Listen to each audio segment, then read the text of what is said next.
Alright, I should be live now, right? Okay, good. Let me get the thing booted up. Now let's get some music playing as well.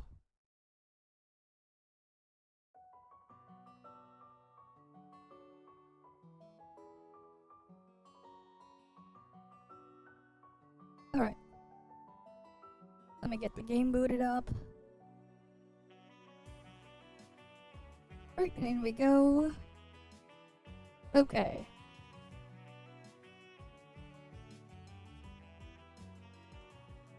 Yeah, it should be opening now. Come on. There it is. Right, we'll just let it open up. We start here first. Alright. Let's get in on everything, and I know my freaking request queue got like filled up a bunch again. So that's something. Anyways, let's get on in. Okay. Hi Grindark. Welcome, welcome. But yeah. Funny, apparently ToF reboot server EoS. They're shutting it down to replace it with the other one.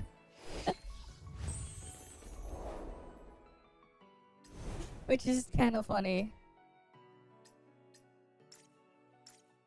Alright, they shut down a reboot server for the other one. But yeah. Like a year and a half, I think? Or 2 years, maybe? It was either a year and a half or 2 years. I'm not entirely sure. But yeah. Didn't last that long, did it?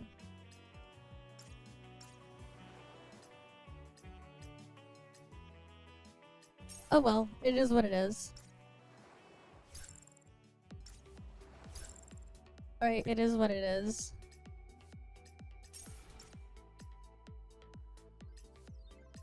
Yeah, dividing it to 3 is rough, so they're just gonna keep it at 2. But yeah, it's funny. 2 is already pushing it, exactly. Exactly. But yeah, that's what they're doing, you know? They're just doing it that way. So there's that, I guess.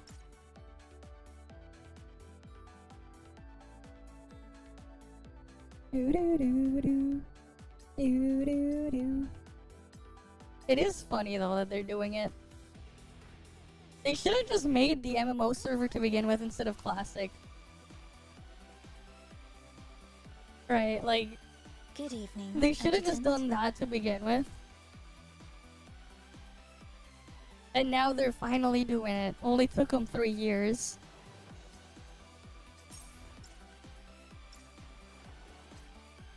Right, it only took them like 3 years. Yeah, I think it was 2 years that they had it for. Something like that. I think it was like 2 years or something. Either way, it's just crazy that they did it in the first place. But yeah, here we are, you know. It is what it is.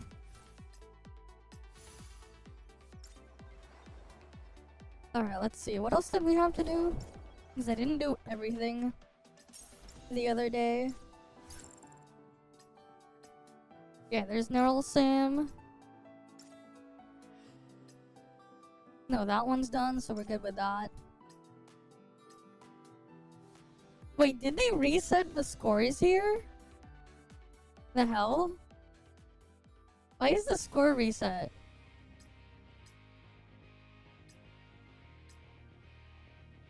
Yeah, they freaking reset the scores.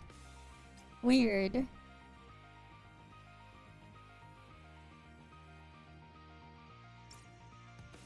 But okay.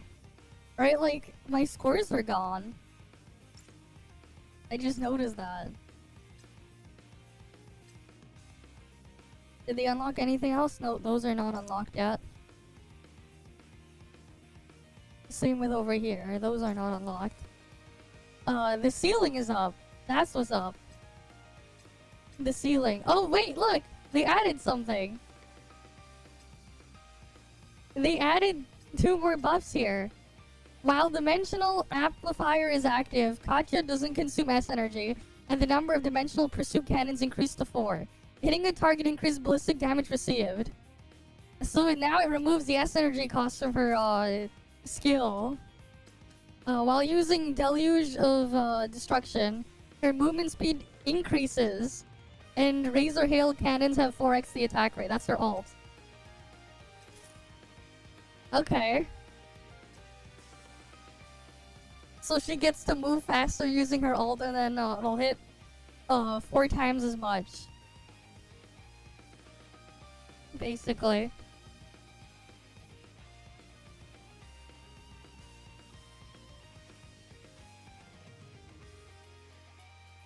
But is that also in regular Labyrinth? 4x fire rate for Spark, yeah. Wait, let me see if it applies to regular Labyrinth as well.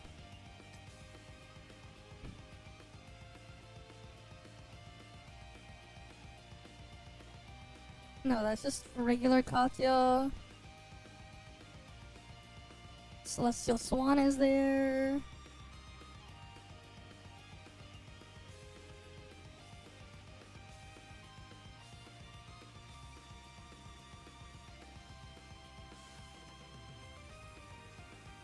I don't think they applied it here yet.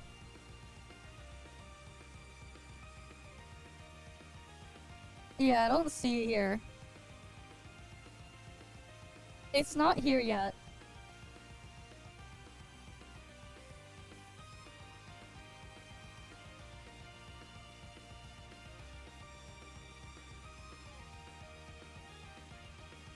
Yeah, it's not here.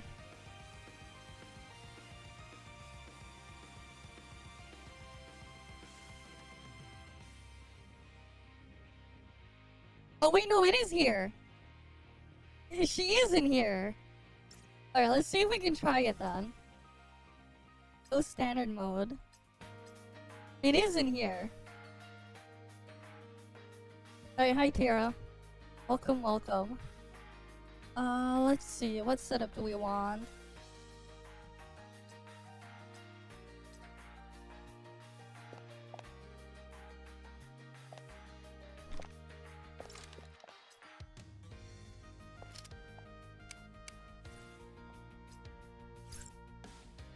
Alright, let's give this a go. 玉をばらまくのって気持ちよくてなかなかやめられないわ。本当のマジックを見せてあげる。What do you mean? I don't pay attention to the stuff they have going on there.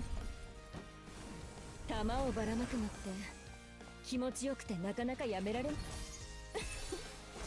銃弾の雨で銃口の先に突っ立ってるのが好きなようね。So yeah, what if we can get a crazy build in here? お見舞いし、本当は待ちきれないのはこっちなのよ。さっさと終わらせましょう。Alright, let's see.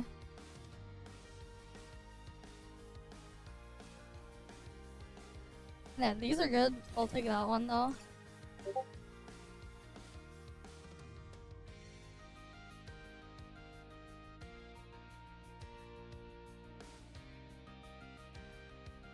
Wait, what is that?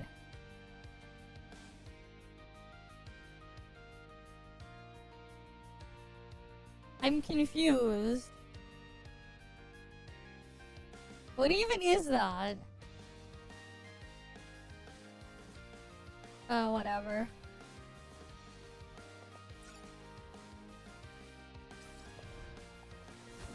Let's keep going though. 玉をばらまくのって気持ちよくてなかなかやめられないわ。I wonder though when they'll add the new tests buffs to the list though. I've never seen that. 本当は待ちきれないのはこっちなのよ。さっさと終わらせましょう。Alright, let's see.「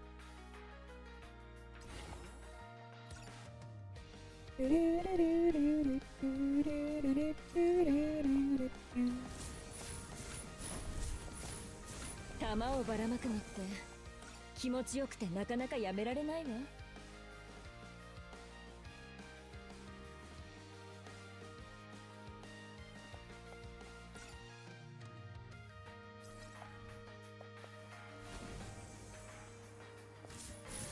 Alright, let's go kill the 玉 things をばらま here. くのって気持ちよくてなかなかやめられないわ。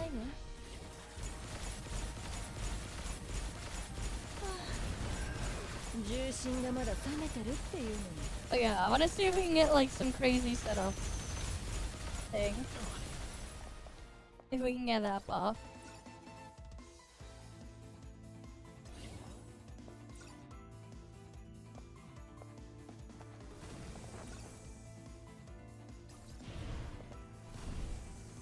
たぎってきたの？それじゃあもっと盛り上げていくわ。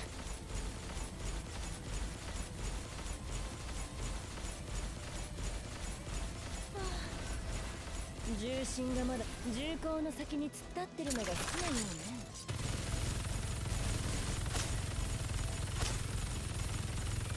キスして戦いが終わって。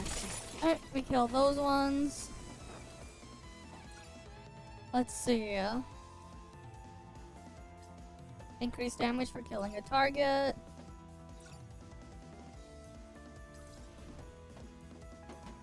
Let's keep going. 玉をばらまくのって気持ちよくてなかなかやめられないわ。重心がまだ冷めてるっていうの。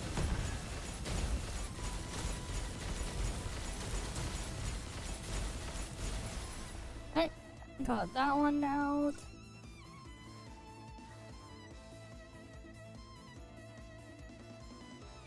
I'll probably just take that one, backfill.「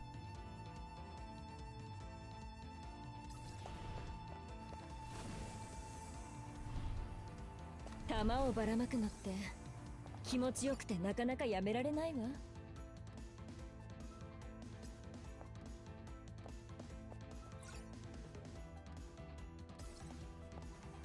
Yeah. たぎってきたの？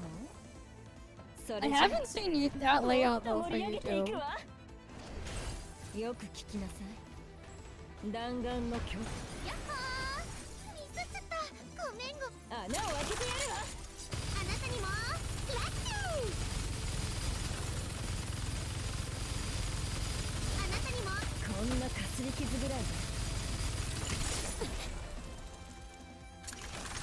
頑張って。腕がしびれてきたわ。あなたマッサージしてもらえる？ Alright, let's see. What can we get?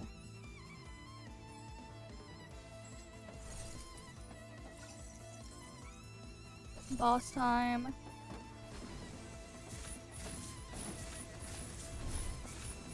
玉をばらまくのって気持ちよくてなかなかやめられないわ。ありったけを。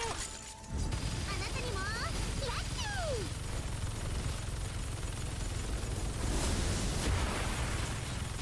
魔力注入。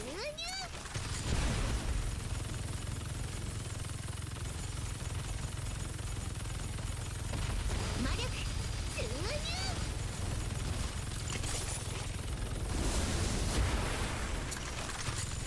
頑張って。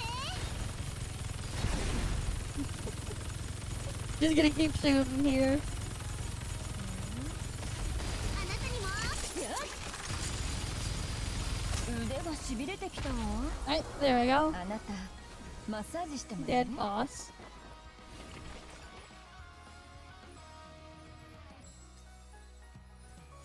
Yeah, that one's good.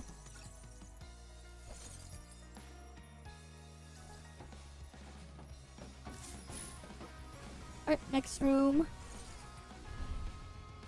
たぎってきたの？それじゃあもっと盛り上げて Alright, いくわ。 eliminate all the enemies. よく聞ちょっと本気出すか。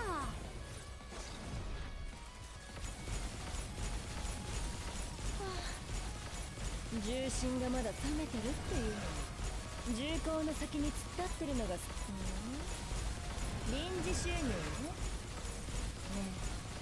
え夜になったら一杯付き合って。Alright. Let's see.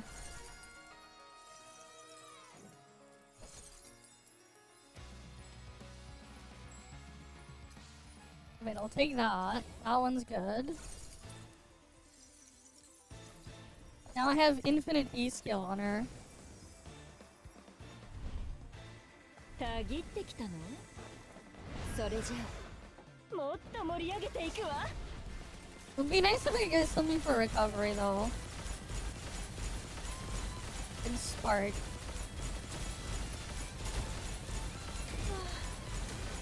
重心がまって臨時収入ね。ね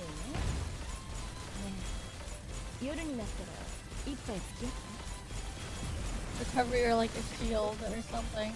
それが全力なの。面白くなってきたね。 Where's the other guy? Oh, he's there. 本当は待ちきれないのはこっちなの？さっさと終わらせましょ Couldn't see him. う。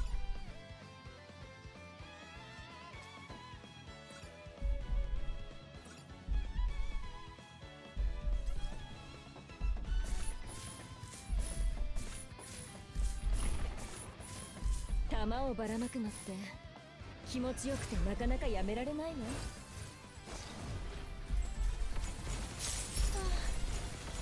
重心がまだ冷めてるっていうのに。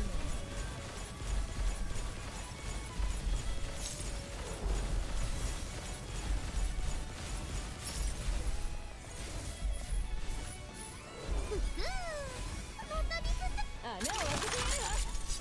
頑張って。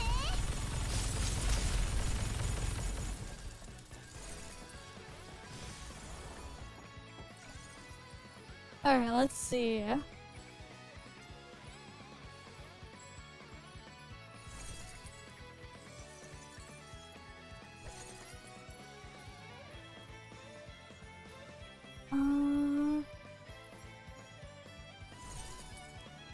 My rate of fire is fixed anyways, right? So like, that's just... It's just good to have that regardless. No reason not to have it.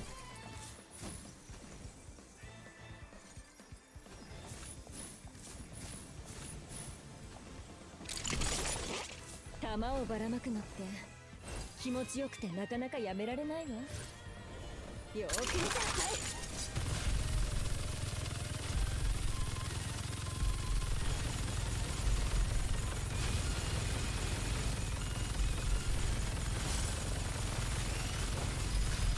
腕がしびれてきたわ。あなたマッサージしてもらえる？ Right, like there's no reason not to have it.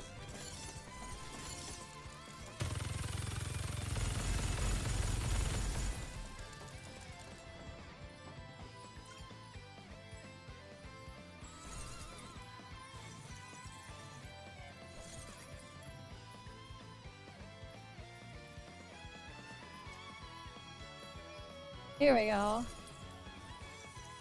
New buff.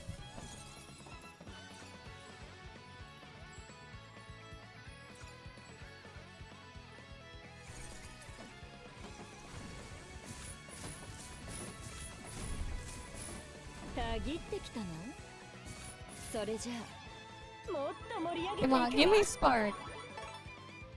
I want spark. Not this crap. What is that? I want spark game.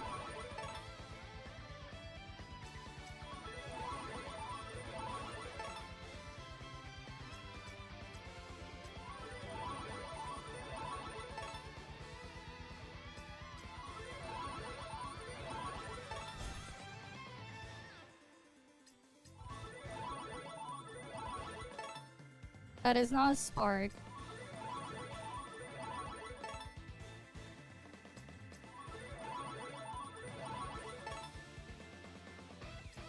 God damn it.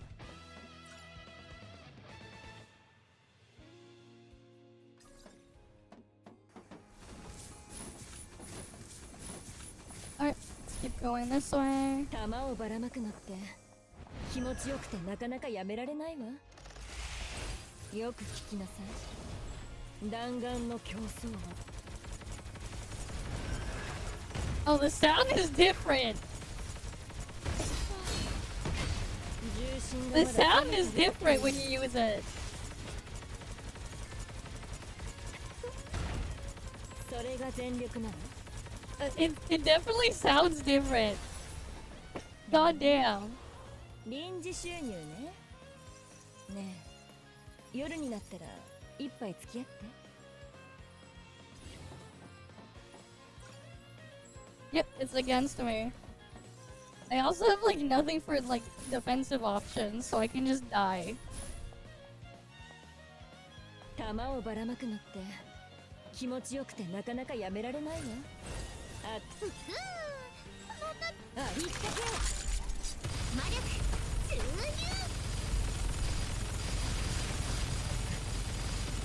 面白くなってきたね。あなたにもラッキー。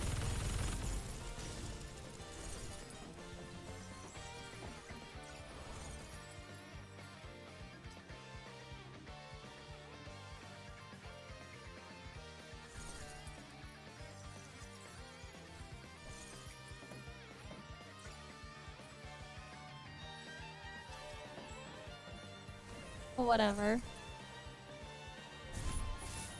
たぎってきたの？それじゃあもっと盛り上げていくわ。それが全力なの？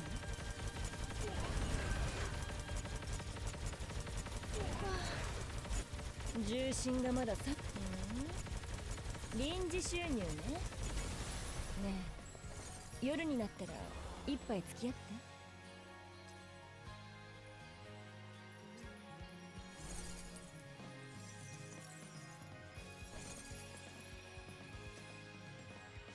I guess I can technically fit yin yang there.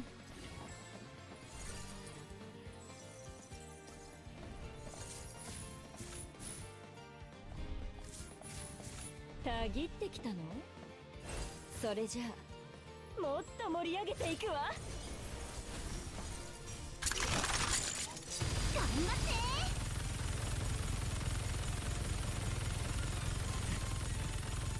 面白くなってきたわね。あなたにもラッキー。面白くなってきたわね。魔力注入。 Wait, is it just constantly refilling my ammo?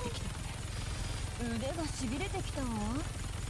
あなたマッサージしてもらえる？ I just realized my ammo was just going up instead of down. Like, wait, what?「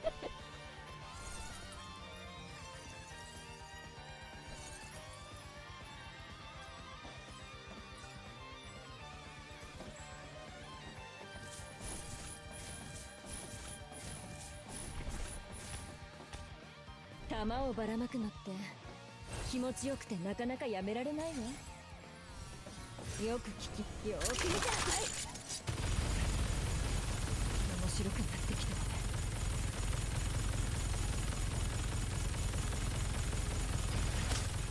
I guess like constantly draining is counting as a skill use? But then it's replenishing it? I don't know.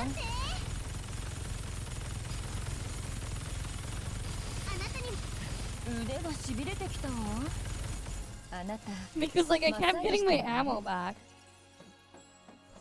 Which is weird.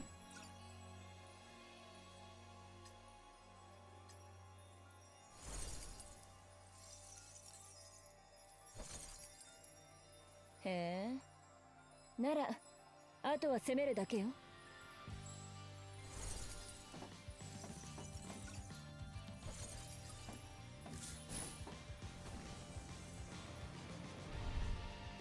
たぎってきたの？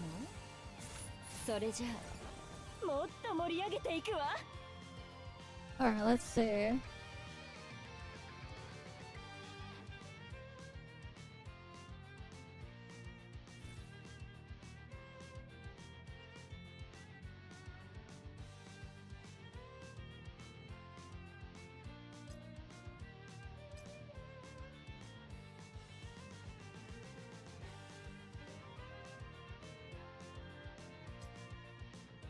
Damn it, no spark.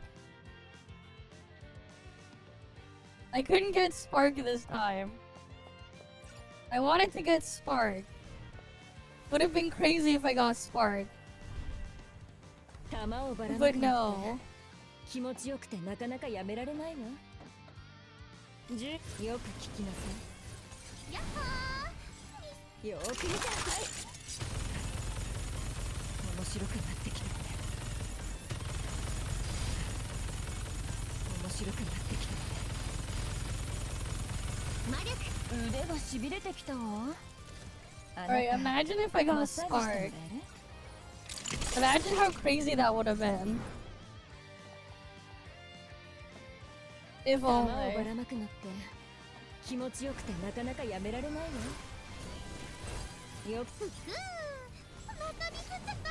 ごめんなさい。面白くなってきたね。キスして戦いが終わって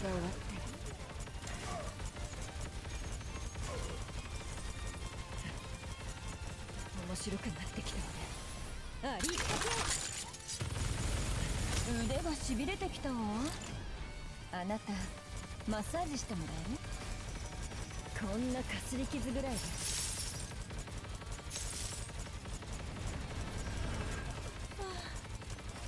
重心がまだ冷めてるっていう。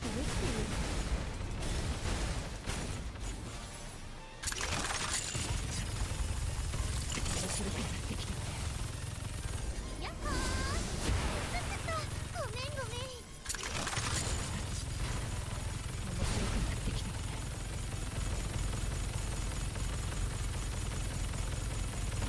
あなたにも。こんなかすり傷ぐらいで。頑張って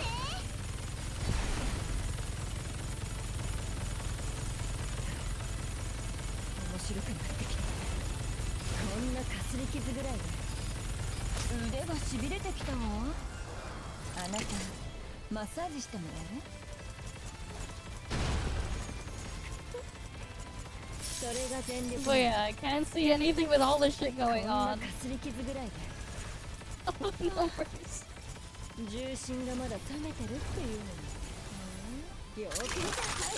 やっほー。ミスっちゃった。魔力面白くなってきた。こんな腕がしびれてきたわ。あなたマッサージしてもら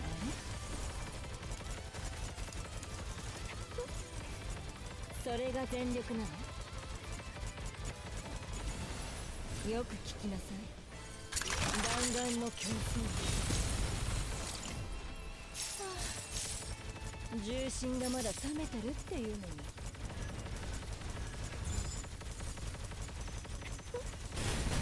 それが全力。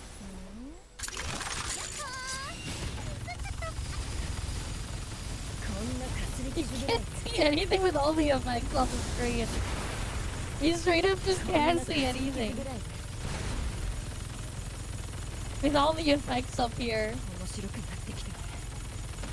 頑張ってこんなかすり傷ぐらいで。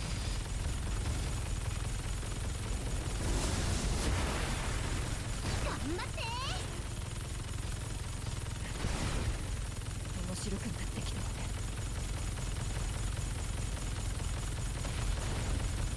こんなかすり傷ぐらいで。圧倒的な火力でねじ伏せる。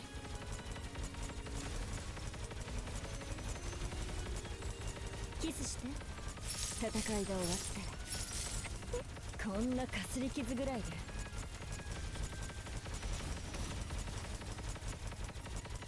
こんなかすり傷ぐらいで。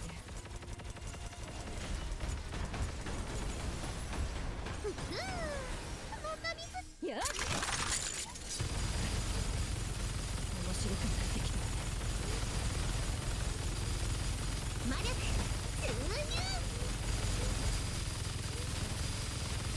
入。腕がしびれてきたわ。あなたマッサージしてもらえる？重心がまだ冷めてるっていうのに。 Look at everything just それが die. 全力なの？面白くなってきたわね。穴を開けてやるわ。頑張って。こんなかすり傷ぐらい Come on. こんなかすり傷ぐらい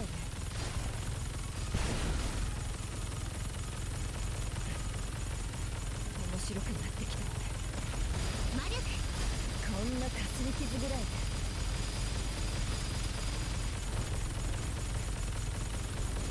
んなかすり傷ぐらい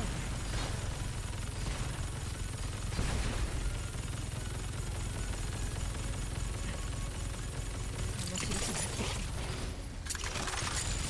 あなたに。こんなかすり傷ぐらい腕がしびれてきたわ。あなたマッサージしてもらえる？重心がまだ冷めてるっていうのに本当は間違 Alright, い come ない on. Keep going. こんなかすり傷ぐらいで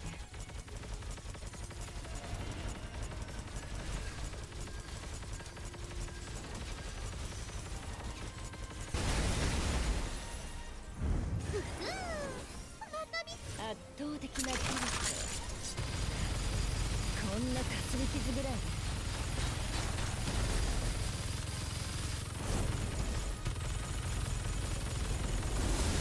こんなかすり傷ぐらいで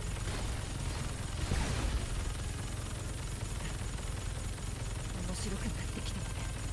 Come on. こんなかすり傷ぐらいで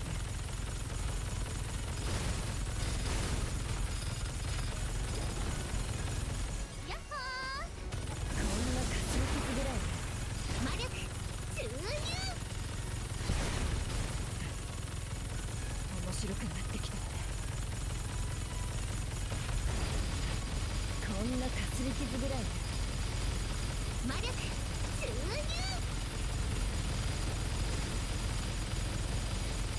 腕がしびれてきたわ。あなたマッサージしてもらえる？重心がまだ冷めてるっていうのに本当は待ちきれないのはこっちなのにこんなかすり傷ぐらいでこんなかすり傷ぐらいで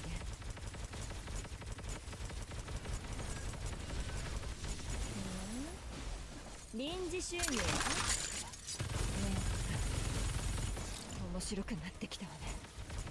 Yeah, if only I had Spark. Now these guys are getting super tanky. 重心がまだ冷めてる面白くなってきたわね。面白くなってきたわね。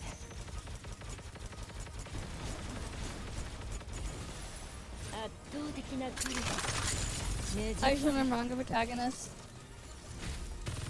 やっほー。魔力注入。臨時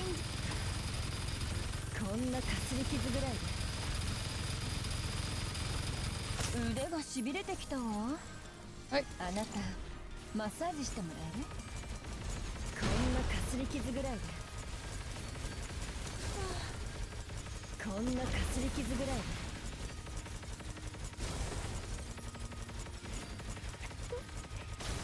それが全力なの。 Yeah, that guy's. 穴を開けてやるわ。よく聞く弾丸の競争は Very tanky. キスして戦いが終わったら That's the best I could do. 46-21. Because I didn't get Spark. Still crazy though.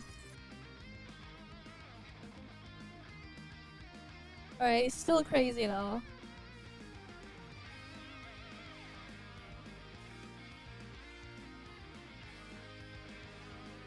Okay.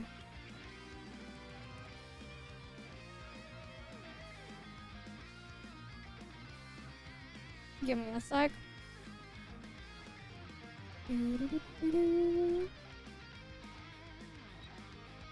Oh yeah.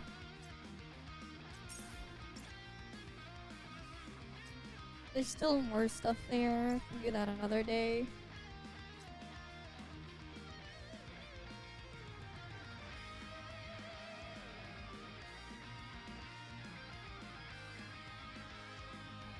One of these days, maybe I'll try to like fill up the entire buff list of stuff here.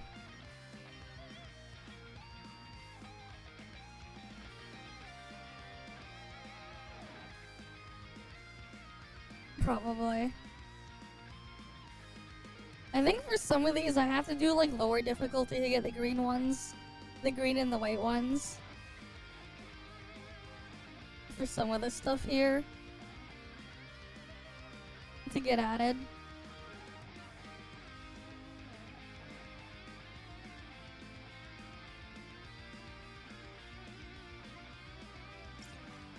Because like they don't count from the other mode anyways. But yeah.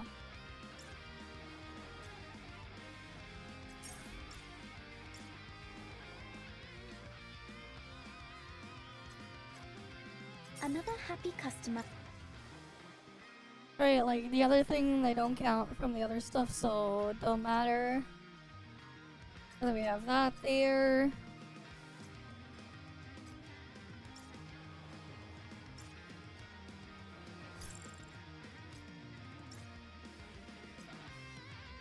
Yeah, I think we'll do the other stuff in here later. We already hit the time code anyways, trying the thing out in Paradoxical Labyrinth. And then this stuff, we gotta wait for all that to open up anyways. Same with over here. Right, because right now it's just farm buffs, but we already have all of the buffs unlocked. We have all of them. Wait, what did the thing say there? 40 stacks, wait. Increases their ballistic damage received by 2% for 1 second, max 40 stacks. That's what it does. The other part. But yeah, I also didn't get the buff that gave me 2% ballistic damage per bullet. If only I did, that would have been crazy.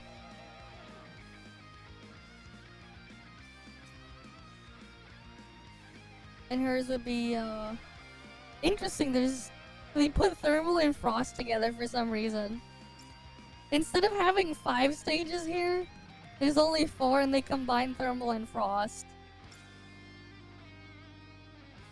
Which is kinda weird.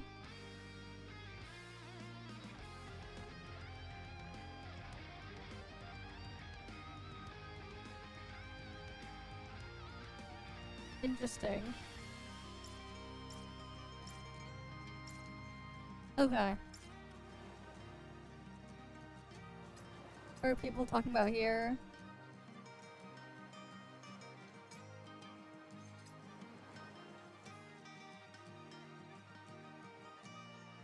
Alright, let's go move on to the next thing then.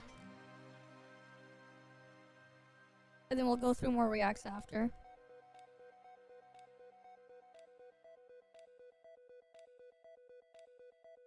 Alright, let's head on over here.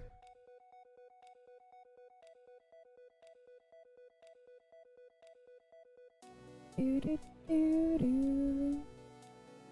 Do do do do do.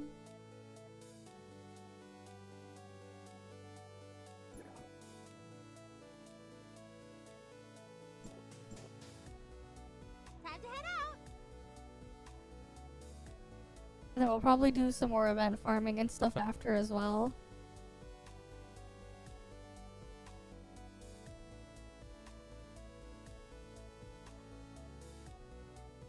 Okay.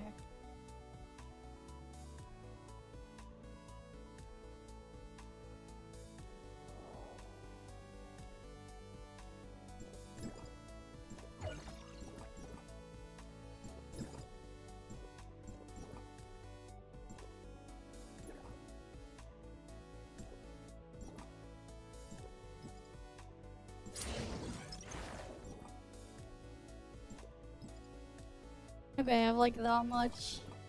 Surely we can get like upgrades on Yam Meow. Surely. We can get Yam Meow in a couple of days from standard. Surely with the 100 pulls. Maybe, I don't know.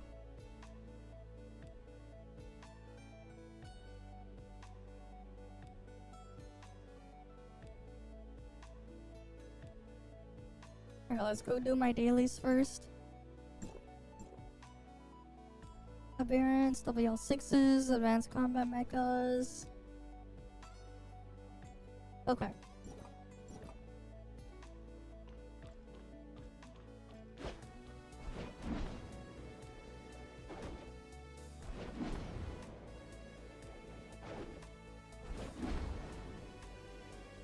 Oh. We'll swing on over.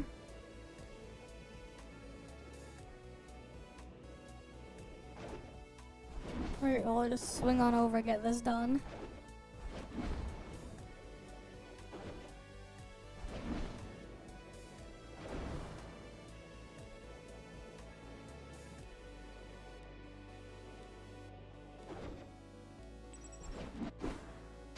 God damn it.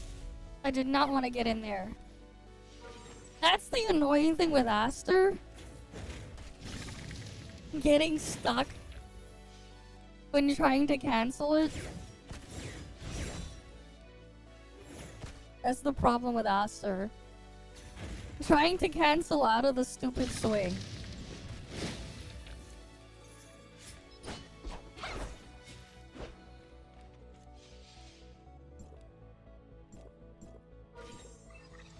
It's a massive pain.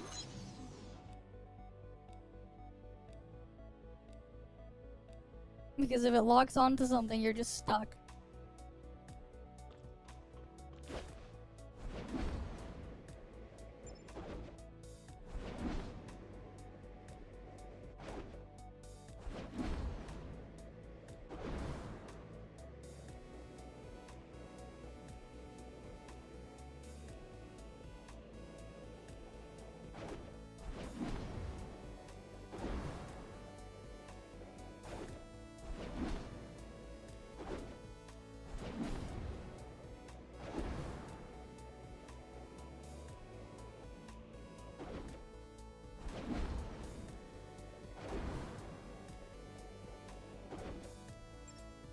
Right, because I just wanted to land here.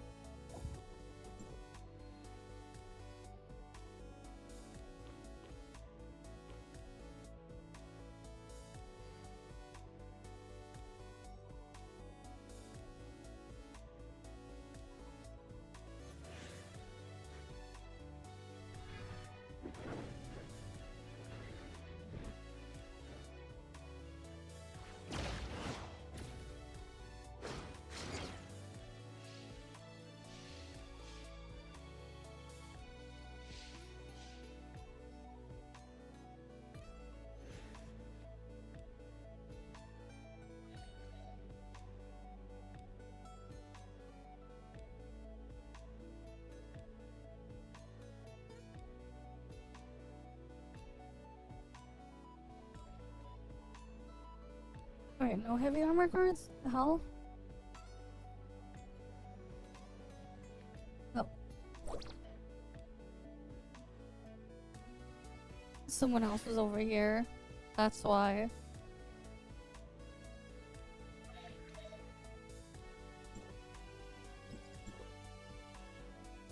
Now I'll have to go get the other ones.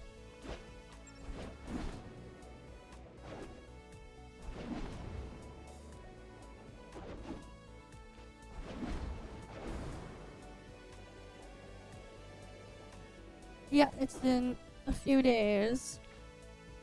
3 days.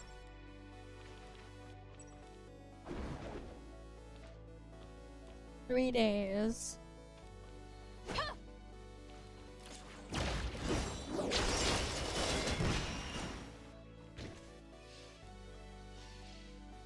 What's the today's join op?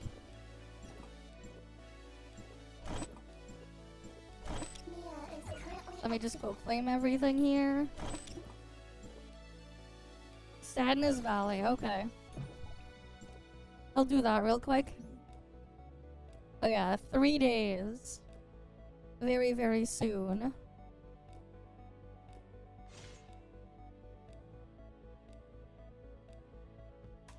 Alright, let's head on over.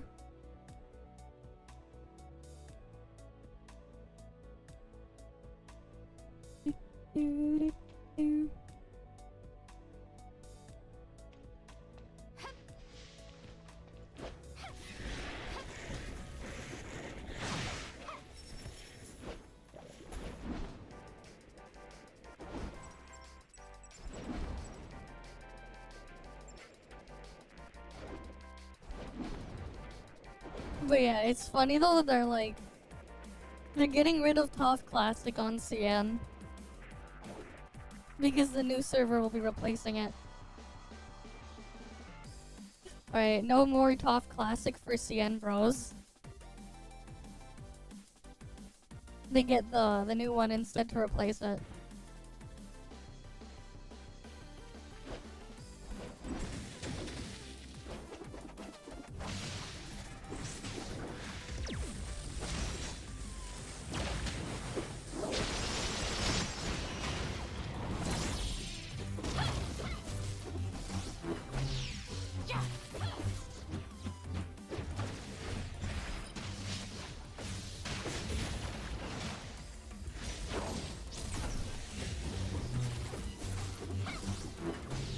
Yeah, well, I mean, it is what it is, right?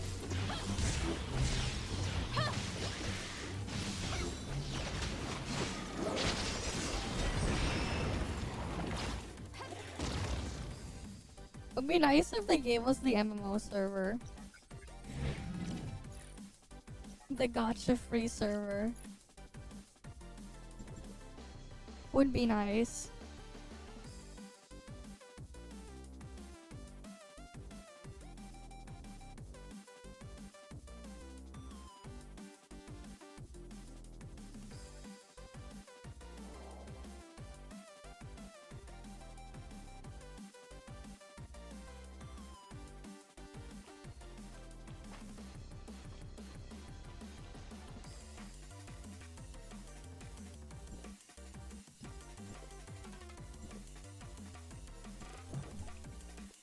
Well, let's go again.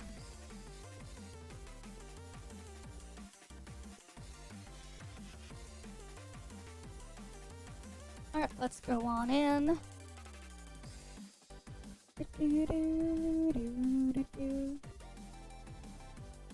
Yeah, but we already saw a video on that, so it doesn't matter.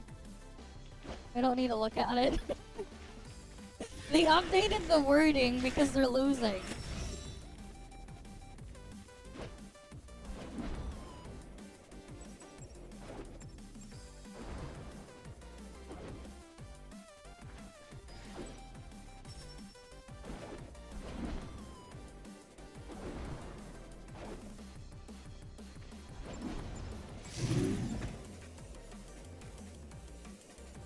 Wait, it just launched me forward like that? Okay.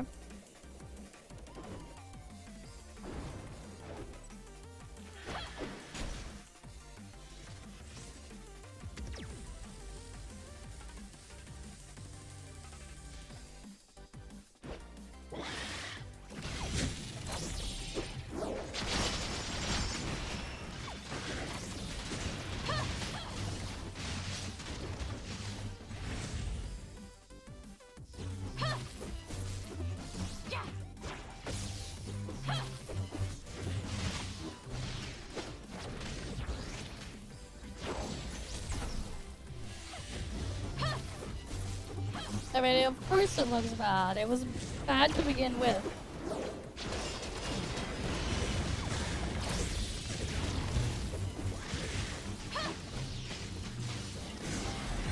It was already bad to begin with, so like, yeah.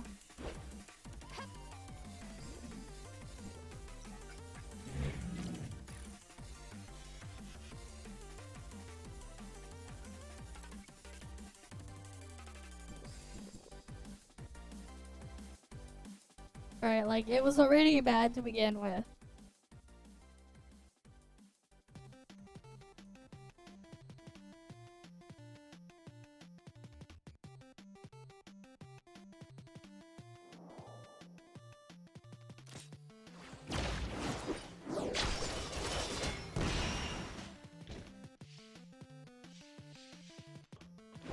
not doing any more joint ops. Alright, let's see.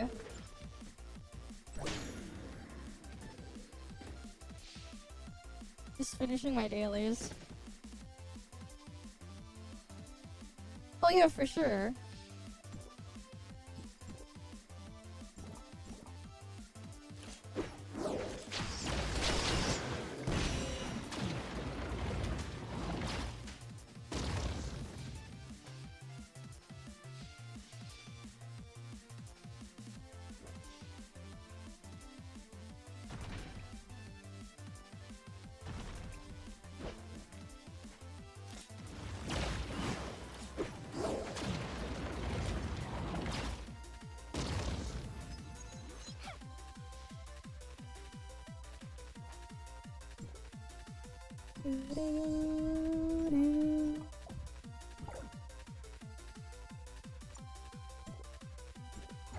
Yeah, forgot about those boxes.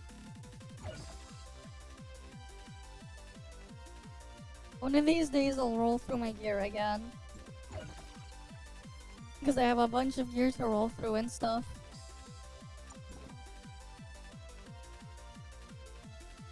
One of these days.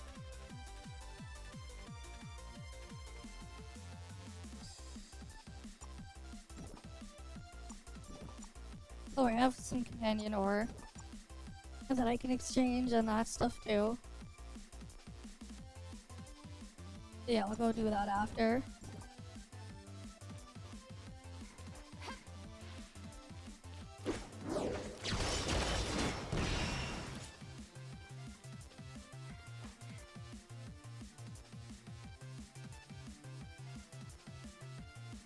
Oh, the mobs in there haven't respawned yet for my ult. Because they accidentally died to Aster AoE when I landed here. Before my ult could get the credit for them. So now we gotta wait.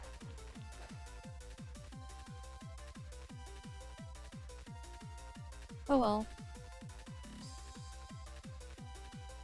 Let's go through some of the reacts then that I was sent.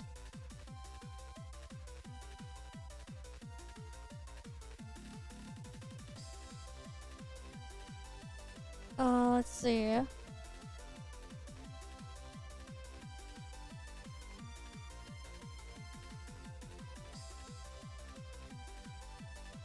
There's a bunch of stuff here, okay. Not a real game! Genshin is a game, Wuthering Waves is not! Oh boy!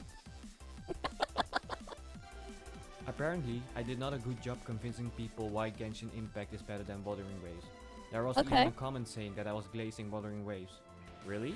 Me glazing Wuthering Waves? That is the last thing that I would do. But just to be sure I didn't glaze Wuthering Waves, I watched the footage and can't seem to find anything but glazing Genshin Impact. No skip button because confident storytelling, voice actor is better and wholesome, combat is much more clearer, developers are improving ToFLive, free 6-star character based on growth and collaboration, better farming, stamina system. I don't see the glazing in Wuthering Waves at all, but just to be sure, I made another video on why Genshin is better than Wuthering Waves. Like Okay. before, watch till the end before disliking the video because I promise. Wait, is this will change your satire? mind. Alright, let's go. Okay. The fishing game. Uh-huh.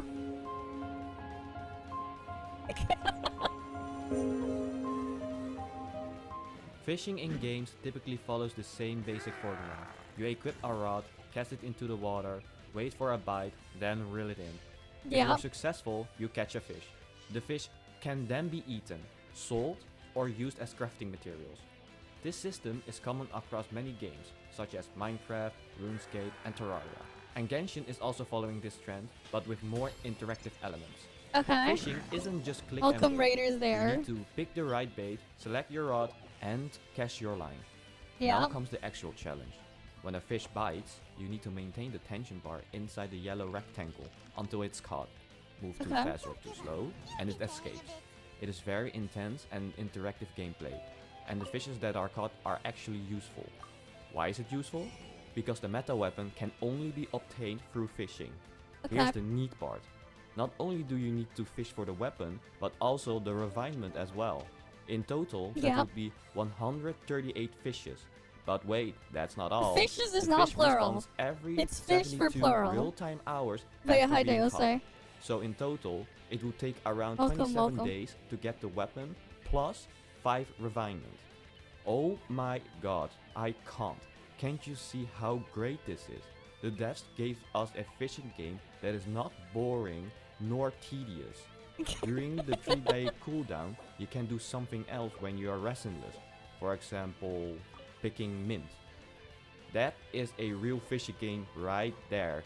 And you can't convince me otherwise. Now, let's switch to Wuthering Waves. Let me tell you beforehand, what they have is not a fishing game. In Wuthering Waves, fishing is done through the Echo Gondola. You sail up to a fishing spot, press a button to start fishing, and then, I thought this was an event. Does this still exist? well, not much happens. There's a needle that moves around and you're supposed to tap it when it aligns with the glowing area. Every I thought this successful was an tap event. feeds the progress bar. Once that bar hits 100%, It's going fine. you got a fish. But here's the thing. Even if you don't tap at all, it still slowly fills up on its own. It is the most non-interactive gameplay that they came up with. You can literally walk away from your screen, go do your laundry, and come back with caught fish. Damn. No rod, no bait, no reeling, no tension bar, and no failing. Except the failing in this fishing game. But the worst of all the fish you catch are completely useless. What were the devs thinking? How preposterous of them. You can't use them to craft, you can't cook them, you can't trade them for weapons. All you can do is sell them for some meaningless currency that has no real value except for upgrading your boat.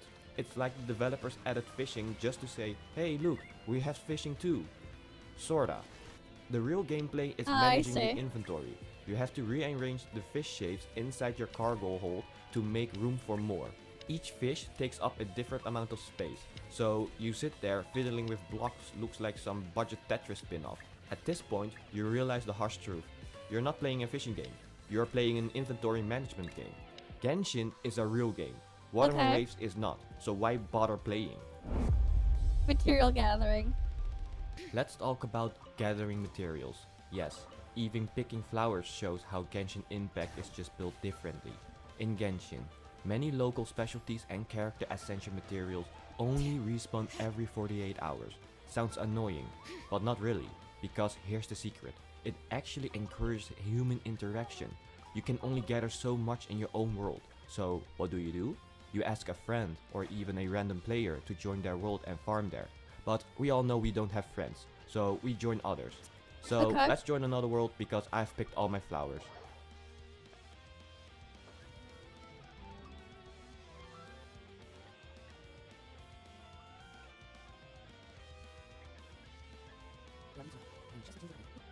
As you can see, I'm chatting with this random guy because I don't have flowers in my world. That's called socializing, something humans are literally wired to do. You build friendships, form routines, even make weekly gathering buddies. Genshin 48-hour timer doesn't limit you. It pushes you to connect with others. It creates community. Now, let's look at Wuthering Waves. In Wua, most gathering materials, including flowers, respawn with the daily server reset. That's it. No player interaction needed. No co-op, no teamwork. You log in, walk your solo route, pick your flowers, and wait for tomorrow. There's no reason to visit someone else's world. No reason to share or ask for help. It's a single player farming in a game that's pretending to be alive. And the worst part? The system actively discourages social interaction. Since you can just wait until the server reset to gather everything again, there's no need to ask anyone for help. No point in joining someone else's world, and zero incentive to work together. Yeah, I don't Turns know, a man. potential social feature Why they into have a fishing? complete isolated adventure. So yeah, Genshin making you wait 48 hours, that is peak design. It creates a reason to interact. What if you just don't want to do it at all? I'd rather not do it, period. Wuthering Waves giving you a daily reset, that is peak isolation. You might as well be the only person playing. One game encouraged friendship, the other encouraged loneliness, and some people still ask which one is better. Okay. When it comes to making noise and actually getting results, The Genshin Impact community isn't just passionate, they are organized, loud, and effective. For example, during their first anniversary, the rewards were absolutely pitiful. Players were expecting something meaningful after a year of loyalty, and Hoyo gave the player 10 pulls, and a community reward that you could win. For example, 100 Primogems. Wait, how much is that? Oh, that's roughly €1.67. But did the community just shrug and move on? Absolutely not. It was war. The community bombarded them with 1-star reviews, people speaking up loudly, calling Hoyo greedy, memes were there, and they couldn't handle it. So what did they do? They used Google Classroom as a shield to tank the rating. And you know what? It worked. Instead of being a 1-star, it was a 1.9. Thanks, Google Classroom. Why'd they devs go to responded Google by giving Classroom 400 anyways? Primogems each day for 4 days, a furniture for the teapot, and a glider. All because millions of players united and made their voices impossible to ignore. That's the power of a community that actually cares and knows how to act. That's what you get when you socialize with others and stick together. Because you know what they say, ape together, strong. Sure. Now, let's take a look at Wuthering Waves. The anniversary was also a letdown. It felt more like a filler patch than a real celebration. Yep. The rewards were underwhelming at best. You received 20 pulls, a discount coupon for skins, and an event that required you to pull just to get the actual reward. W, this is so payer friendly. But how did the community respond? Not with fire, but with feedback. They posted on Reddit, shared their frustration, and politely hoped the devs would listen. There was no review bombing on Steam when it was first launched during the anniversary. No organized protest, no loud voices, just patient. And what did the devs give? A constellation prize. 10 free pulls for event, weapon, and standard banner, handed out like a band-aid. That's it. No extra compensation, no meaningful change, just a shrug from the devs. And most of the player base just accepted it and moved on. Because let's be real, if you don't make noise in this industry, you get nothing. That's exactly why Genshin is still going strong. They received 2 additional things beside the pool. That's the difference between the community that demand things for the better, like what happened with Zhongli back when he was first released, and one that quietly accepts whenever it's given. Conclusion, oh boy. Well, I hope you're convinced why Genshin is superior. Wuthering Wave is not even a game. That should already be a valid reason to switch back to Genshin. When I said watch till the end, I mean watch it till the very end. If you like this video, leave a like, drop a comment, and subscribe for more. Okay. Well, that was something. Alright, cool, we got that done. I think it was...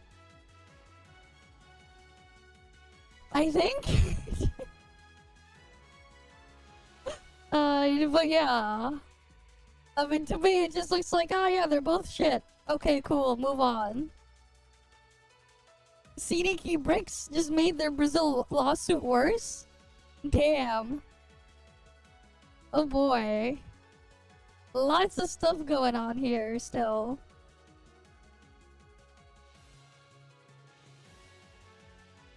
Okay, but yeah, both of them are bad. That Genshin has a slight edge.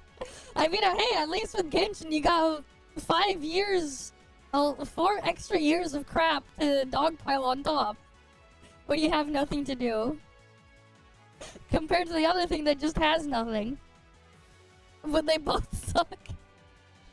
But like, yeah, like, I wonder though, like, I wonder if you interviewed people where if they took all the gacha bullshit and everything out of those games and sold them as a one-time purchase buy-to-play game with all the content, if they would still play it. They got rid of artifacts, echo stuff with the RNG and everything. They got rid of that. They gave you all the characters through normal progression and everything and actually playing it. Whatever they have. Removed all of the farming and everything, would they still play it? And would they buy it? I wonder what their answers would be. Because, like, it does sound like an improvement with it, but, like, you know. But yeah. Alright, let's go with... How long is this one? That one, I think this is gonna be a long one. Oh wait, no, that's the short one. What is this? Visiting the closest town to space. La Rinconada, the closest inhabited place to the sky on Earth, where Okay. people are living above the clouds. At this extreme altitude of 5,100 meters or 16,700 feet, Yeah, I'd assume a lot of people will get altitude the sickness up there. atmosphere significantly thins, and the locals are living with only 50% of the usual oxygen levels. Their bodies have evolved to produce 2 times more blood cells than ours. On this barren land, not even a single tree can survive because of the low air Yep. pressure. This town in the Peruvian Andes is even 300 meters higher than Mont Blanc, the highest peak in the Alps of Europe. Far from the modern world, it is a place where crime and danger are always nearby. People come to these harsh lands for only one reason: gold. About 50,000 people settled here among piles of trash, all dreaming of wealth. We are on the road to explore life in the world's highest settlement. Pull over. Yeah, pull over. Give me 2, please. 2 oxygens. Please. Climbing above 2,000 meters in a day can trigger altitude sickness for someone Yep. used to sea level. But as of now, we have already doubled that elevation level. Very deep.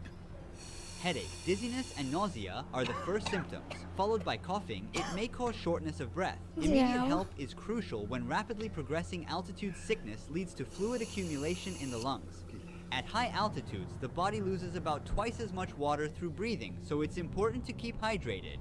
Look at the elevation here, friends. So that mountain is as high as that cloud. So we're gonna go above the clouds. Don't worry about us, Yeah. we're fine. We're gonna inhale these as the altitude rises. Nothing happens to people from here, they have an adaptation to this Nah, nothing happens, surely. They're just, they're inhaling their copium. situation. Atmosphere Nothing layer will gets happen to thinner. them, don't It worry. makes it harder to inhale the oxygen. But we will get used to it. The place we're heading to is a mining town. Deadly chemicals Okay. like cyanide and mercury used in gold processing have contaminated the soil and agricultural water Oof. in the settlement. Before starting the journey, we also packed plenty of food and clean drinking water. We're born here. We are adapted to this elevation. The normal oxygen level in blood should be between 95 and 100%. Below 80%, vital organs become negatively affected. I'm trying to normalize my current 72% level with oxygen, but it's a temporary solution as we're going up higher every minute. I'll put The that town there. is literally surrounded by tons of waste stretching for miles. Nature has given place to piles of garbage. The moment we Okay. arrived, a sickening odor hit me suddenly. We are at our hotel in La Rinconada. Our guide is setting up the oxygen tank for us. What is the name of this hotel? Cielo means sky. Use the oxygen tank for 5 minutes first, and after a little break, and another 5 minutes. Damn. You need time. Rest a little bit to adapt your body to this elevation.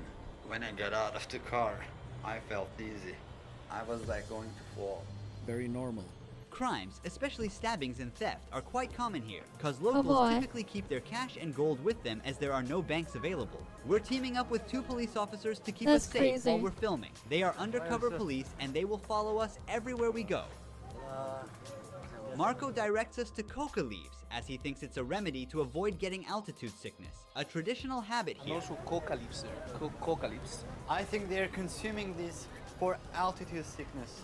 They chew 3 or 4 leaves on one side of their mouth. These leaves, which are illegal in most countries, produce a kind of numbing effect that helps users relax. It's good for almost everyone. Maybe one of the police officers can carry this. We leave a busy and tiring day behind, and we will explore the town the next Damn. day. We are in the center of La Literally, Rinconada one at of the sunrise. ingredients The to police make a officers are certain by our- thing, they're just chewing on it on a regular basis. God damn. Side. The surroundings are full of local cafes, markets, and people. Even though I just woke up, my body feels dead tired, like it hasn't rested in days.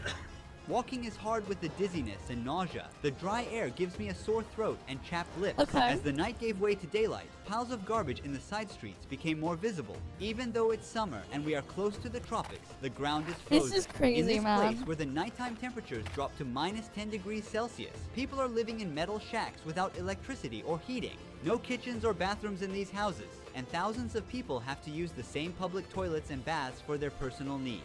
Like a web over the town, these hoses carry water from the glaciers above to the center. Almost nobody we meet here is originally from this place. Most have come from other regions of Peru with the dream of finding wealth through mining. The gold prices multiplied sixfold between 2001 and 2012 and led to a population boom in the area. However, the conditions are extremely harsh for the 50,000 people living here. There's been no effort to develop infrastructure suitable for the growing population. Every day, thousands of people throw their garbage on streets indistinguishable from dumping sites. There are no services from the government to pick up this trash. People are on their own. The most terrifying problem is the lack of a sewage system.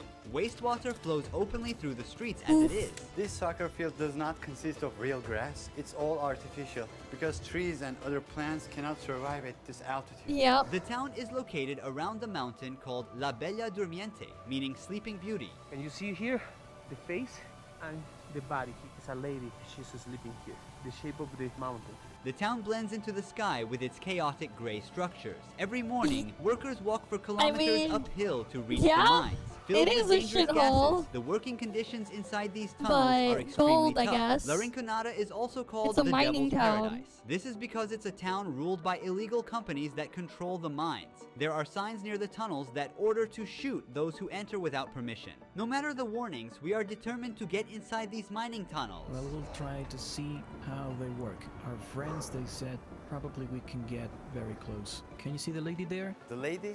Yeah, she's a lady up there.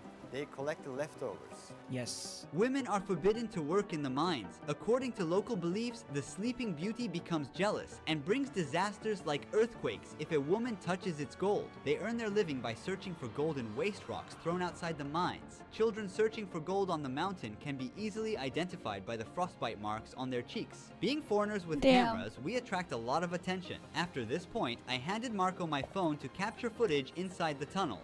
These figures near the mining site, decorated with dried flowers, fruits, and alcohol bottles, represent mountain gods. Workers come here to pray for protection from accidents and success in finding gold. Incidents such as explosions, roof collapses, and gas poisoning occur about 25 times more often compared to advanced countries. If a mine worker dies, a company pays approximately $600 as compensation. The concept of a regular salary doesn't exist in La Rinconada. Miners work under an outdated and illegal labor system called cachorreo. They work for the company without pay for the whole month and then get one day to work only for themselves, taking home the gold they find as their salary on that day.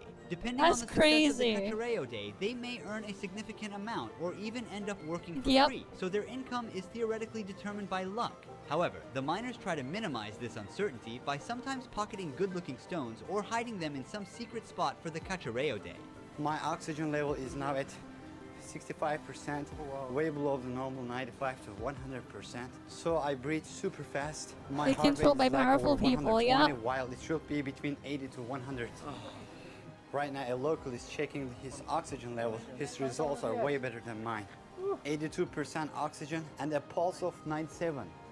I can no longer stand. I'm going back to the hotel to get some oxygen.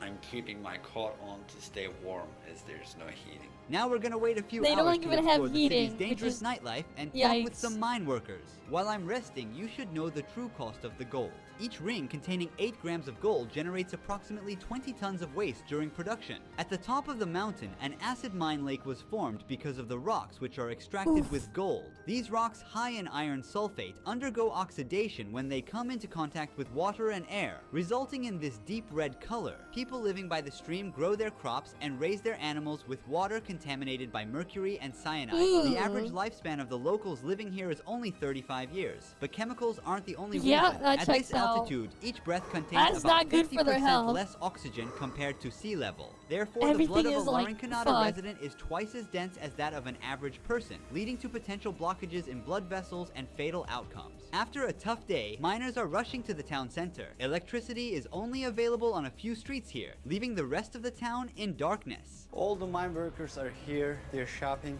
and socializing between each other. Stalls and little shops all around, selling everything. Street food, clothes, household stuff, you name it. Kids are playing outside with endless energy until late at night. Oh, los argentanos. How old is he? 12. Is there only primary or also secondary school? Yes, there is. How big is the school? Not very big. Is there higher education? No, there is not. After that, you need to move to Puno or Juliaca to study. What if they don't move? Do they start working in the mine? Yes. As you Damn. see, people come here to exchange their Everyone gold is pieces just for fucked. souls. We are They in gotta an just exchange work in office the now. To mines. keep out the robbers and attacks, they've placed iron bars in front of the counter. Now we're gonna see how they convert gold. Let me catch You see, my the breath. kids there, The they ore yearn you for see the is the result mines. of a worker's hard The labor spent children throughout the yearn month. for the Right now, mines. the gold is in an I amalgam was with just mercury, saying and that. heat treatment will I be said applied that with a as you were blowtorch to typing it. separate the Like, two you metals. see, For the every kids gram of here, gold, they about yearn 2 for the grams of mines. mercury evaporate and mix into the atmosphere. What is the hardest part of doing this job? Transporting the material. Because remember, there are many bad people or robbers, and it's not really Yeah, safe the to kids there, they transport. yearn What for does the she like mines. about Reinx? Mostly there's nothing good because, as you can see, everywhere is contaminated. Well, you can Yeah. earn a good income. Above the national average. That's why people come here. Different herbal tea mixtures are also consumed to reduce symptoms like headaches and fatigue. We call emoliente. What is this made of? Water, different herbs, and syrup. It's really good. Try a little bit. It's heavy. It's too hard to drink. We can't go more far. To there is no more electricity, no more lights. And it's better to stop here. Most miners spend their hard-earned money on alcohol and nightlife on these streets. If the living and working conditions do not kill a person, then a knife or Yeah. AIDS does. Nightclubs are the most dangerous spots in La Rinconada. In this street there are bars, nightclubs, and some companionship options for mine workers. We are at the center of human trafficking, robbery, and murder in La Rinconada. If you look there, you can see Damn, the lady. it's There so are many dead. people Nobody trying wants to the buy eye a test. rose for the ladies here. I went According and to did Puno the eye, police, but like nobody approximately wants to test. 2,500 underage girls are being exploited in these places we just walked by. The town has Nobody only one wants police it. station, and the Peruvian government isn't putting in any effort to combat these crimes. Is there a jail here? No. We call No jail or Calabozo. anything, There is damn. like a place, a very small place. There's no hospital in the city, right? There is a tiny, very tiny clinic. Maybe 2, 3, 4 rooms max. We're now meeting with a miner who has spent 12 years working in La Rinconada. He also owns the only gym in the town. After a day of intense physical labor, miners continue sweating out. Ramiro is one of the few lucky miners. What is the largest amount of gold ore you ever found in grams? 200 grams. Oh wow, he found 800 grams in one piece. 7 ounces. A lot Okay. of gold. Are you married? Yes, we have 3 children. They're in university. Do you advise your children to work in the mines?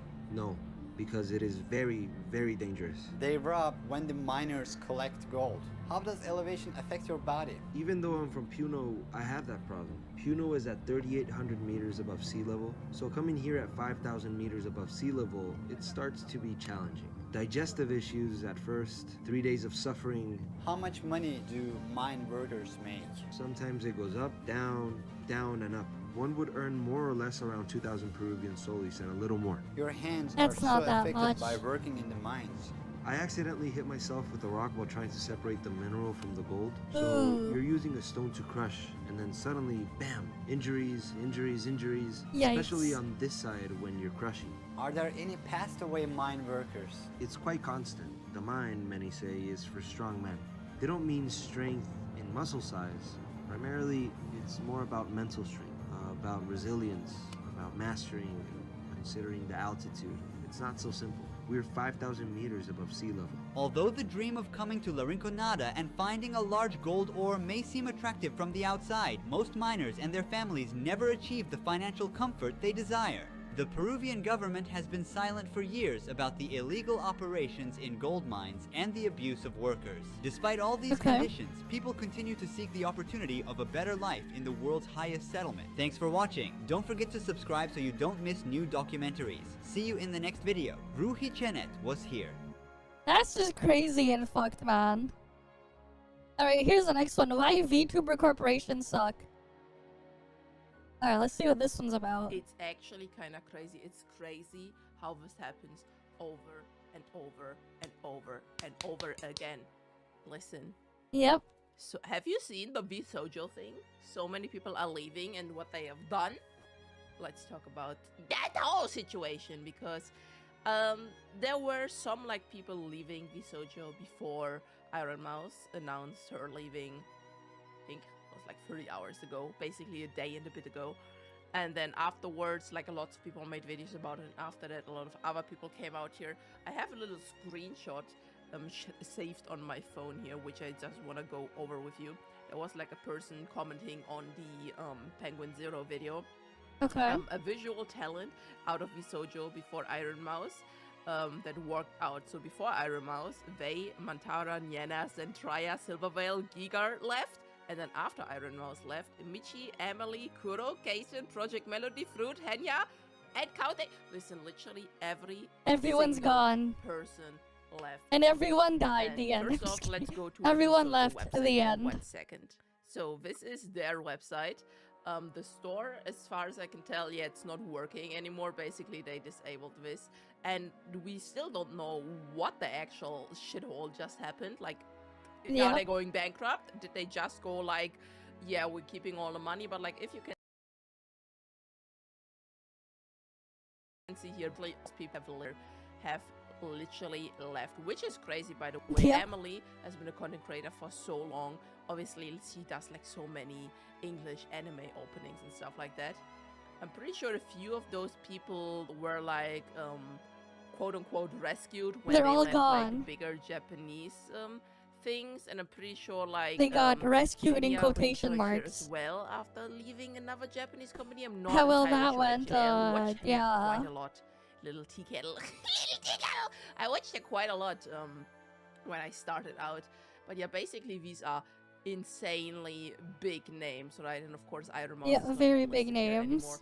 And if you just go to YouTube and type in Vsojo, you can see Mate Minch here left. Then of course we have the Iron Mouse video. Of course we have lots and lots of people reacting to that stuff as well. We have Mochiverse leaving. Let's see, Giga addressing the situation. There's like literally, there is so much. Henya was. Wait, I need to use the washroom. I'll be right back. 1 sec. I need to use the washroom.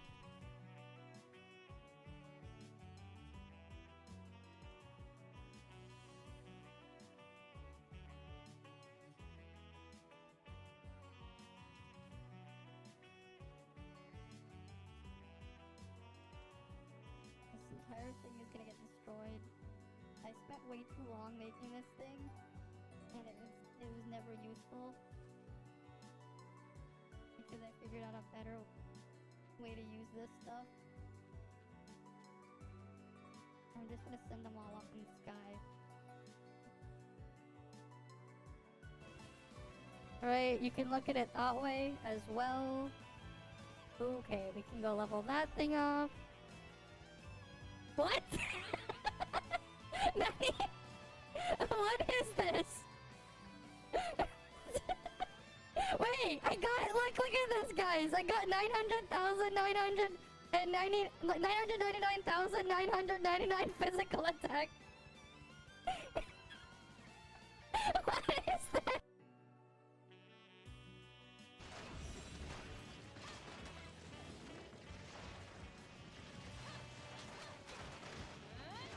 There was also the Mega Man one. Mega Man there was Mega Man NT Warrior, I remember, and then Mega Man Star Force. That had an anime, I remember that one.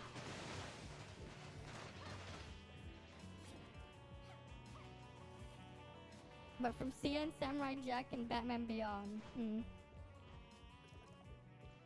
I'm just...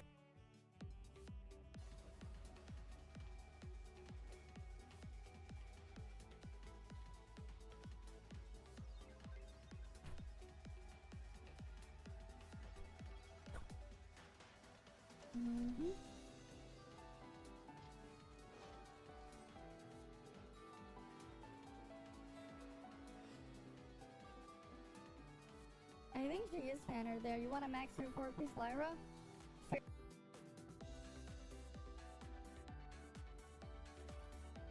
We have like a bunch of revival items as well.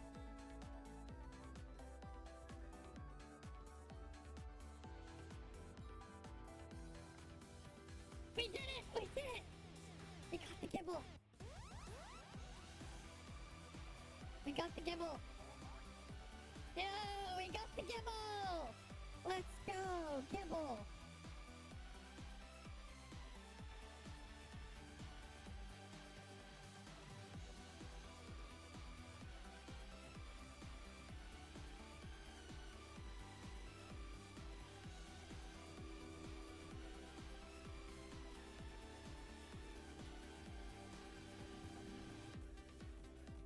Ah! The fucking glitchy part there when you start bouncing. Alt account now, my free-to-play alt. I mean, I guess I can give Frost Sequential another shot.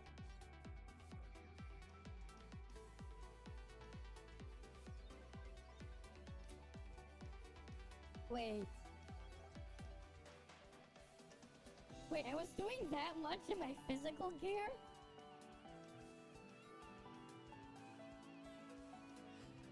I want to facepalm myself so hard right now.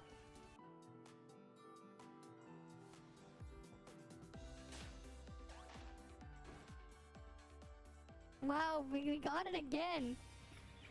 Like, I don't even have to try and it happens. Like, what the fuck is this? What the fuck is that? And they don't have the rewind feature.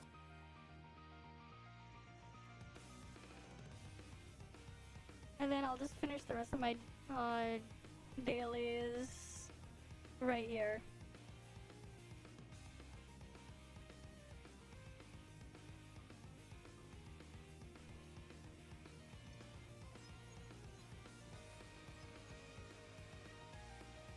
Oh, it's gonna get easier in when the anniversary comes. You have to like.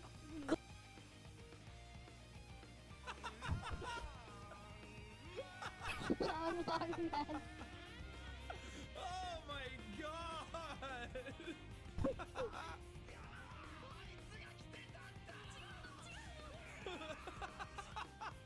Sakura Gummy versus Long. So good! I thought he was gonna be in the bed. I didn't know he was gonna leave us. We're looking at Long Man. Long Man. Long Man.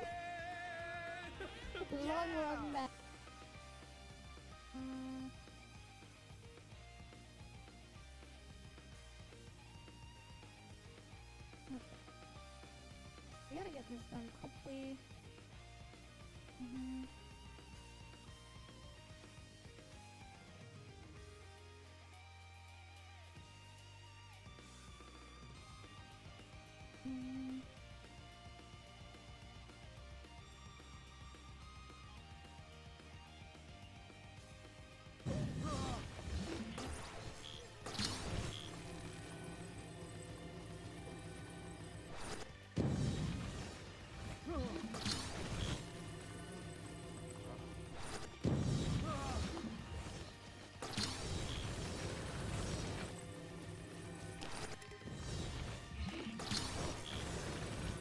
Right? Give it to me. Give me the paraglider.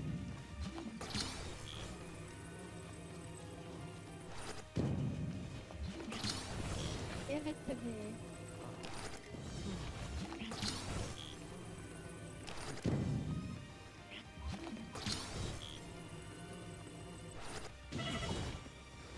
Oops.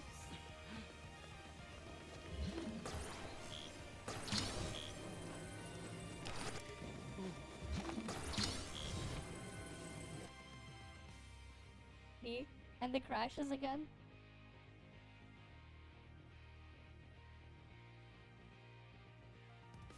What the fuck? Why are you saying leave Snowbreak or else? What the fuck was up with that guy? What's wrong? Why? Zhongli wants to keep his Dongli. He wants to hide his Dongli from you guys or something? I believe, or else was referring to the government, but it's a funny sentence. Yeah, like what? They're still with that. Yeah, you remember when we saw the tree and they had the nuts, right? Wait, what the hell? One of your things didn't show up properly in my little chat window. Alright, we'll give her the Mandoraga route. We give Ruddy the Mandragara route at the prison.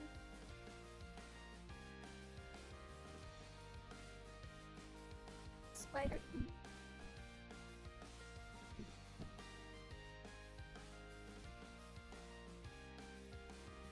Okay, hopefully it's gone.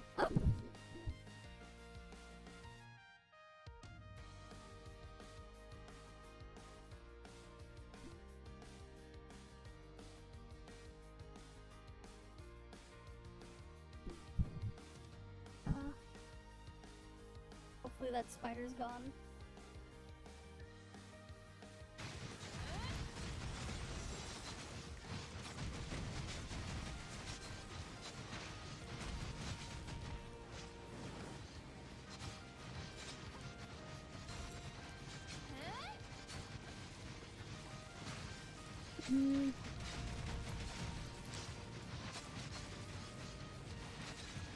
Can't find any toxic Pokemon.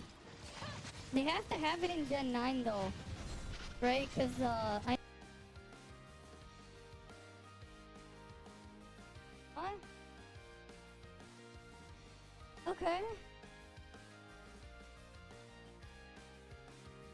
Yeah, I don't know. I mean, like, she has a chibi character model. What do they want? Okay, so this is the accusation. Yeah, you look Alright, at the... Okay. I'm back. I had to use the washroom. Anyways. We were reacting to this thing. Leaving. Originally I was gonna try to hold it, but I really couldn't hold it. Literally, Kason called the Japanese freaking CEO of Vsojo live on stream. That was crazy. We You can, did like, see that watch one. all those videos and stuff. But I do want to talk a little bit about companies and VTuber companies in general. Okay. So this, while this sucks, obviously 100% it sucks for everybody involved. So a quick rundown. Apparently Vsojo has not paid some of its talents their salary, their money they are owed, their money they have earned, and we know from Iron Mouse and at least Henya that they have not paid them, and it's apparently a significant amount. Obviously for like legal purposes and stuff like that, they can't really say. And we then secondly also know that for Iron Mouse specifically, for a like donation event that she did, they never donated the money to the charity, which is like obviously super fucked up. That's like one of the worst things you can ever do. And Iron Mouse in response, actually I'm not even sure if she has done it, but I think she did, in response has made like a little thingy where you can donate money to the company that should have gotten the money, and I'm gonna link it down below as well in case you wanna raise some money for the foundation as well. And that's already at like I think 800,000 or maybe even 900,000 by the time we're recording this video, so almost 1 million, right? So that's more money I don't know, I'll than just they would have join gotten up, from see what Vsojo, they're which is doing. obviously amazing, right? But this is sadly nothing new in the VTuber it's not new. or VTuber world. Like back in the day, of course, we have always known that Niji Sanji was not They probably treating mean their Final Trial. talents like very well, and I'm pretty sure. Yeah, it's just even though another ToFLive is regurgitated praised, commentary. There's probably Except they're talking about the corporations as a whole. There are benefits to them, don't get me wrong, but the reality is there's so many negatives to it when you combine it in ways they can screw things over, and they have. Right? That like, it's, who knows, right? At some point it's just like, maybe not. It doesn't also help how their inspiration and the industry standard is based off of the Asian idol industry, which is really bad at exploiting their talents and everything. They're really, really bad at the exploitation and everything. probably some shit going on as well, right? And then of course Vsojo was always like seen as like that golden angel who would save anybody who would leave their other company that they got abused at or whatever the hell, right? Vsojo would like swoop in and save them. Yeah, it's like a parasite. Keep it fed or it'll eat out of you. Yeah. Was talking about that basically people Pretty in the company much would tell her like, yeah, we can't do that like without you, and you're like so important to us. Without you, like everything would like fall together and stuff like that. That is 101 gaslighting. You can't put this much pressure on a single person. Was Iron Mouse the biggest talent in Vsojo? Yeah. Was she probably the most important person in there? Yeah. Yep. And you can see that now that she has come out, all the other people, I mean, let's be honest, right? Many of those people are friends behind the scenes. So they have probably talked together and like talked about like leaving soon and stuff like that, right?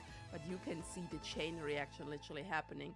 And I honestly don't see a future for a company like Vsojo. Oh yeah, they're Maybe dead. like They're Japanese fucked. branch, because apparently whatever happened was from the American branch. Maybe something there can happen. Who knows, really? But I don't really think something can happen there. So that would leave a void, kind of, right? Like, you can say, yeah, many of those talents can stay indie, and they're all big enough now that they can obviously make it as indies. But in the future, are we gonna have, like, new... You can't put this much pop up? pressure on a There's, single like, person. Yes, I multiple, can. like, I mean, there's millions 300 like, dollar smaller press. YouTuber companies. There's Well, also pressure the them one... to put as much pressure as possible where, like, until they're Red dead. Videos Easy. Was, part of, but she also left there now. This happened like a while ago, right? But basically, lots and lots of things have happened, and this keeps happening over and over. So, are there pros of joining a? You get the YouTuber promotion. company? You get Yes, technically if you're supposed to are get legal support and other stuff. who they deem as worthy of being able to entertain masses, right? In like a stream and something like that. And you can like apply there, and they can literally give you a career. They can give you a model. They give you all the assets. They pay you. Except we stuff, realize that give no, you they have to everything, actually no pay one it for them supposed to, right? themselves. And they help Which you is with all oof. kinds of licensing stuff and stuff like that. But then also, it can go to such a degree, like some of the Japanese companies do it, where you can't, for example, even stream or talk Yeah, about like so anything go that you deep. wanna. Like if you wanna stream Very a specific game, you need to get like the allowance first. You need to get like the allowance from Big Daddy Corpo that you're allowed to stream that game, which is like kind of crazy, right?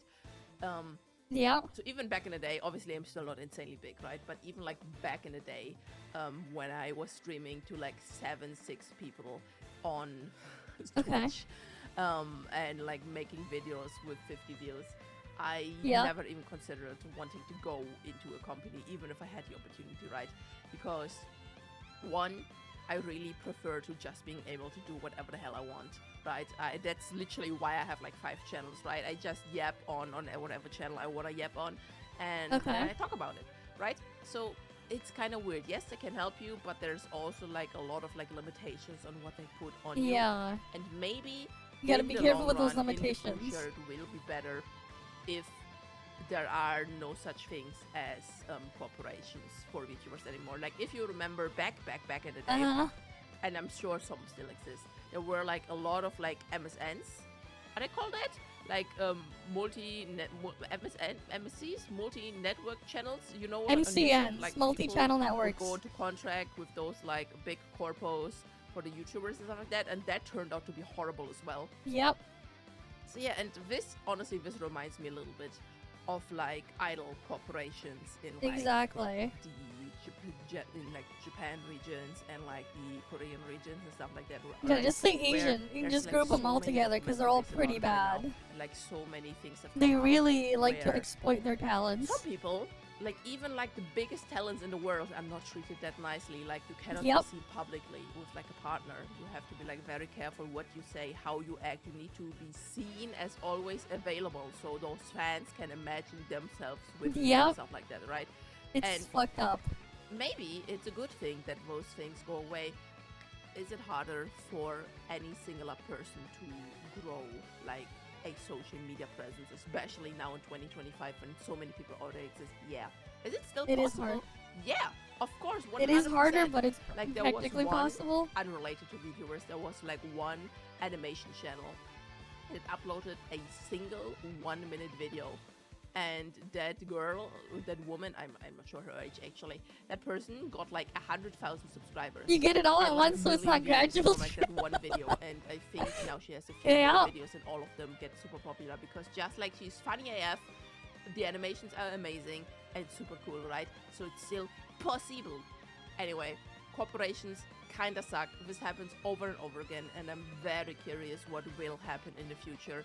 If there's like gonna be like some other company that will try to fill the void, maybe like One of the most some expensive of the big ways. YouTubers even come together and make a company. No, I think the most expensive way to die was that failed mission where they were sending a rocket into space with astronauts, but they messed up with the fuel and everything because they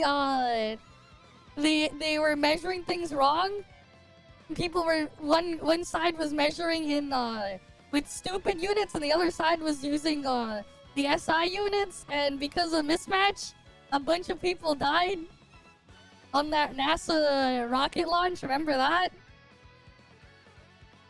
That Apollo something, yeah. Very expensive way to die. Pretty sure that's a lot more expensive than that submarine. I'm pretty sure that's a lot more expensive than that submarine. The classic unit mismatch. Right, you got a bunch of weirdos using the Pepega units and everyone else using the SI units. And a great way to destroy a Mars rover, yep. Like, actually, they really should just have everything switch over to SI units. For many reasons. So they don't have those expensive disasters again. But also, like, an actual unit that's actually based off of something. Because the thing is, those Pepega units that they were using, they, for the longest time, have also been scaled and measured against SI units for their actual values. Except the values are so Pepega that it just gets messed up. They really should just switch over. We will know, we will see. And of course, VTuber drama is kinda silly. Obviously, this is like not VTuber drama, it's like fucking shitty companies doing shitty AF things. Go to the donation if you have something to spare. Try to go there and stuff like that. And I'll see you next time. Bye! But yeah, it's just crazy.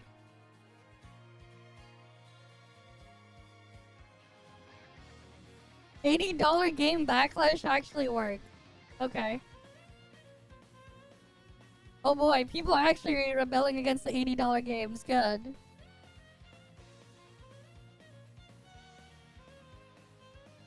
$1 billion feet, very close to 1 light second. Okay. On the $80 game price point, which has seen a tremendous amount of back. Everyone is quitting Mario Kart World now.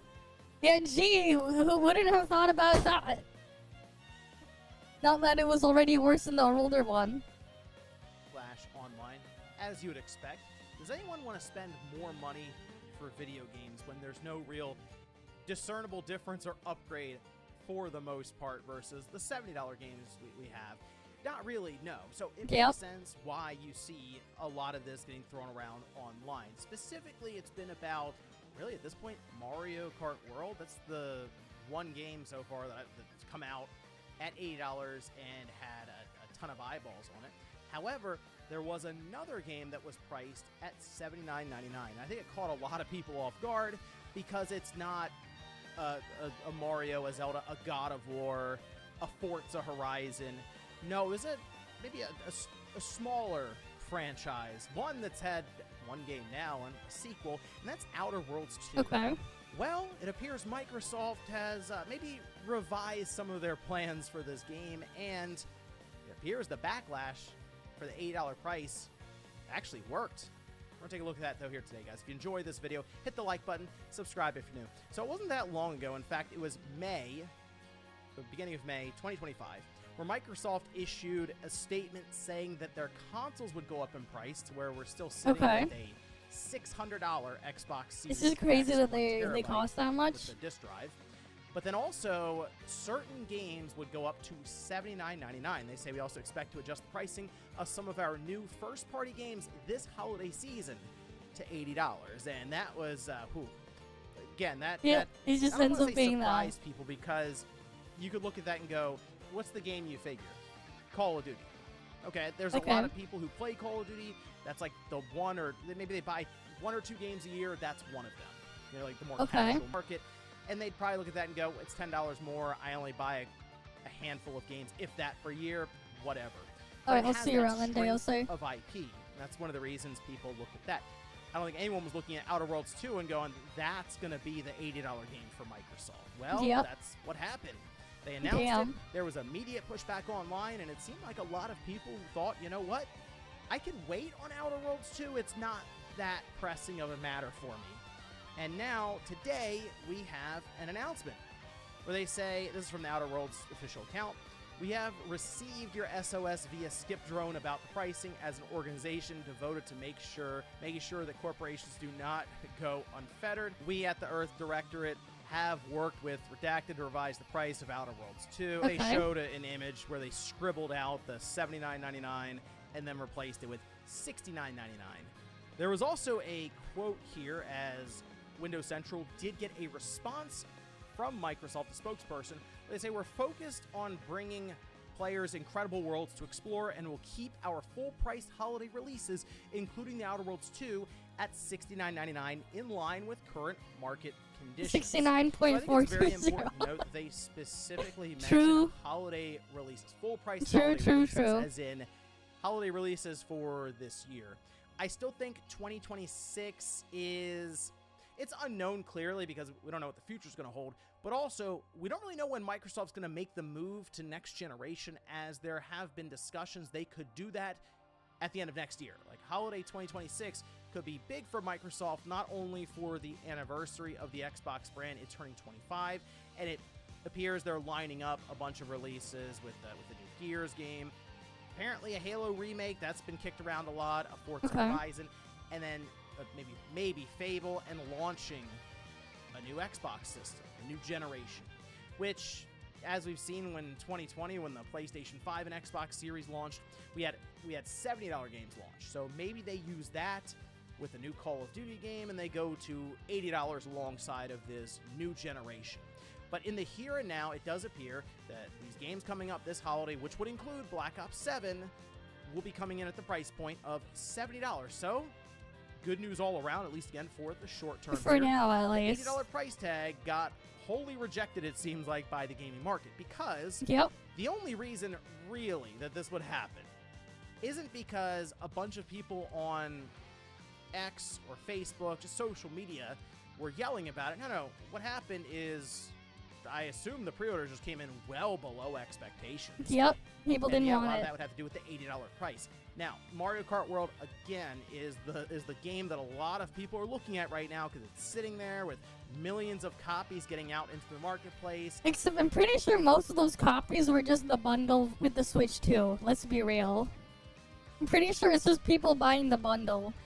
And it has the $80 price tag attached to it. For that one. A game that people look at as kind of setting that $80 mark now for the market, and we're just seeing who is going to follow suit. It doesn't necessarily feel like a lot of these companies are rushing to $80 right now.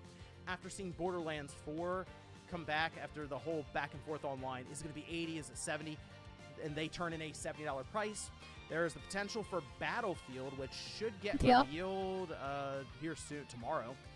When they make that reveal, we should have pre-order details. The release date does appear to be in October, just based on a recent leak coming out of D-Labs.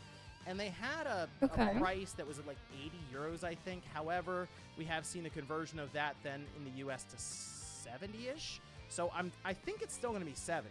But if they try to make Battlefield 6 80, that's going to be quite telling and a little surprising, because I don't know if Battlefield is in a position to aim for that high watermark in terms of the pricing. After 2042, they might want to think about just going to 60. But either way, we'll cross that bridge when we get to it here in like 24 hours or so. But with Mario Kart World being 80, people are of course asking, well, this worked with Microsoft. Seemed like no one was really pre-ordering it, or enough people weren't pre-ordering to then make it seem like 80 was good. Can this then happen to Nintendo? I think it might be a little too late for that now, because Mario Kart World was also bundled with the Switch. It was bundled, so like the sales data is just going to be very difficult to read here, because a lot of people, I'm sure, are opting just to buy the bundle and get the game for $50. Right, because like if they were like, that's like the only thing they were buying originally the Switch 2 for anyways. It's like you might as well get the bundle if you were gonna buy the game anyways. So that's just what people were grabbing. The bundle will end in the fall, and at that time, it's going to be the Switch 2 by itself or with Pokemon Legends CA, and then Mario Kart. Oh, yeah, of course. That would probably be our best tell as to how the market is reacting to $80 games, okay? Because Mario Kart is a very, very strong franchise for Nintendo. It's their strongest one. I mean, if you look at the Switch 1, Yep. Mario Kart 8 Deluxe was like 60 million plus copies, and that was selling at $60 the entire way, with some exceptions for different sales and its own bundles, okay?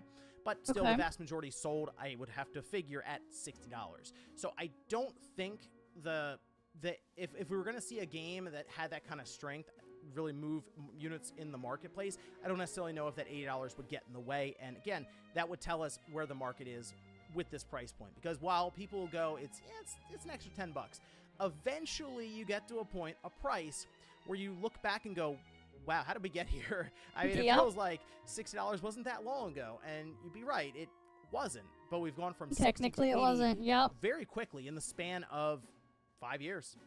Like, that's how we've moved up $20 in 5 years. That's very quick. All right, so that's the thing. You get to a certain point, and then you back up and reflect. All right, like $100, when we get to, which, let's be real, based on how these companies are moving right now, we'll get there at some point. It could even be Grand Theft Auto 6 for all we know right now. When we get to $100 and you see it then tick over to what's really the 3 digits there, that's going to be another moment where people step back and go, whoa, how did this happen? And we're kind of already there with early access and special editions, that sort of thing. But it's more or less the baseline price that really makes people consider their purchases when they're shopping. But really, unless a lot of people just stop buying all these Nintendo games like Mario Kart, or like the next big 3D Zelda game that'll probably be 80, or the big 3D Mario Yeah, I game, can see that happening. I just don't It's think Nintendo's going to Nintendo. be deterred necessarily. Now, it doesn't mean that all their games are 80, because I will say I'm having much more fun with Donkey Kong Bonanza than I was with Mario Kart World. So I just think it's a better game, but it's priced at 70. Nintendo didn't think to push that because the Donkey Kong franchise is nowhere near as strong as Mario Kart, obviously. And they're still sort of in this phase of trying to build the Donkey Kong brand with everything else they're doing right now, with the theme park. We were hearing about a movie that apparently is in the works behind Okay, the a Donkey scenes Kong in movie? this game. So it's more or less about the future for that franchise, not the here and now. So I'm curious what the next $80 game will be for Nintendo, and then also beyond that, which third party is going to take a swing at it and see how it does there, because there's a sticking point right now between just 70 and 80, which is funny because there was a lot of backlash to 70 back in 2020, and now it seems to be almost a relief. It's like Outer Worlds 2 is $70. That was close. All right, we're good now. Yeah. But that's what happens when you keep pushing and pushing and pushing. Eventually, even some of those more expensive prices yikes. from 5 years ago start to look a bit more affordable. But let me know what you guys think about this one down below. Were you surprised to see? Alright then. You know, I'm kind of curious. They're all quitting Mario Kart World. I want to see this one. Alright. They're quitting Mario Kart World. People are quitting Mario Kart World. I'm not This surprised. is some scary words to hear, and Yeah, this is they're something that I've planting been seeds looking for at nostalgia, a couple exactly. of weeks now, and even a couple weeks after the game came out. It's approaching 2 months now since Mario Kart World came out, very soon, in about a week, and it's already starting to lose a lot of its players. Now, there's no accurate way of really checking this. This isn't a Steam game. We can't see the charts and stuff and what's actually going on and how many people are and are not playing online, or just the game in general. But I've been seeing comments literally just weeks after the game came out from you guys and from other people online saying they dropped Mario Kart after about a week or two when it released. Yeah, and that that sounds was about right. Super confusing to me. I'm somebody that wasn't even really fond of the game from the beginning, and I told you that it had lots of problems. In fact, I'm still working on a very, very extensive review. A lot of you have been asking me about that. It is about halfway done. I had to take a pause for Donkey Kong Bonanza content. I wanted to just play that. Oh yeah, because 8 Deluxe I is myself way better. needed a break from Mario Kart and it's a lot World more and to play fun. something else.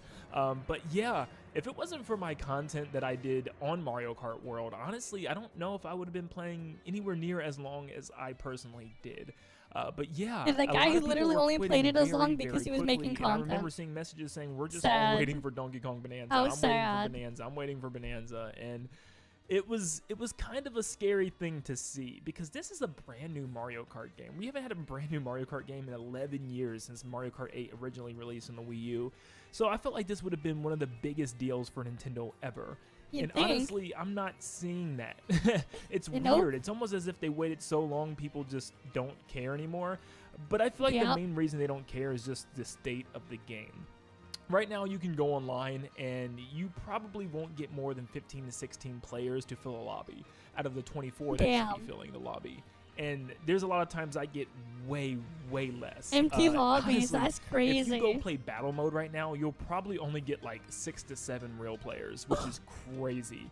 That is I just sad. realized that the other day. I'm not a big fan of battle whatsoever, especially considering the fact that they didn't do anything different with it in this game, and they just made it, completely bare bones. It's so But I wanted dead. to try it out just for the sake of it, and also That's for the review crazy that I'm how writing, dead it and is. Battle mode is just empty. Because it's Mario It is Kart. completely and utterly empty. I mean, there was a couple times I was only playing with like 4 or 5 people on these big maps trying to find people. It was just, ridiculous.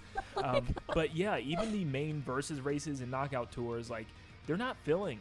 And this is something that I've been noticing since day Insane. one. Well, not day one. I'd say since like week 2, week 3.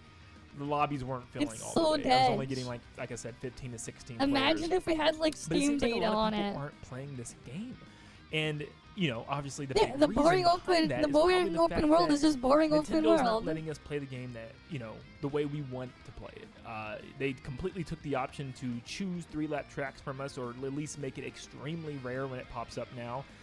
So yeah, a lot of people are forced to play these intermissions, and I think people Nobody are really, wants to truly play just getting intermissions. sick and tired of these intermissions. They're Like, really boring. They keep It's trying just them. I straight know I line. was, and they are just really that bad. A lot of them are, at least. And it's just not fun. Who would have And thought? I wonder if People Nintendo don't can wanna see this. play I'm sure they can intermission see on their tracks. end how many people are playing online on their servers and stuff, and maybe this will, send a message to them to make some type of change immediately or do something. Something else, I know a lot of people, said the game just came out. They don't need to announce DLC or updates or anything like that. But I'm like, you I kind of demand. do. You got to give some type Welcome, of, welcome. path or some I'm type clearing of out my outlook into inventory at the future or same time. plan, for a game like this. We're This probably is a gonna Mario roll Kart gear. game that launched with only 30 tracks. Yes, there's a lot of intermissions, but when every single one of your intermissions, for the most part, is extremely disliked online, that Yep. means you only have 30 tracks. And on top of that, you're not letting people play these 30 tracks the way they want to. No. So yeah, there's a People big really don't reason wanna why play, people aren't playing online right now, and people that are, there's like 50,000 people that are simply just only playing on Discord lobbies in that giant Mario Kart Discord server, where they're just joining, custom lobbies where people are running nothing but 3-lap tracks. Damn. I myself was doing that for a while because it was like 10 times more fun than dealing with People are just making their own Discord lobbies just to get out of it.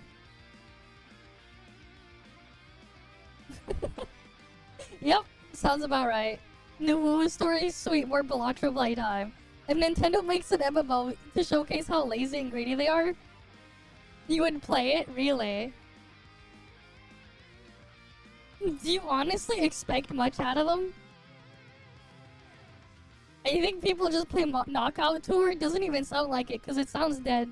the intermission tracks online and just dealing with item luck. So yeah, that's the thing. A lot of us Mario Kart fans, almost every single one of us Mario Kart fans, have all come together and pretty much have the same conclusion. This game's mechanics is one of the best mechanics we've ever witnessed ever in Mario Kart. It is some of the most smooth, fun gameplay. I love the wall and rail riding. I think the trick system is super cool and Okay. super rewarding when you pull off a crazy trick on like Bowser's Castle or Great Question Block Ruins, for example. And it feels so good to do. But you can't do any of this the stuff when you're courses are driving just straight ass. down a highway. You know what I mean? And that's the problem with this game right now. And I don't know how Nintendo's going to fix this. You know, I thought for sure they'd come out by now and have like an extra mode where it's just like nothing but 3-lap tracks. Yeah, I don't know about that. But no, there's been no real The first updates. time I Every agree, they update did that they've added great work. has just They straight show up main taken characters stuff away. glazing too much, They've, then you patched a realize the couple mistake. small things. Yep. It's been, like I said, almost 2 months. You can't. It's because everything's a straight line. What shortcut? There are none. What shortcut? When you're going in a straight line, you're just stuck looking for banking on item luck. You're stuck bagging. Like the reality is Mario Kart World multiplayer online is just bag for as long as you can until you get some crazy item. Make your way into like as close to first as possible, and then dump your items. That's it.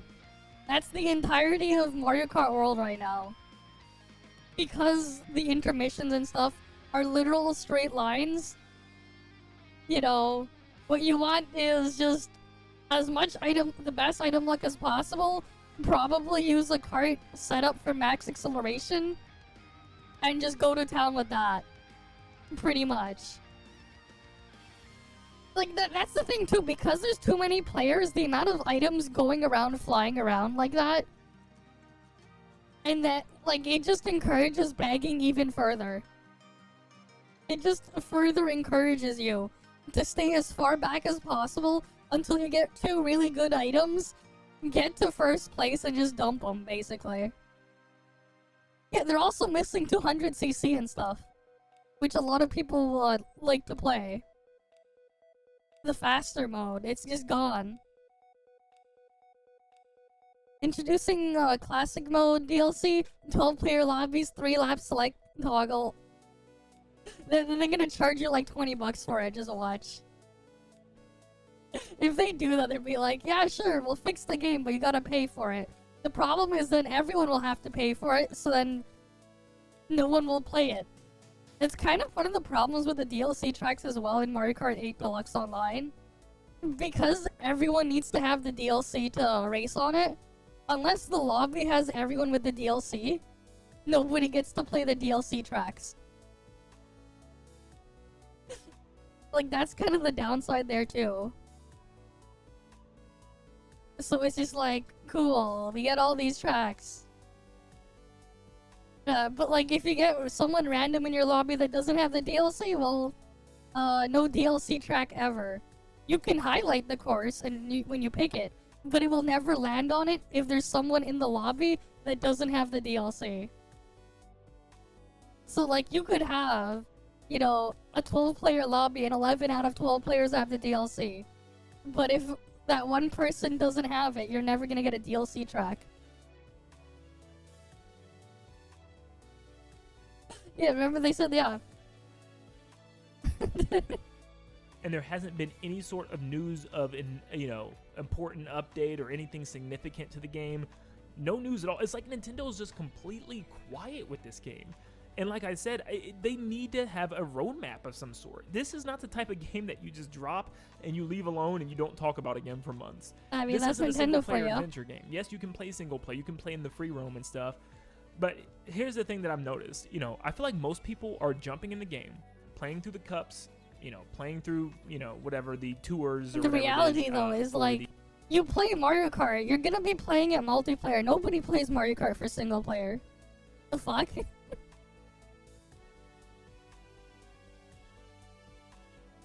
You can actually, to the point you see people line filling a lot because they never played them. But you actually can? I thought you couldn't. I only tried it like when it initially came out, the DLC tracks back then. I never bothered after that. Because like I couldn't be bothered to pay for Nintendo Online anyways. Their shit sucks anyways. the, you know, what is it called? The Knockout Tour. But playing through those, But like Knockout Tour, and hell also no. going through free roam and collecting the P-Switch missions, collecting the coins and stuff. And I feel like when people are done with that, they're done with the game. They're Yeah, putting they're it just down. done. I'm still on my way to 100% free roam. I'm very, very close. But I feel like once I do, it might be my excuse to just be done. I mean, it Because, will be like, done. what else is there? There's really nothing else drawing me back to this game. Yeah, I can jump on and play a couple of matches on a Discord lobby or try out a couple matches online. But it's just so frustrating with the straightaways and the intermissions. I just, you know, don't want to play more than 2 or 3 games, and then I'm just tired. And that's what's happening with a lot of people, it seems like, right now. So many people. And I'm reading these comments online, and so many people saying, like, I'm just bored of Mario Kart World. Even content creators, even Mario Kart content creators Yeah, are, I'm not are surprised. struggling out here. They're posting videos almost every single day trying to get Nintendo to listen. And you guys probably see them and stuff, and it sucks because, you know, these are content creators that made tons of content from games like Mario Kart 8 Deluxe and Mario Kart 8's original. That's what is so crazy about this. I feel like Just set up a Mario Kart VPN 8 tunnel Deluxe, into a virtual which was LAN just server? a port with a couple new content added. You know, it was more than a port. No, that's actually a thing though. That's actually a thing. People actually do that.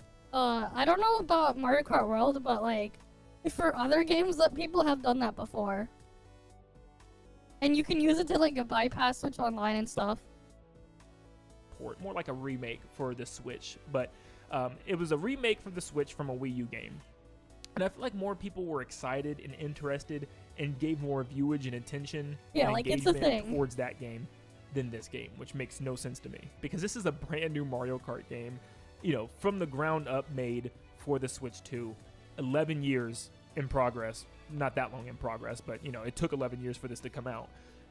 And people don't even really care about it that much. Like, it's just completely it took so long and nobody gives a fuck. It blew my mind that this wasn't, like, the most popular thing to talk about online. Like, it was popular for, like, 2 weeks, and everybody just stopped talking about it. And I'm not going to say I don't understand why. I know very well why. But we all know why. Nintendo needs to pump some life into this game. There's a rumor that there's a Nintendo Direct this month, and the last week for it to happen is next week. And as Nintendo Direct, if they don't have any information about Mario Kart World, this game's dead. You know what I mean? I mean, this game is just straight up going to be dead because people don't have anything to do. Like, another just thing is at least use these intermission tracks. Like, you know what I mean? If they're in the game already, use them. Why in the world is there only 8 Knockout Tour Cups? Why? Why are we forced to play on the same 8 tracks every single time and then end on the same 8 3-lap tracks every single time? It's just like, there's all of these over 200 intermissions, and Nintendo hasn't had more than 8. There should have been more than 40 from the start. Yep. This stuff is in the game. Like, these tracks exist already. It's not like they're adding, you know what I mean? And that's probably what they're going to end up doing, is just adding more knockout tours. And it's going to feel like content. Like, that's the thing, too. If Nintendo does add all these updates, are people still going to even care? Because I'm sure they're going to add more costumes, maybe some more NPC characters, maybe some more, maybe like a DLC pack for Donkey Kong Bonanza. I've been hearing some rumors that might happen. Maybe like a young Pauline character, some skins and costumes for Donkey Kong and stuff. That could happen. Is that enough to really make people interested in the game, though? Like, oh, a new character to drive straight with, like a new character you know what I mean? for Straight Line so Simulator. Nintendo's gonna really have to announce something big, and I feel like also if they announce something like new tracks coming, they are also going to kind of put themselves against a wall because people are already upset with the outrageous price of this game, which I still think is completely unjustified by the game's content. Yeah, very unjustified. Like, you really want us to pay an extra $25, $30 for DLC for this game? You got to be kidding. Get out of here. So exactly. I feel like if Nintendo's going to add anything to this game, it has to be free. Yeah, they have to make it free. They have to fix this intermission stuff by either making them better, tweaking them, adding obstacles and stuff on them, coming up with some type of, fun mode, something. They have to come up with something because this game is not going to make it. This game is not going to make it past, to the end of this year even. People are already just super, like, Bonanza is a brilliant game. Donkey Kong Bonanza is one of the best games I've played from Nintendo in years. And I feel like it is going to just overshadow everything Mario Kart for a while. And, and then before you know it, everybody's moving on to the next, big and best thing. I hate gear rolling, man. That's why I don't do it until I Kirby Air stockpile a Ride lot. might blow Mario Kart out the water. And I didn't even think that was even a chance. Because at first I was like, man, they should have really spaced these games out. But now I'm sitting here like, because I was like, man, Mario Kart is just going to triumph over Kirby and knock Kirby out the water. But I don't know anymore. Like... I think Kirby might end up doing the opposite. If that would Kirby be plays hilarious. his cards right, I mean, if it has like a fun city trial mode again, with like multiple maps and then like fun racing that modes would be and stuff, hilarious. because it's just straight racing in that game. Hopefully they don't add intermissions in Kirby Air Ride. But yeah, Kirby Air Ride might become the ultimate racing game over Mario Kart. I mean, seriously, it's crazy to even think about that, but it might very well happen. It's just a crazy time, and it's just also Nintendo. I feel like they're just like this new secretive Nintendo now. They've been like that with the Switch 2's even like reveal. They're holding their cards really, really, really close to their chest, and they're not really giving us any information about anything until like the very last second. I mean, we have like 3 games slated for the end of this year, and Nintendo hasn't given us a single release date for any of them. Some of them don't even have actual gameplay trailers. Like Hyrule Warriors got like a 5-10 second snippet. Kirby has no gameplay trailers, and Metroid Prime 4 has had a couple trailers here and there, no release date though. I'm like, what's going on? What's the plan here? So hopefully, like, for Nintendo's sake, I almost feel like they have to have some type of general Nintendo Direct next week. Like, they have to, because there's so many games for them to talk about. We don't even know what the holiday season game is. There's more people playing Chocobo GP. One outside of Pokemon. Wait, we just actually? need release dates, trailers, and we need Chocobo? information on Mario Kart World updates. Like, I don't see a world where we get a GP? Nintendo Direct next week That and is there's no sad. Mario Kart World updates. Like, what do we do? Like, That we have is, to like, mentally prepare actually ourselves sad. because what happens if that But happens? also Like, hilarious. Is the game just done? Do we just move on and just forget? Like, are people all going to move back to Mario Kart 8 Deluxe? Like, what is going to happen? People are already doing that, by the way. There's literally people posting, like, you know, hashtag Mario back to Mario Kart 8 Deluxe or something. They're already which is going crazy. back. Like, we've already spent 11 years playing Mario Kart 8, and it looks like we're going to spend, like, 8 more. Like, who knows when the next Mario Kart's going to be? People are already looking forward to the next Mario Kart because of just, you know, where this one, you know, took its direction. And like I said, I know I'm making it seem like Mario Kart World's like the worst game of all time. It's not. It's a really good game, but it's just severely flawed. And I feel like right now, there's nothing, you know, online is what really keeps people coming back and playing your game. That's what keeps people coming back and playing Splatoon.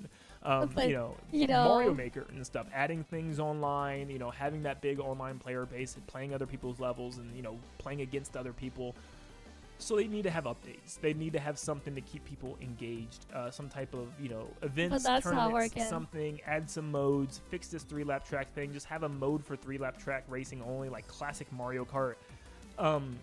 They got to make some changes. So hopefully they take this criticism and feedback, and hopefully they can see that people They already aren't playing announced, online as yeah, much. got But a Splatoon without a spin-off. solid online mode, your game. Yeah, it's just dead. Mario Kart World is dead. Wait, what's this one? Nintendo just made Brazil lawsuit even worse. Oh boy.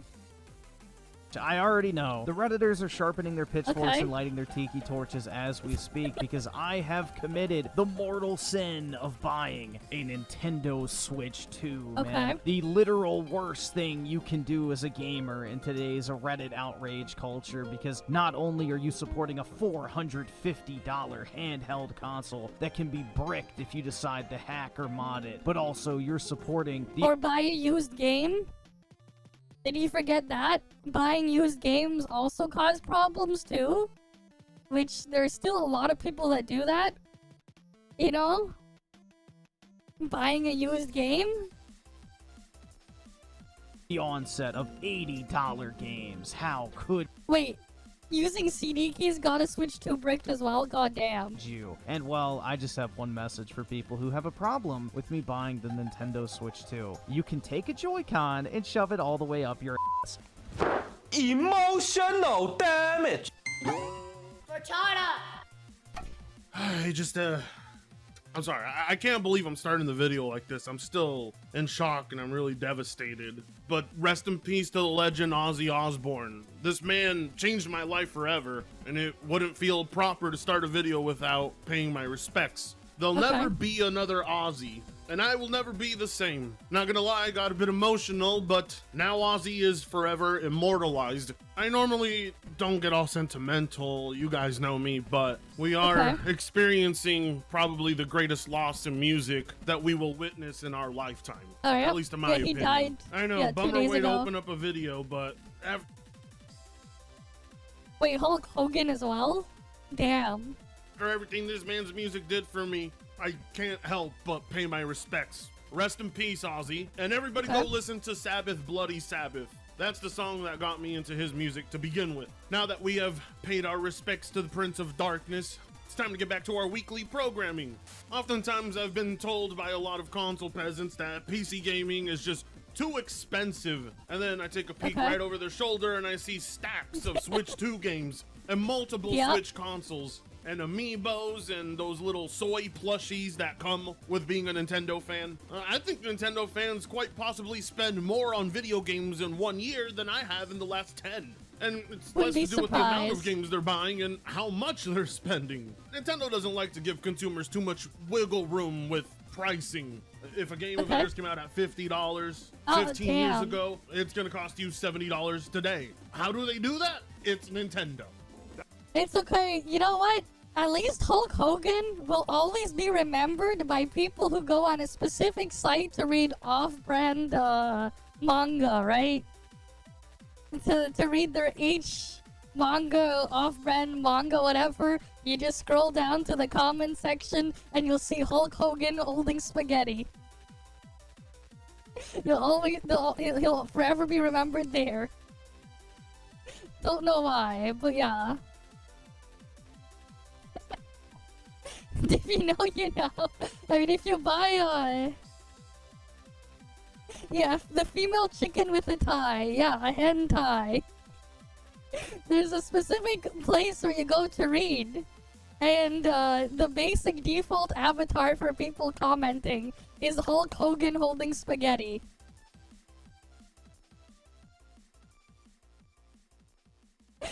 All I know is he was known for holding spaghetti on a specific website. Other than that, not really. Not really, no. All I know is there's a picture of him holding spaghetti. But yeah.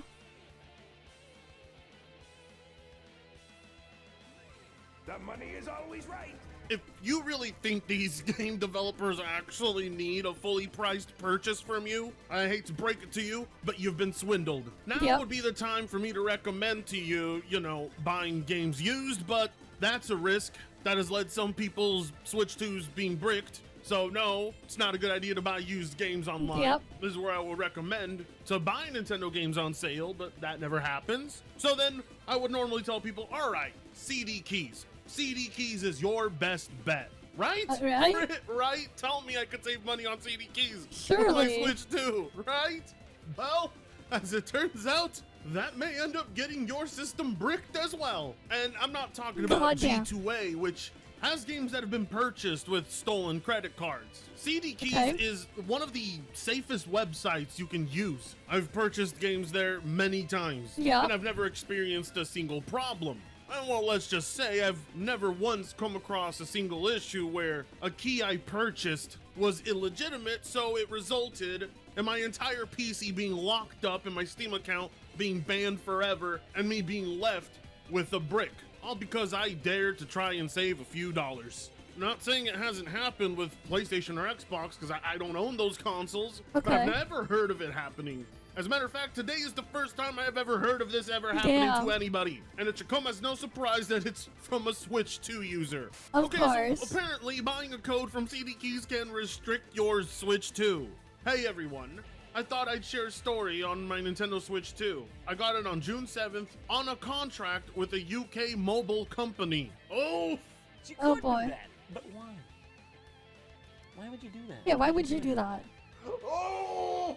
Oh, that's even worse! Even he just had a worse. Switch 2 that he didn't even fully own yet get bricked. Oh my god! You know this guy was starving to save any little bit of money he could, because if you're buying a Switch 2 on a contract with a payment plan, you're gaming on a budget. And it sucks to say, but you chose the wrong console, my friend. The Nintendo Switch 2 is not built to save you money. That thing is simply a license to print money for Nintendo. One that you don't actually own, because they can disable it whenever they want. Sad to say, but if you actually want a device you own that you can pay pennies to play video games on, you need to go and build a gaming PC. I've been telling people for a long time.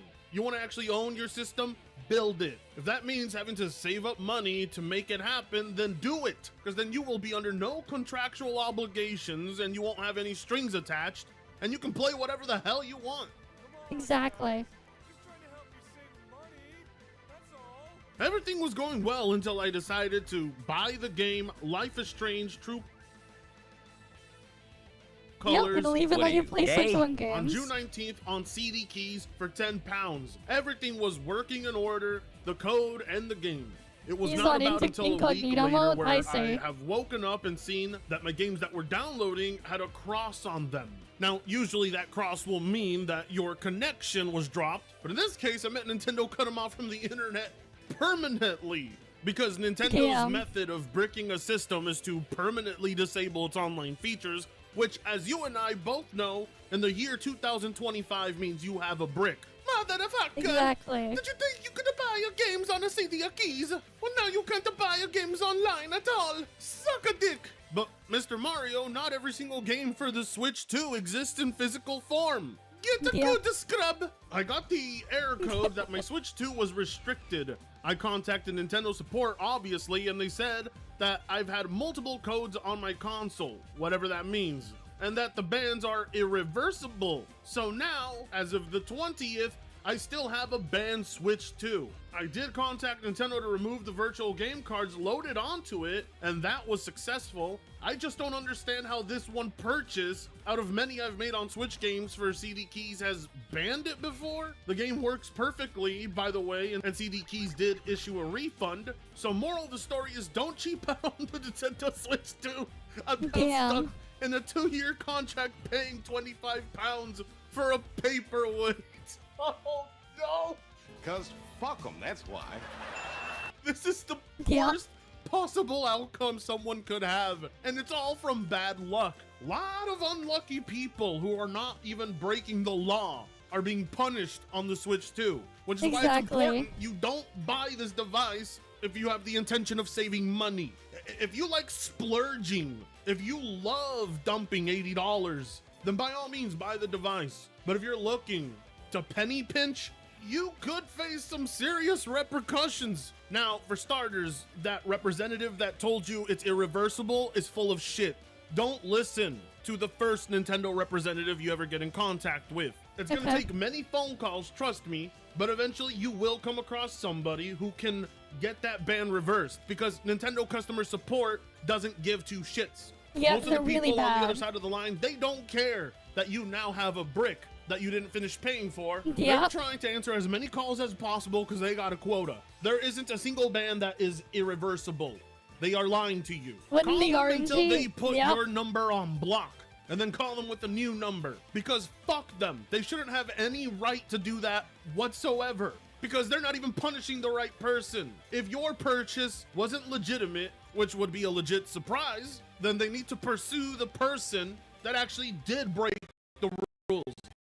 Exactly. It's been out for 4 years, and it's still marked at $60. The price for it on CD Keys that I've seen is $15. So the only crime this man committed was trying to save money. Now it's obvious that Nintendo isn't banning his Switch 2 because he bought a used game. It's clear that key he bought was maybe obtained illegally and sold to him illegally. But again, why does the end user have to be the one to experience the punishment? Exactly. Did Nintendo not think this out? No, of course they did.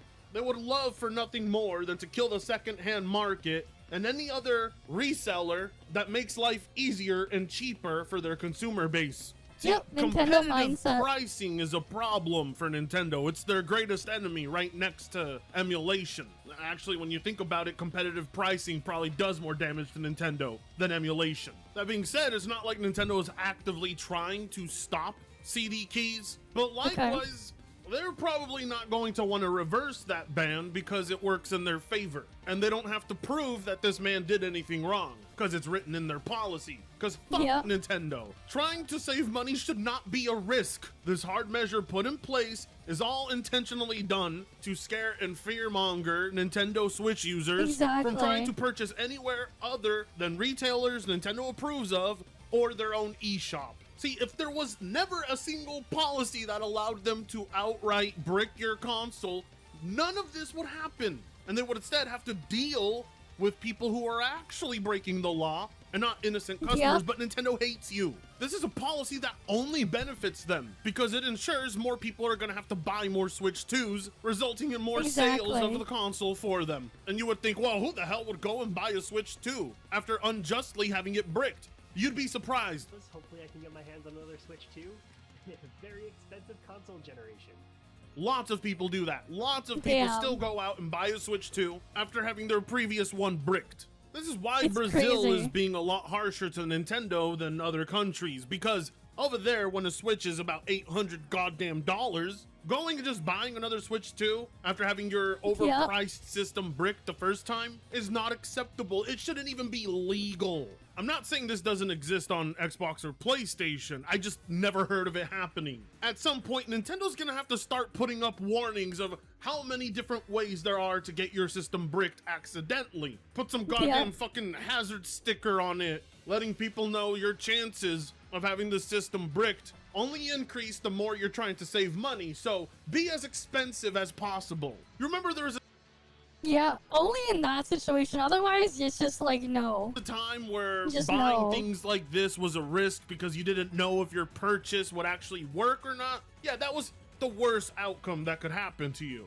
Nowadays, you don't know if inserting that cart could ruin your $400+ purchase. Exactly. And that's insanity because it's at the hands of the company who built it, not at the hands of hackers or other malicious third-party groups. It's all from Nintendo, and all of it can be undone. All of it can be reversed, which is why it's important we get as many eyes as possible on that Brazil lawsuit. They are the only country in the world addressing this. And if you don't think it's a problem, if you think this is acceptable, then how Even come that you're not happened. advocating and rooting for it to happen to all your other devices, huh? The amount of pirated entertainment you have that you're denying right now? Don't act like you don't have a plug-in device that lets you stream thousands of pirated shows. We both know that you would hate it if such a device caused your TV to permanently disable and never be usable ever again because Toshiba said so. Nobody advocates for policies like that, but Nintendo guys defend it when it comes to their favorite company because they believe for some reason Nintendo hasn't made enough money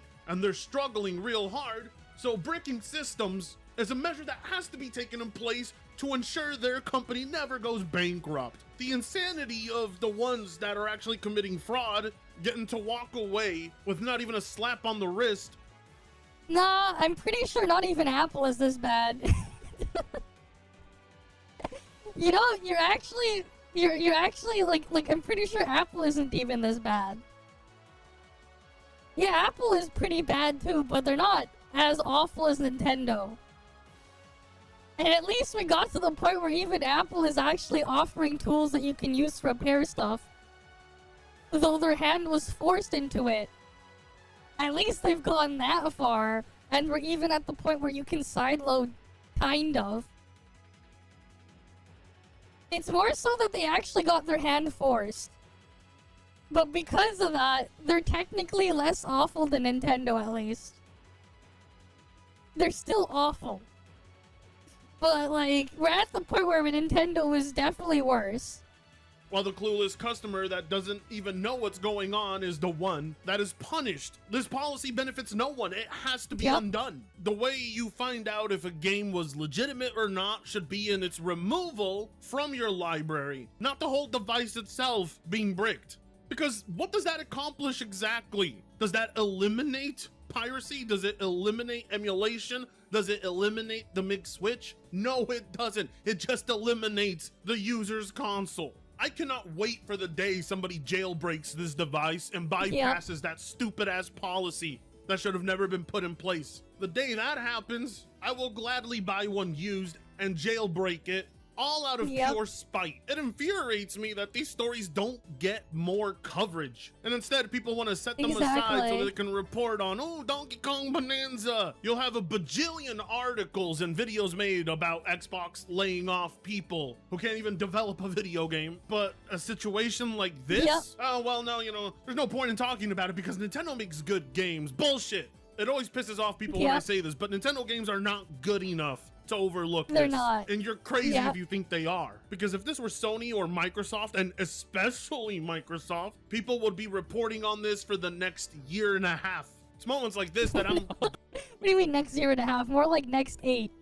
glad Let's I'm be not real. blinded by Nintendo because I really don't think their games are the best ones out there. That just seems to be all a part of the agenda, and I don't follow it. So no, until this gets undone, you're not gonna hear me shut the fuck up about it. I cannot wait to see what Nintendo's response to Brazil is going to be, which is only a matter of a few days away now. With all this evidence and all these examples stacked against them, what is Nintendo's clapback going to be? Well, that's why you need to hit subscribe. Get me to 100.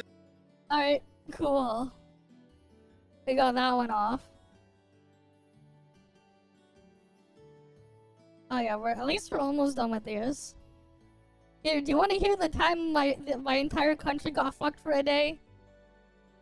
How long is this one? On the crisp Friday morning Oh, of it's only July 10 8th, minutes. 2022, Canadians I remember across that the day. nation awoke with their usual routines in mind, checking their feeds to see what they missed out on overnight. But something was amiss. Their internet Everything was was down. No problem, it was probably just the router acting up or something. It'll fix itself in a few minutes. An hour later, Surely. it was time to book an Uber to get to work, but the internet was still down. Yep. No problem, looks like some will just need to take the bus for the first time since the pandemic started. Upon getting to work, the employees seem to be a bit more idle than usual. What's going on, someone asks. Well, Rogers, our internet provider, is down, so we're just playing ping pong until they restore service. Yeah, but given the severity, it's probably gonna get fixed anytime now. Okay, bro, stop talking, it's your serve. Haha, buddy, you asked for it. Little did they know they would be playing table tennis for the next 15 hours. Yep. During this time, not only was the internet down, ATMs, 911 was down. A lot of payment like things as well for accepting credit cards and shit. Or your bank cards in stores were down too. Everything was down. Everything. but 911 calls failed. You don't know if it's even allowed, but yeah. Everything was down.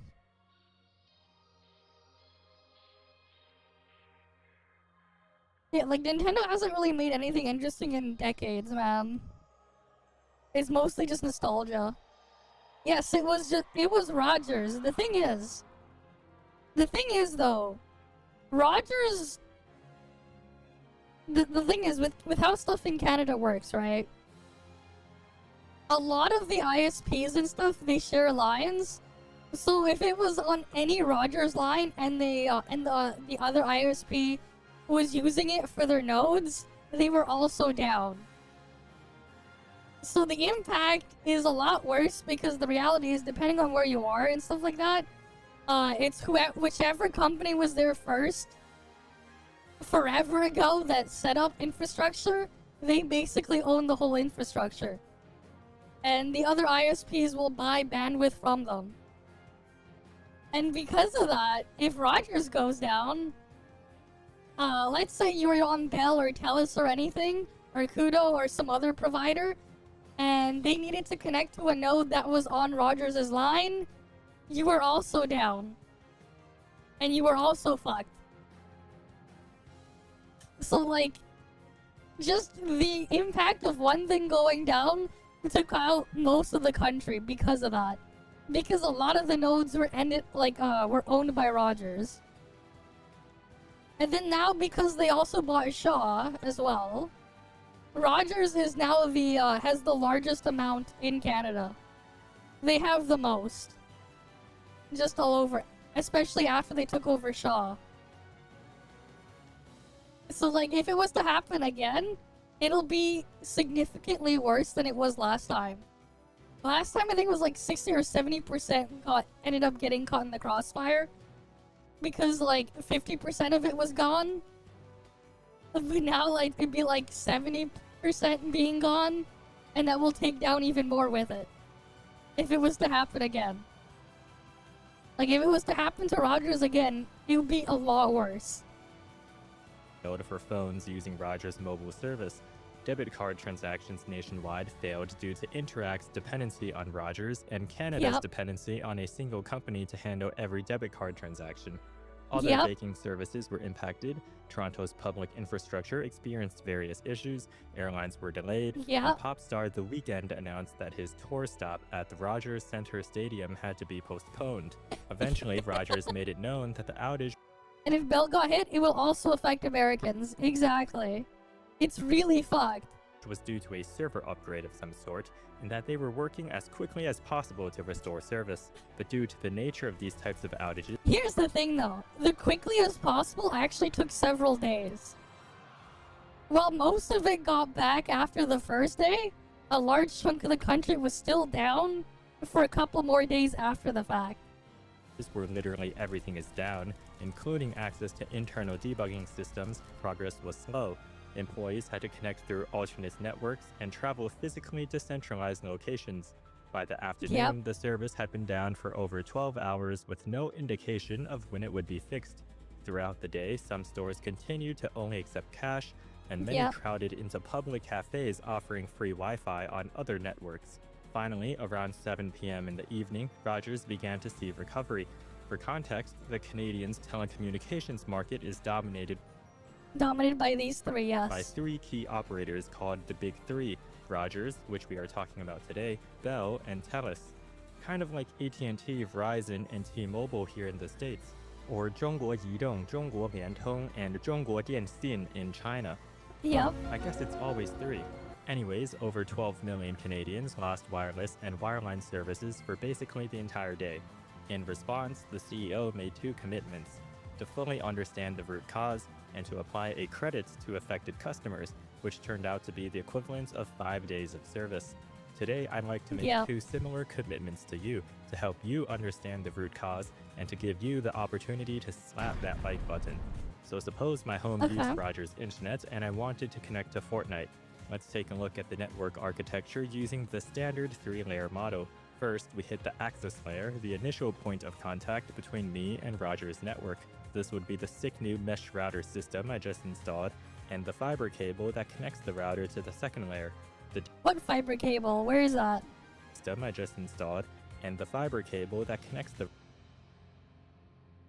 I don't see a fiber cable here.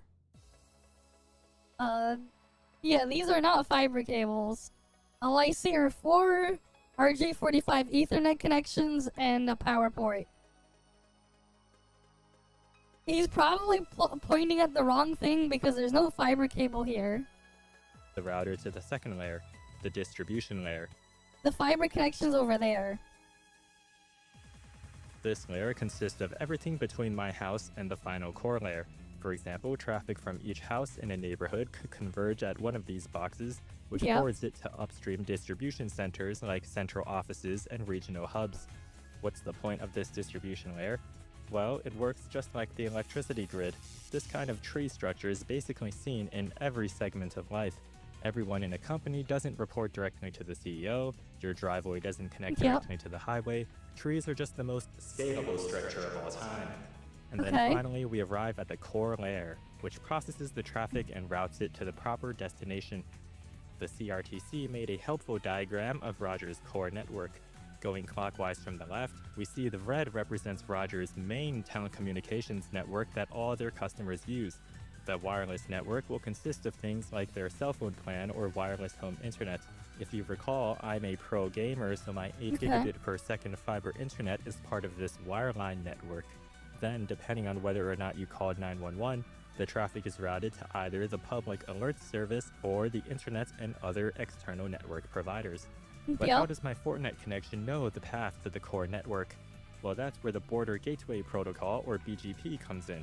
So say we have a bunch of routers. You got an 18 hours outage because someone hit a pole that had 3 transformers. Oof.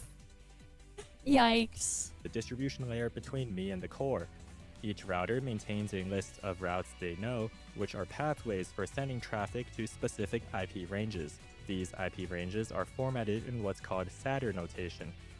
This is an IP address followed by a slash and a number from 0 to 32 called the prefix length. The max is 32 because IPv4 IPs are 32 bits, consisting of 4 8-bit numbers separated by dots. So we probably know what IP addresses are. It's like your actual address, but on the internet. By adding a prefix length such as /32, we represent the set of all permutations of the preceding IP when the prefix of 32 or first 32 bits cannot change or are fixed. If you do the math, we really have no options here since everything is fixed, so this is just one IP. On the other hand, /0 represents the set of all permutations of this IP when the prefix of 0 or none of the 32 bits are fixed. We are now free to set any of the IP bits as whatever we want, so this range includes every IP that exists. If you do the math for IPv4 IPs, this is around 4 billion. Now 16 means that the first 16 bits are fixed. How many IPs are in this range? We are free to set the last 16 bits, so doing some simple combinatorics, we have 2 choices for the first bit times 2 choices for the second bit, and so on for 16 times. This would equal 2 to the power of 16, or around 65,000. You may notice by now that the size of our block is just 2 to the power of 32 minus the prefix length. Anyways, the entire internet can be subdivided into these blocks of IPs, and BGP is what is used to find the best paths to connect these blocks together. Going back to our route table, an example route might be to reach this set of IPs, send traffic to this next router. Basically, BGP consists of routers advertising the routes and route attributes they know to their neighbors, who then do the same thing to their neighbors. So in this way, everyone gets the updated navigation directions to reach every IP address that needs to be reached, and everyone is happy.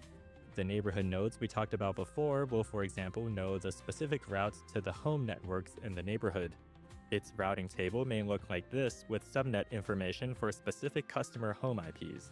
But the core network and upstream hubs don't need to know information this granular, so it obviously makes no sense for every single route in every router to be communicated to the core.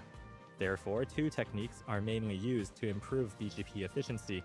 Firstly, routers can aggregate routes by merging multiple small ranges into a larger IP range. For example, 14 home networks can be aggregated into a single /28 route. More importantly, routers are configured with filters that selectively control BGP routes that are advertised and received. In the case of Rogers, they used access control lists, which match particular IP prefixes. This way, the upstream routers only receive routes that they need to know. However, interesting things can happen if you accidentally delete these filters, say for a significant portion, if not the entire distribution layer. Oof. It gets flooded. On the day of the outage, Rogers was performing some maintenance to upgrade their core IP network in a 7-phase high-risk process. But after the first 5 phases were completed successfully, they figured the maintenance was actually not that high risk and downgraded it to low risk.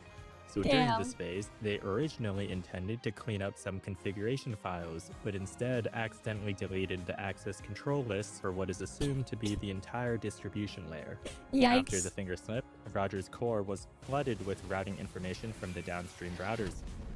Since the core routers were not configured with proper overload protection mechanisms, the excessive routing data caused them to crash within minutes. Soon enough, user traffic can no longer be routed to the appropriate destination, causing services like mobile, landline, internet, and 911 calling to cease functioning. Rogers' core network was also responsible for advertising its routes to the open internet. Everything I talked about before was internal BGP or iBGP within Rogers' own network. External BGP or eBGP is essentially the same thing except in the open internet, but you need to be important enough to have an autonomous system number to play the eBGP game. Rogers, for example, is assigned AS812, Google has AS15169, and McDonald's has AS22292, though they don't actually use it for anything. Since Rogers' core routers crashed, they ceased advertising eBGP routes to their friendly neighbors on the internet and eventually disappeared, reminiscent of Facebook in 2021. So the reason why it took a really long time to fix was because, as you'd already expect, everything broke, and their critical infrastructure sites did not have redundant connectivity from alternative service providers. Not only could they not connect to their infrastructure, the staff also could not connect to themselves. Rogers staff used Rogers mobile and internet services, so they were not able to communicate effectively during the early hours They of the couldn't even outage. talk to each other. Lack of documentation of the low-risk maintenance may have slowed the investigation, as they cannot pinpoint the root cause for about 14 hours from the start of the outage. Given the network saw recovery about 15 hours in, most of the time was actually spent on determining the root cause rather than fixing the issue. So besides remediating the above issues with proper overload protection and improving their risk assessment algorithm for maintenance changes, Rogers has decided to separate the IP core for wireless and wireline networks. They plan to spend $261 million to physically rip them apart. This will resolve the single point of failure seen in this outage, and will allow for one network to stay up as long as they don't perform the same catastrophic maintenance event in both networks at the same time. Runbooks, well-defined roles, alarms, automatic rollbacks, communication protocols, third-party providers for backup, AI, they got it all figured out now. All it took was a somewhat pricey outage. Yep. I'm pretty sure, though, it cost people a lot more than $142 million during that time. Not having anything up for a day. But that was just on Rogers alone. But yeah, it's just crazy that how that happened. Oh, that's done. Okay, what else is here?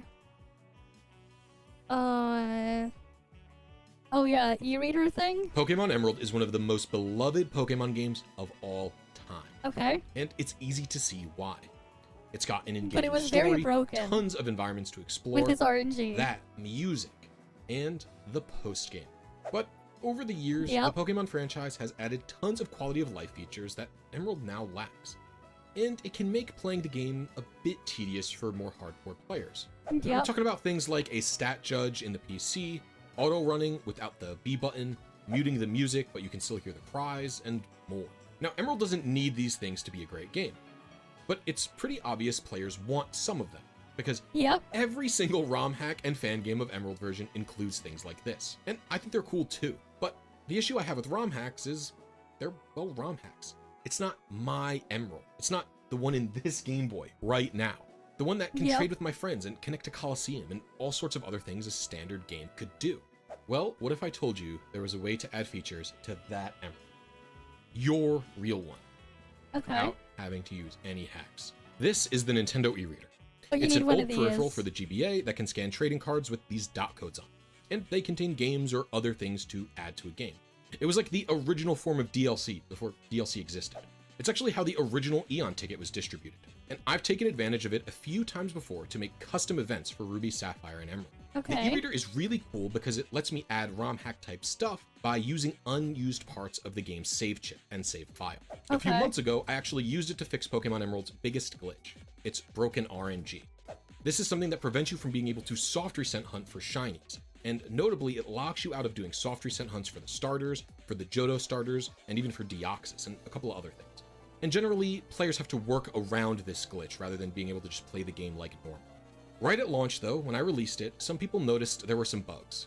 You, most of the time, couldn't save in areas with no music, which is where Deoxys is, and everyone wants to hunt that. And then sometimes Dewford Cave would also crash. While I finally got around to trying to fix these issues, I also decided to field questions from you, the viewer, to see what features you would want in Emerald that later games had. And I would combine these updates with my Emerald Seed Fix patch that already exists to make a new and improved copy of Emerald that you could run on your childhood games without a ROM hack, without an IPS patch, or even a flash card.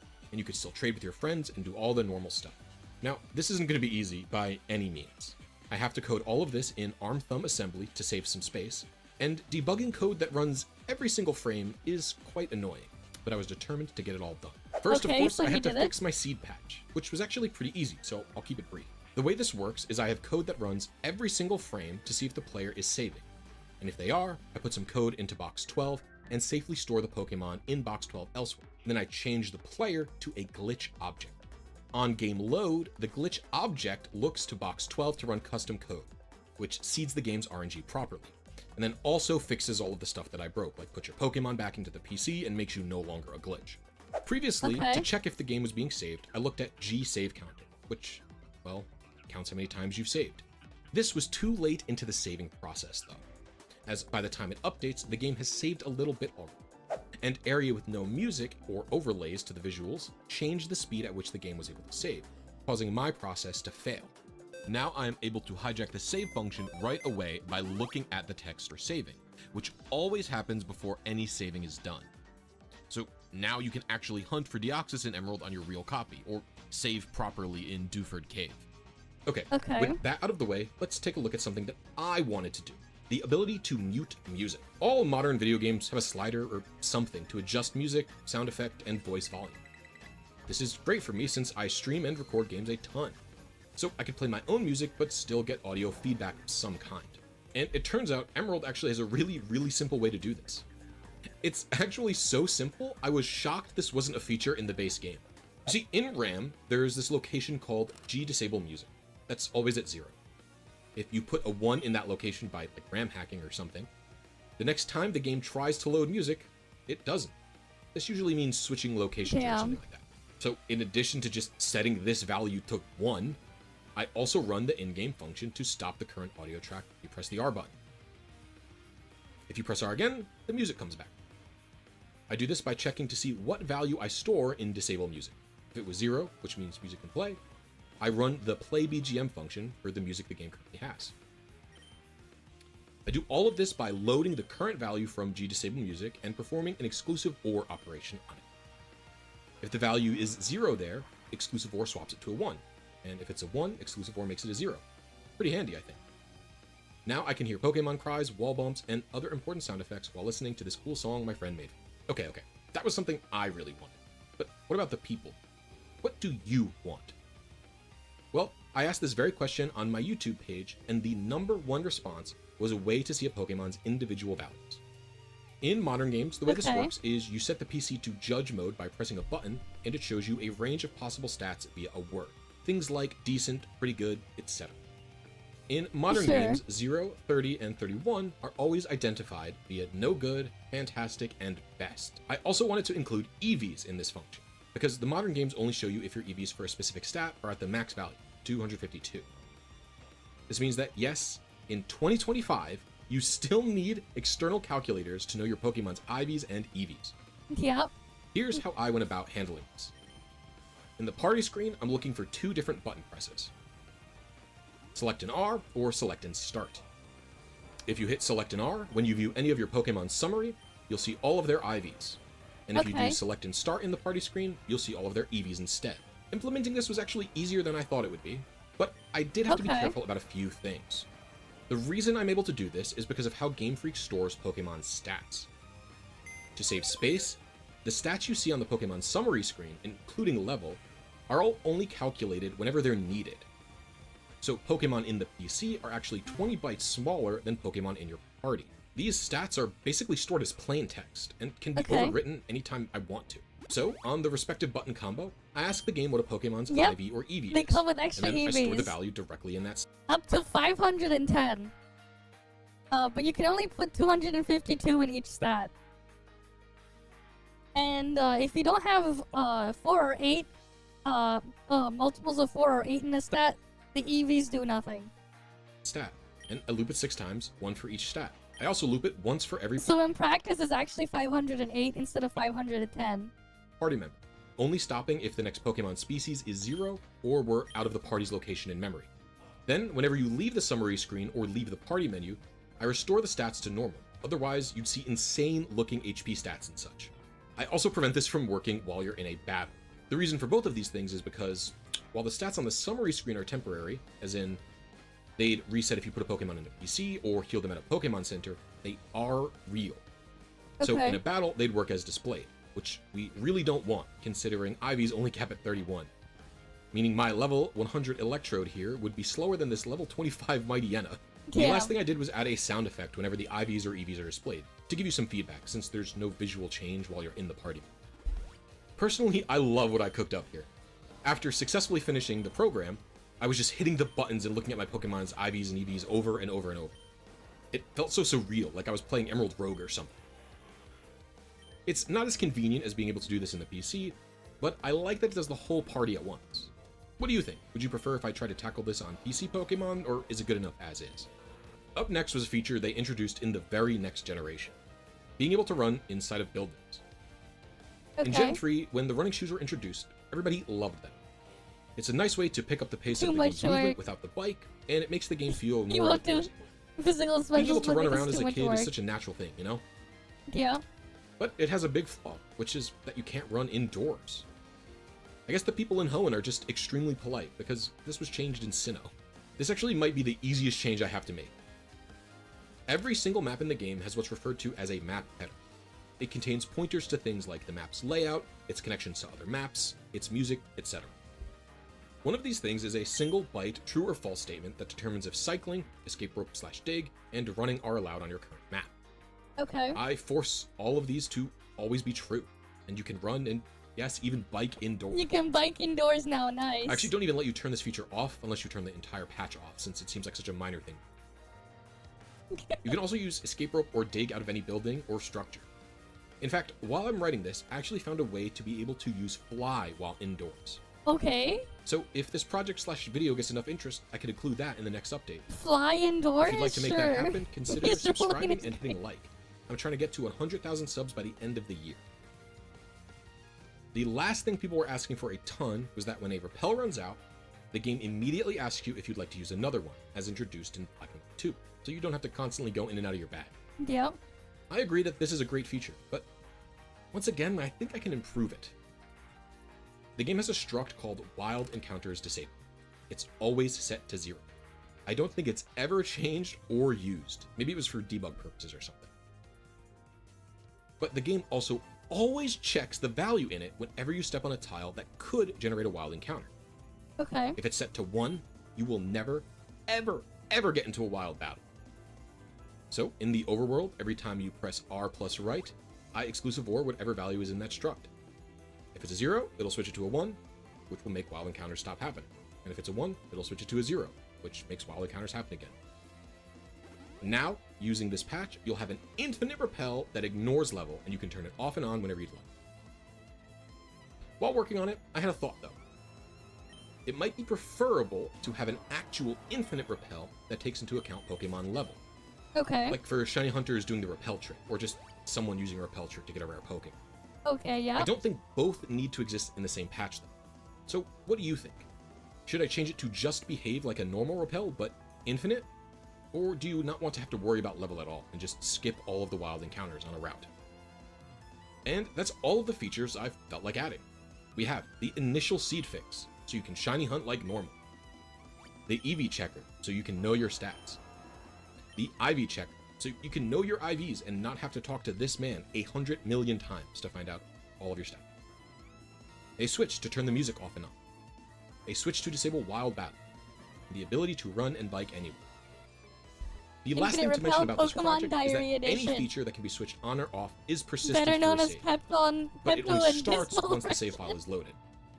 So What? Emerald's music will continue until you hit A on the save file select screen, which Okay. is kind of annoying for soft reset hunts, but not a huge deal in my opinion.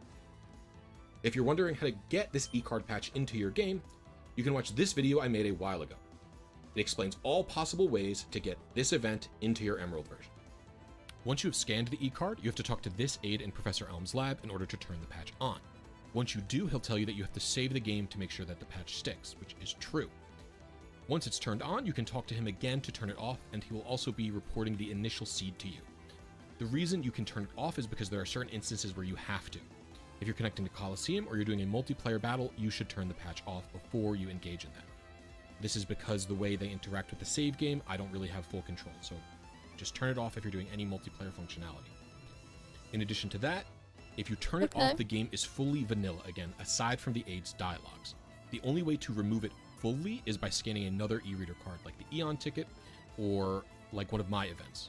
Now, I know I've had people concerned with the seed patch that turning it off via this guy isn't enough. I promise you that it is. If the patch is off when you talk to this guy, no custom code is running. It will Also only kind of ever dumb run if you because talk to him, and that's the it. guy So made it's fully up removed if it's turned off, the and it's story safe to over play time, and it's in all nonsensical. normal states. I see. I've never played I these hope you ROM all hacks, enjoyed this but video. okay. And if any of you are using any of the features on your streams or hunts, please tag me on BSky, YouTube, or in my Discord. The e-card is free to download on my GitHub, and there's also a save file right in front of the Hoenn starters with the patch enabled, so you can shiny hunt those in Emerald regularly. And lastly, I'm going to be streaming the day this video drops, showcasing its features. Oh, that's cool. He improved it a bit more. Very nice. Okay, we're almost done with the reacts. What is this? Horror games of Nintendo. Horror in video gaming didn't start with indie games that popularize streams nowadays.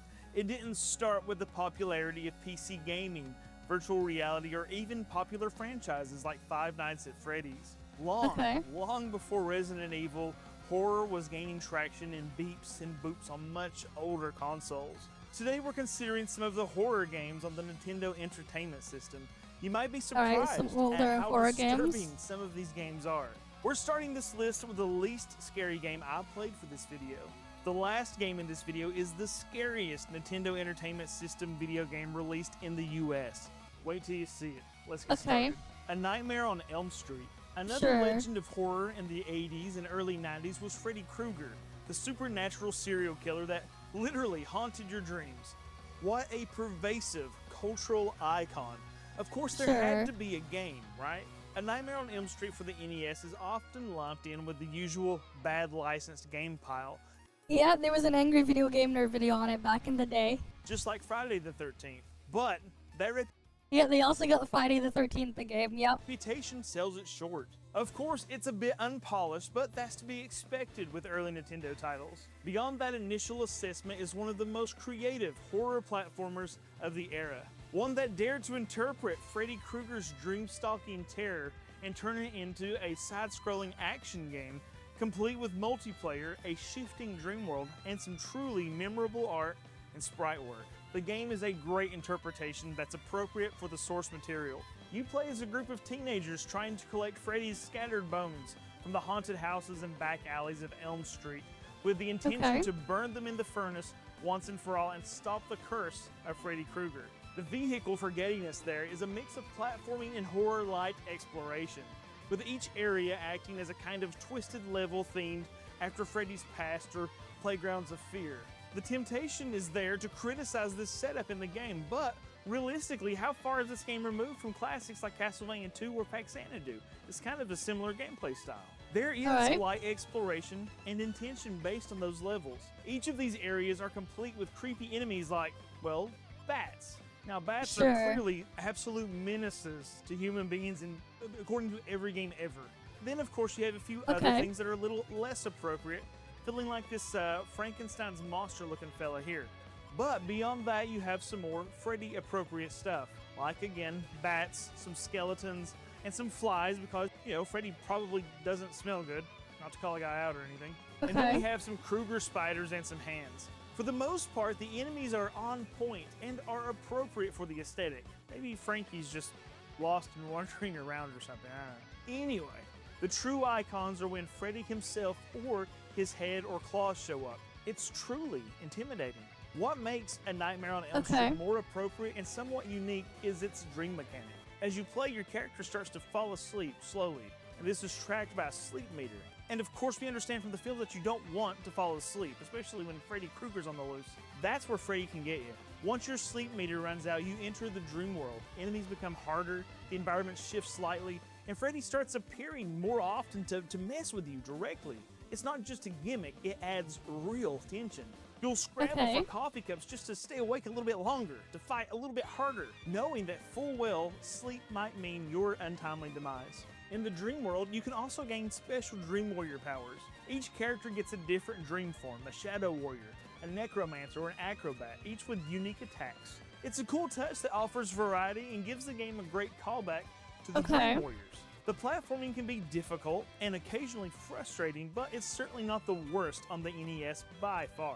The more frustrating thing can be enemy behavior, more so than control mechanics. And that's just part of like the growing pains of early gaming. Not something that's particularly unique to this game, nothing we can really just stick on this game and only this game. Graphically, the game is a little unassuming at first, but then it really starts to punch above its weight. Backgrounds are moody and detailed or tense and desolate. And Freddy's sprite, complete with hat, claw, and terrifying grin, is quite intimidating in that 8-bit way. If you can put yourself in the shoes of folks seeing this for the first time, it'd be easy to understand why this was, and certainly can still be, quite horrifying for players. His boss forms, from a grotesque floating head to a large creepy glove, are weird, imaginative, and gloriously unsettling. The music is appropriate. I like the street synth that eventually changes into some foreboding adventure music once inside a location. The 1, 2, Freddy's coming for you. That creepiness, it really freaks you out. Just like the music in the movies. That almost lullaby quality, punctuated by sudden spikes in tension when Freddy arrives, might seem simple, but it works wonders here. When I hear that lullaby kick in, I start to shaking like a stripper. One of the biggest surprises is the inclusion of the 4... I think I'll just speed this up. This one's kinda big. Here, we'll speed it up. There we go. Player co-op, which I guess shouldn't be, as Freddy is sometimes battled by many teams at once. This was achieved by using the NES 4-score test. It was an incredibly rare feature for the time to see this in a video game, and it transforms the experience. Fighting through the dream monsters with friends, all while watching each other's sleep meters, encourages each other to drink coffee, share that coffee, and that creates a chaotic but fun shared tension. Freddy becomes less of a jump scare and more of a raid boss. So they had like a 4-player mode? Sugarcoat this game. It has some flaws. It's not perfect. There's a reason so many dislike this game. The jumping is a little floaty and imprecise, and the hit detection isn't always great. Unless you know what you're doing, it's a bit cryptic to figure out as well. But A Nightmare on Elm Street is far more inspired than its reputation suggests. It's a strange platformer that tried to capture the essence of its source material in gameplay form, and I think it's hard to deny that it kind of pulled it it off. My argument is that it's not a bad movie game. It's a little rough around the edges, but as fans of horror, or just A Nightmare on Elm Street in general, I think the flaws are forgivable. It's a rough gem, of course, and a challenge at that, but like a drink or a nightmare, it stays with you long after it's over. If you haven't played it, try it yourself, and try to forgive it of these flaws and just attempt to have a good time with it. You may just surprise yourself. Just as goofy, but often more sinister with some of the wild imagery. This next game sounds like a good time, right? Like it's the Monster Mash or something. With such an unassuming name, you wouldn't expect this game to be as unsettling as it is. I'm talking about Monster Party. Released in 1980 by Human Entertainment and localized by Bandai, Monster Party for the NES is one of the weirdest, most creative, and most unexpectedly bloody games to ever slip past Nintendo's US censorship. On the surface, it looks like a typical 8-bit side-scroller, and it sounds like a fun time, but once you've played it, you'll know it's a deranged horror comedy mashup loaded with grotesque bosses, and one of the most infamous tonal shifts in the NES history. It's jarring, to say the least, but more precisely, it's horror. You play as Mark, a completely ordinary kid walking home from a baseball game, until a gargoyle named Bert falls from the sky, asks for help, and begins to fly away with you, telling you that it's dangerous. And something that disturbed me is that Bert fuses with you. Mark's like, how will I deal with this sort of stuff? And Bert goes, I got you. And oof, it's like body horror sort of stuff fuses into Mark. Mark didn't ask for that. That's kind of gross. And then Bert sends Mark to the Dark World to fight a legion of monsters. It's a cheesy opening of, one fine day sort of stuff with pastel backgrounds and cartoony characters, which quickly descends into something much darker. I mean, when you think about it, this game gets into this body horror idea long before gameplay even starts. And that's just the tip of the iceberg. Smiley faces on the background are juxtaposed with a burning shadow creature, and the first door, a large smile, leads to a plant that tries to kill you. Something is clearly off here. The next door leads to a dead enemy. Once you move on a little further, the background distorts and bleeds, and this is where we see that tonal shift. Skulls replace smiles, and things get absolutely grave-looking suddenly. The cheerful music gives way to terrifying distortions and low tones. It's the stuff of nightmares for a kid. And here is poor Mark trying to navigate this. Now, if that's not horror, what is? The gameplay is classic. I mean, this video is kind of boring, though. We're just seeing a bunch of these, like, horror games, but, like, eh? I think part of the problem is, like, there's only so much they could really do back then. Outside of the first one, no. But, like, there was only so much you could do with the limited stuff back then, and it's just kinda, eh?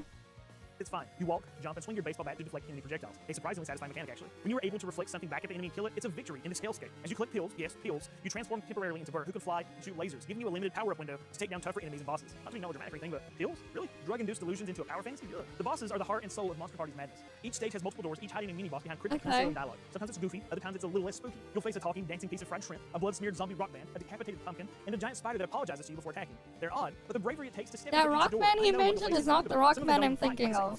It's genuinely surreal. The wrong kind of Rockman. You never know what's coming next, and that unpredictability is part of what makes this game scary. Monster Party pushes the NES into strange and disturbing territory. Bright colors clash with intense graphic horror. One level might look like a theme park, the next like a splatterpunk nightmare. It's kind of upsetting, but I think that's by design. The censorship panel for Nintendo in the US must have been like, you know what, I'm tired, whatever, push it, it's good. Stamp that thing and let's go home. And the result of this is still shockingly creepy and graphic for what I assumed was a kid's game from the 80s. There was a prototype for this game that showed off some different stuff, and this led modders to create a restoration project. What Code Gurus found was that the game removed many copyrighted ideas from the game, like references to gremlins, aliens, and Planet of the Apes. Pretty interesting factoid there. It makes sense why there are so many different random ideas represented here then. The soundtrack is sometimes upbeat, sometimes ominous. It works, but it rarely seems to be on point for what has happened. The intro music seems so happy, but it's still spooky with all the monstrous stuff on screen, the kind of parade of monsters that you see. The music in general rarely matches the visuals in a way that you'd expect, and this only adds to that off-kilter tone. Maybe this is intended to knock us off our guard as players, or maybe it's just an extension of the nightmare. Who knows? Is Monster Party perfect? Not even close. The controls are a little tight, hit detection, surprise, surprise, is a little off at points, and some stages are worse to deal with than others. An issue that I had is just the difficulty. This game is not easy by any means. I cheated like a freak and kept rewinding and rewinding just so I could see more of the game. It's just hard, but these flaws barely matter because the game is so completely committed to this bizarre vision, and it's worth committing yourself in whatever regard you see fit to see the content.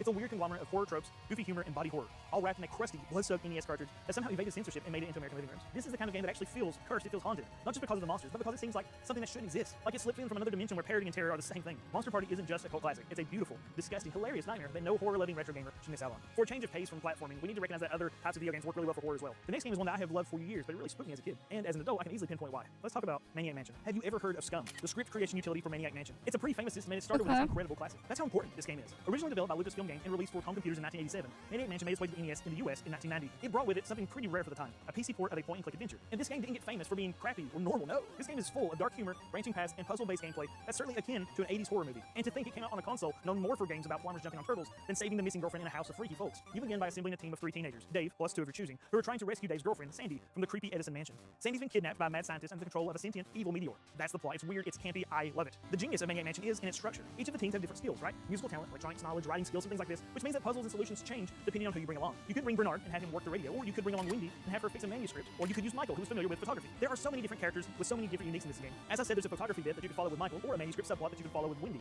But if you don't have them on your team, that's not an option. And I guess options is one of the greatest parts about this game. There's a lot of replay due to the many ways you can win the game. I chose Bernard and had him use his tech skills to call the meteor police. This replay value and multiple ending setup was nearly non-existent for the NES. While there are walkthroughs out there to get you through the game quickly, having so many different combinations and leads to follow in the game encouraged experimentation and trial and error in a way that was incredibly different off the back of basic arcade ports. It's a point-and-click adventure, meaning gameplay unfolds through a menu of verbs: use, pick up, push, give, etc. You focus on these verbs and inventory items, allowing you as a player to interact with the world in open-ended ways, trying out hundreds of combinations to see what works. You move the cursor around the screen with a directional pad, which can feel a little slow at times, especially if you're used to a mouse on a PC. But it certainly serves its purpose. Regarding the reason for listing it as a horror game on the NES, it's also on PC? Nah, I'm good. Each with their own routines and quirks. The tone is somewhere between Scooby-Doo or the Rocky Horror Picture Show and some weird 80s horror flick, mixing slapstick comedy with genuine creepiness. Dr. Fred is willing to sacrifice Sandy. He's completely possessed by this meteor. It's to the point that he's left Edna, his wife, to fend for her and her son Weirdhead for the past 5 years, as he has become a mindless drone to the meteor. Where did this meteor come from? Oh yeah, at least it's halfway done. The game tells us that the meteor is murderous and that it's milking Ed for everything he has in it. I mean, this dude has built a prison and a nuclear reactor in his home for it. Weird Ed is obsessed with his hamster and is trying to free his father of the meteor's control. Nurse Edna is the wife of Dr. Fred, who, like everyone else in the family, is willing to throw him in a dungeon. But she also gives off some creepy vibes, like makes me feel a little icky sometimes, honestly, especially with that bedroom. Dead cousin Ted is, well, he's still around. So this family lives in a house with man-eating plants, a corpse, tentacle monsters, and random scary things like bloody knives, chainsaws, hidden rooms, and a giant telescope for some reason. It's all just so odd. Now the NES version was heavily censored compared to the PC counterpart. On PC, you could stick the hamster in the microwave and blow it up. I'm not joking. You can't on the NES. I tried. I'm sick, I know. Forgive me. Much of the game's charm, wit, and offbeat energy, despite the censorship, is still here though. The writing is sharp, the jokes are great if campy, and the mansion itself is spooky to explore, full of secret passages. It's a bit better, but like, I mean, I that man-eating plants thrive first on nuclear I just don't really care that much, to be honest. Characters are cartoony, environments are detailed enough to give each room personality and spookiness, and the overall atmosphere walks an amazingly fine line between creepy and goofy. The soundtrack is catchy and includes some of my favorite NES tracks, and this changes according to which character that you're actually playing at the time. Maniac Mansion is one of the earliest console games to feel like a true interactive story, with the player shaping the experience through choice, exploration, and wit. It allows you to deal with some real consequences. It is surprisingly easy to blow this mansion all to pieces and lose the game. As with many point-and-click adventure games, some of the puzzles can be a bit obtuse, but it's certainly worth experimenting before looking up a walkthrough. Figuring out puzzles in this game for yourself is incredibly satisfying, but some of them, again, are going to be daggone near impossible to figure out without seeking some help. Now, this is a small price, I argue, to pay for a game that practically birthed a new genre on console. Maniac Mansion on the NES was a gateway drug for console gamers into a world of point-and-click adventures, and it's a cult classic that still holds up with its charm, humor, and unapologetically strange energy. It's easy to classify it as horror, given some of the creepiness, murder, blood, story, oddball characters, among the other things, but it's not overwhelmingly scary by any means. Think of it more as an episode of Courage the Cowardly Dog. It can be spooky, but it's more charming than anything else. If you like your horror with a heavy dose of weirdness and some brain work, Maniac Mansion is a great place to be. The critical reception for this game has been incredible over so many years. There are multiple versions of it to be had out there. It eventually spawned a sequel, Day of the Tentacle, which I feel is just absolutely better. It drops off most of the horror aspects and cranks the funny level through the roof. Day of the Tentacle is one of my favorite games of all time. You can't go wrong by playing either of these games though, but if you're looking for that spooky vibe, I definitely encourage you to check out Maniac Mansion on whatever platform, really. If you've enjoyed this video so far, let me encourage you. This is the first video on a new channel. Sharing this video with friends, liking this video, and commenting on it, of course, helps this video get pushed a little further. If you'd like to see more videos like this, I would encourage you to subscribe. That lets me know that you are interested in this sort of thing. We will continue to pursue it. Thank you so much. Let's move on. Friday the 13th for the NES has long been ridiculed. And then now this one I heard about too. Angry Video Game Nerd had a thing on it too, right? It's one of the licensed games that retro fans love to mock. But behind the strange mechanics, cryptic map, and that sexy purple jumpsuit is a survival horror experiment that, really, when you give it a fair shake, does a good job of paying homage to the movie that inspired it, giving us a horror game for the NES that can be appreciated by fans of the film series. This game is a lot more right than it ever gets credit for. You play as one of 6 camp counselors at Crystal Lake, each with their own stats. Did you know that? I didn't know that. These counselors are tasked with keeping the children and each other alive for 3 in-game days, while Jason Voorhees stalks the woods, cabins, lakes, and trails. The game doesn't follow a level-based structure. Instead, it plays out more like a slasher movie simulator. You are constantly reacting in this game. A cabin alarm goes off. Jason's on the move, and you have to scramble across the map to intercept him before he kills another counselor or child. And prepare yourself mentally for a struggle against a foe that is likely much more prepared to find you than you are to find him. The sense of dread is real, and this is where the horror happens. Jason's ability to show up anywhere at any time will keep you on your toes, just like it does with the victims in the films. You'll hear the chilling alert tone, which is akin to Sonic drowning or your child choking in the other room. It's terrifying. It's terrifying. Once this happens, you check your map and realize the age-old horror. Yeah, Jekyll and Hyde too. The combat is primitive, yeah, sure, but the tension is genuine. Like, I'm not really interested in these. And that's kind of the point. Jason is a beast. He's there to kill teenagers, and buddy, you're a teenager. What makes the game unique for its era is how it balances resources. I might as well go get some original war buffs. Weapons. You have to search thoroughly to find the tools to give you even a fighting chance. Stronger weapons like the torch or pitchfork are well, we go through like killing this. Jason's mother's head in the cave on the 3rd day. Did you know that? I didn't know that. But the longer you wait, the faster and more aggressive Jason gets. He gets all cracked out, man. There are no repeating lives for these counselors. If Chrissy bites it, hey, Chrissy's gone. This primitive setup for the counselors makes you question every decision. Is it worth making the trek all the way around the map back to the lake to save George? Or has George become a calculated sacrifice? It certainly captures that terrifying decision-making process that we see in the horror genre. And this was incredibly rare for NES titles at the time to do this right. The visuals are basic, of course, by today's standards. But even today, they're still effective. The cabins have a surprisingly spooky first-person pseudo 3D view that was really impressive for the time. You're always wondering if you're going to turn a corner and have Jason up in your grill with a machete. You know what that sounds similar to? Of course, Friday the 13th. The music, repetitive of course, is haunting, especially the infamous Jason is near stinger. The tension certainly ramps up when Jason is on screen too. When you're choosing a camp counselor, it's almost an eerie tune that makes you feel like you're choosing who will live and who will die. Of course, it might seem weird that Jason wears a purple outfit and teal mask, but in a strange way, even this works. It makes him stand out. Given everything else in this game, it makes him seem otherworldly. I think the only other thing that comes close is Jason's mother. Also, incredibly creepy nightmare fuel. And for some other reason, there's this blue wolf that also stands out. Whatever. Jason Voorhees is an 8-bit boogeyman who doesn't quite belong in the pixelated world around him, and that fits the horror theme super well. Critics are fair to call the game clunky. The platforming is stiff sometimes, floaty at others. The menus are awkward, and the map design is bewildering at best. But the deeper you were willing to go, the more you realize Friday the 13th was trying to do something few NES games dared. Create a real sense of horror and urgency, not through gore, but through unpredictability and dread. It pays to study the game and gain an understanding of just what the heck is happening. It's the same sort of bewilderment that one must feel in trying to tackle the concept of being chased by supernatural murderous man-child just because you crossed third base. Congratulations, but at what cost? At what cost? No, it's not a masterpiece, but it's not the disaster it's often made out to be either. Friday the 13th is a cult classic that deserves reevaluation, especially by those interested in old horror games. It's flawed, but it's a fascinating early attempt at interactive horror, and if you're patient enough to learn its strange rhythms, shoot, to absolutely study its wild systems, you might just find find yourself genuinely appreciating the thrill of an 8-bit Jason Voorhees. This next game is genuinely, I think, the scariest game that was released on the NES in the US, and for a variety of reasons. I'd even venture a guess that not too many people have even heard of this game. The game that I've been hyping up as the scariest game on the NES released in the US is Uninvited. This is truly a haunted house experience, and it, even during this most recent playthrough, gave me the willies. I mean, just look at that cover art. Daggone. Uninvited was released for the NES in 1991. Ooh, 1991 is kind of a late bloomer for the NES. Uninvited is a port of the 1986 game developed by Icon Simulations. Now, this company pioneered first-person point-and-click adventure games. Where Maniac Mansion delivered horror with humor, Uninvited plays things straight. It's just horror. This isn't a freaky, misunderstood family. It's not a Scooby-Doo villain tricking teens. It's a ghost story, through and through. It's got that eerie, slow-burning feeling, and it's filled with that creeping dread that you can only get in an old haunted mansion. I also happen to think that it's one of the best haunted house encapsulations that I've ever seen in retro video games. Shoot, maybe in any video game. You begin the game regaining consciousness after a car crash. Your sister is missing. If you don't immediately get out of the car, though, it will catch fire and you will die. Now, this definitely sets the pacing, the urgency of Uninvited. Get out before you die. That's really kind of a clever start for a game like this. The only nearby shelter is a massive big I got a strong fighter. It's locked, but you open the mailbox to find a pendant. A little foreboding, right? And then the front door opens. Ironically, that's quite inviting. You head inside. That's a bad idea. The place is crawling with ghosts, demons, cursed objects, and ancient evil. But it's also telling you a spooky story. If you're patient and persistent enough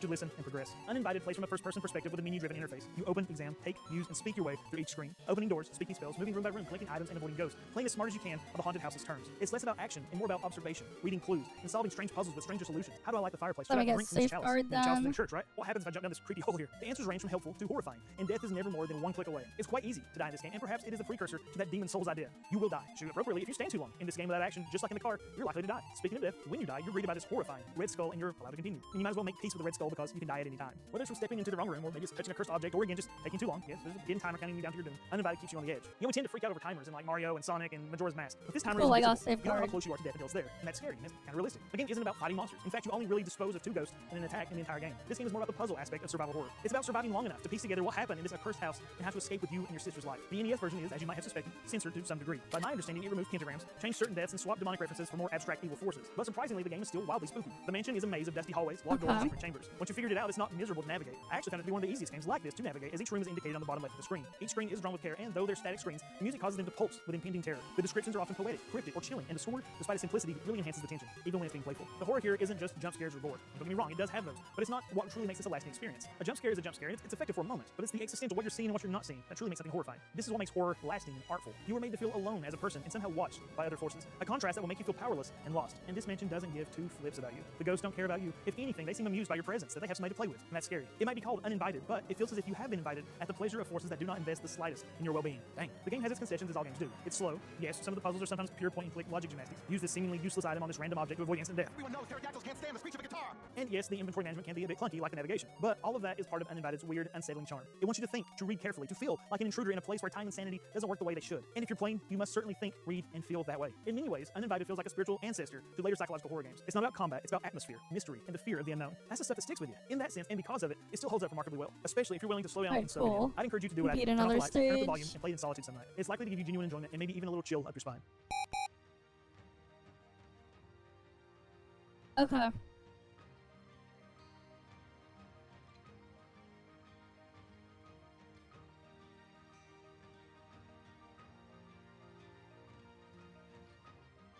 Well, that one's done. Okay, no, whatever. What is this? We can finally play Castlevania Symphony of the Night's Lost character on PSX. Okay. Cool, we're almost done with all the reacts. No, this is not clickbait and your eyes are not deceiving you. This is a fully playable version of Maria, modded into the original PlayStation version of Castlevania Symphony of the Night. And as someone who's been playing this game pretty much my whole life, I cannot get over how freaking cool this is. But some of you watching might be unimpressed or thinking to yourself, what's all the hype about? Hasn't Maria always been playable? Or maybe some of you are unaware of how incredibly difficult it has been to mod Symphony of the Night at all, let alone get a new character working. Or maybe you are more interested in knowing more about how the character works and what she's capable of. Or maybe you don't care about any of this and you just want to know how to get this mod for yourself. Well, this video aims to answer all those questions and more as I break down everything about this new character and the implications of how this will impact the future of Castlevania Symphony of the Night. And it's also an excuse for me to showcase a highly technical speedrun for the character. But first, let's take a trip down memory lane so I can explain the weird and troubled history for playing as Maria in Symphony of the Night.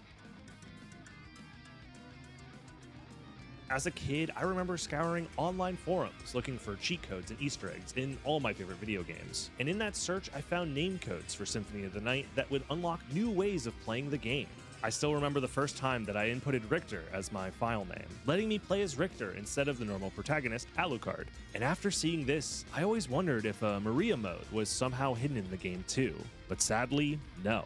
And my childhood self would have to wait 10 long years before getting a chance to play as Maria, as a playable version of this character would not be available for us in the West until the game was re-released for the Dracula X Chronicles version in 2007. And this is where a lot of the confusion comes from as to whether or not Maria has ever been playable in Symphony of the Night, because there are way too many versions of this damn game, and most people are unaware of all the differences between them. The TLDR is, while there are over a dozen versions of the game, we can simplify those into 3 types of releases that have major content and gameplay differences. The original PlayStation release in 1997, the Sega Saturn release 1 year later in 1998, and the Dracula X Chronicles release in 2007 for the PSP. Any other version of the game is likely based off of one of those 3 versions and behaves pretty much the same in most circumstances. Just please, for the love of God, ignore the Game.com version. And when porting this game from the original PlayStation to the Saturn and to the PSP, both times the developers decided to add a playable version of Maria into the game. But for whatever reason, they decided to make 2 completely different characters. I mean, they're both meant to be playable versions of Maria from the game's story, but they are completely different in how they look, and especially how they play. I won't go super in-depth here about all the gameplay differences between the 2 versions of Maria, as this video will primarily be focusing on the Dracula X Chronicles version of the character. This will make sense soon, I promise. But if you're interested in how the Saturn version of the character works, I do have a full breakdown video of the character, as well as how speedrunners use her to completely break the Saturn version of the game, linked in the description. So to recap, the original version of the game on PlayStation never had a playable Maria. The Saturn release had their own version of Maria made specifically for that game, and then when the game was re-released for the Dracula X Chronicles version, they again made a different version of Maria. But now, in the year 2025, us OG PlayStation enthusiasts finally get our chance to play this elusive character for ourselves. And this amazing achievement is the result of a lot of hard work by Zanimo, as well as everybody working on the Soten Decomp project. This project aims to poke and prod into the inner workings of the game to decompile the original source code. And even though this project isn't even 100% complete yet, we are already seeing amazing results, both in our ability to understand how the game works, and more excitingly, how to modify the game. And this is the part I cannot stress enough. Symphony of the Night is a game that absolutely hates to be modified in any way. The game itself is held together by the coding equivalent of glue and popsicle sticks. So many processes in the game are truly a hacking mess when peering under the hood. And for most people playing the game, all this haphazard code should never really interfere with the gameplay experience. Should. But for those looking to modify the game, like adding new features, new castle layouts, or even additional characters, the game's hacky structure makes working with it a real struggle. That is on top of the fact that this game was made for the PlayStation, a CD-based console. And generally speaking, CD-based games are much harder to create hacks for. There are technical reasons for why this is, and my stinky monkey brain can't really comprehend them, so I'll link some resources down below if you want to read more. So that's where Symphony of the Night ROM hacking stood for a very long time. Stuck being able to do some things, but ultimately very limited in terms of really changing up the game. That is until not that long ago, when Zanimo messaged me asking if I'd be interested in testing out his build of Maria, playable on the original PlayStation version. I of course said, yes, please, yes, yes, and to my surprise, this computer wizard actually did it. And not only is this truly amazing, as this is the first time a new character with their own sprites, animations, and functions has ever been added to the game, but this opens the door to all sorts of new types of hacks in the future. This could be the beginning of a new age of custom Soten hacks that I personally can't wait to see. And I won't spoil Zanimo's next project, but I will say Maria isn't the only character he's been working on porting into the game. And if you, watching this, are interested in playing this hack for yourself or want to follow what's going on with the Decomp project, I will link the GitHub page in the description for everyone to check out. Everything is completely open source, meaning anyone can use or contribute to the project itself. And I will showcase how to get this hack up and running later on in the video, but for now, let's actually talk about Maria herself and how she plays in this version of the game. Sure.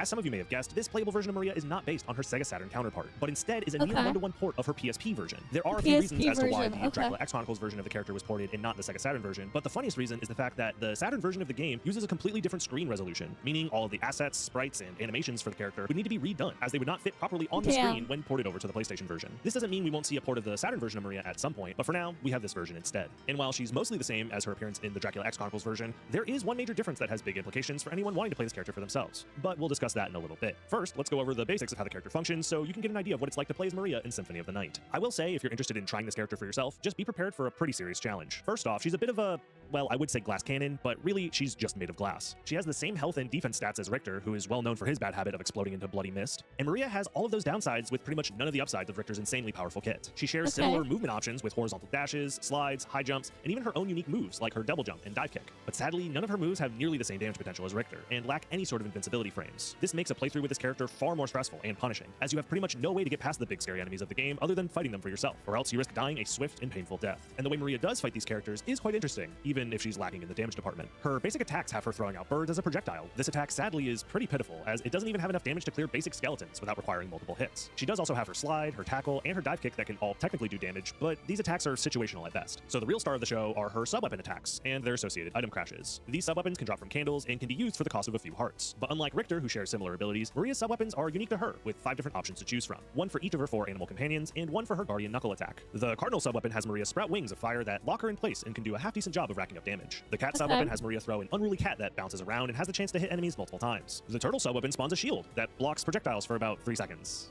Cool. The dragon sub-weapon spawns a dragon that flies across the screen while doing the most damage out of all the possible sub-weapon attacks. And lastly, there's the doll sub-weapon that doesn't even have a normal attack, but instead is only usable for its item crash. By pressing triangle, Maria can spend extra hearts to get a powered-up attack from each of her different sub-weapons. And for the doll sub-weapon, this attack brings forth a guardian version of Maria, as she strikes with her fists a few times. The other sub-weapons also have interesting item crashes worth discussing here. The cardinal item crash spawns a large phoenix that spams targeting projectiles. In the grand scheme of things, this one's actually pretty good, and in the PSP version, it's used very often in the speedruns for Maria. I will touch on why we don't use it for the new PlayStation version speedrun, but that'll be later. The cat item crash will summon a tiger that will attack at the same time as Maria. Side note about this item crash, while it looks really cool, it ends up being pretty much useless because for whatever reason, the game doesn't let both the bird hitboxes and the tiger slash hitboxes hit the enemy at the same time. This is exactly how it works in the PSP version too, by the way. This means most of the time, the bird's hitbox will take over, meaning the tiger slashes do no extra damage at all. Trust me, I wanted this item crash to be good so bad because, I mean, look at it. It's so cool, but just, damn, man. But it's useless. Anyways, the turtle item crash summons a big old turtle that creates a healing aura on the screen that does very little damage to enemies, but hey, at the very least, it's healing you, I guess. I don't know. This one's also pretty useless. And lastly, we have the dragon item crash, which summons a big dragon that flies across the screen and locks onto enemies, doing a decent amount of damage. But it costs 50 hearts total to cast, which Maria can only hold a total of 99 at a time, so it ends up being more costly than is worth most of the time. And I haven't brought up the heart cost for any of these item crashes because, spoiler alert, you'll never see me use them. I could see a world where the Phoenix attack is useful, but unfortunately, the one part of this character that didn't get ported over from the Dracula X Chronicles version was her ability to hold 2 different sub-weapons at the same time. This ability to toggle between 2 sub-weapons is actually really important for stacking damage on bosses with a combination of the Phoenix item crash and dragon sub-weapon. But since that's no longer an option, I found the best strategy for Maria to use the dragon sub-weapon by itself. Almost every top and if for whatever reason you don't believe me, why don't I show you what I mean? Because this perfectly transitions me into the next segment of the video. As a longtime speedrunner myself, I thought what better way to showcase this new character than to develop a brand new route, practice it to the best I can, and perform the world record speedrun for this new playable character. And before we start, I just want to say this run was by far the hardest speedrun I've ever had to do in this game. The goal for the run is to start the game as Maria and make your way all the way to the center of the second castle so I can face off with the final boss, Shaft, and beat the game. Yeah, just like a Richter playthrough, unfortunately, we don't get the final fight with Dracula. But since Maria starts with all the movement options she needs to quickly dash through the game, you'll see me essentially perform the fastest option through each room as I make my way to the second castle, while defeating any of the enemies and bosses that get in my way.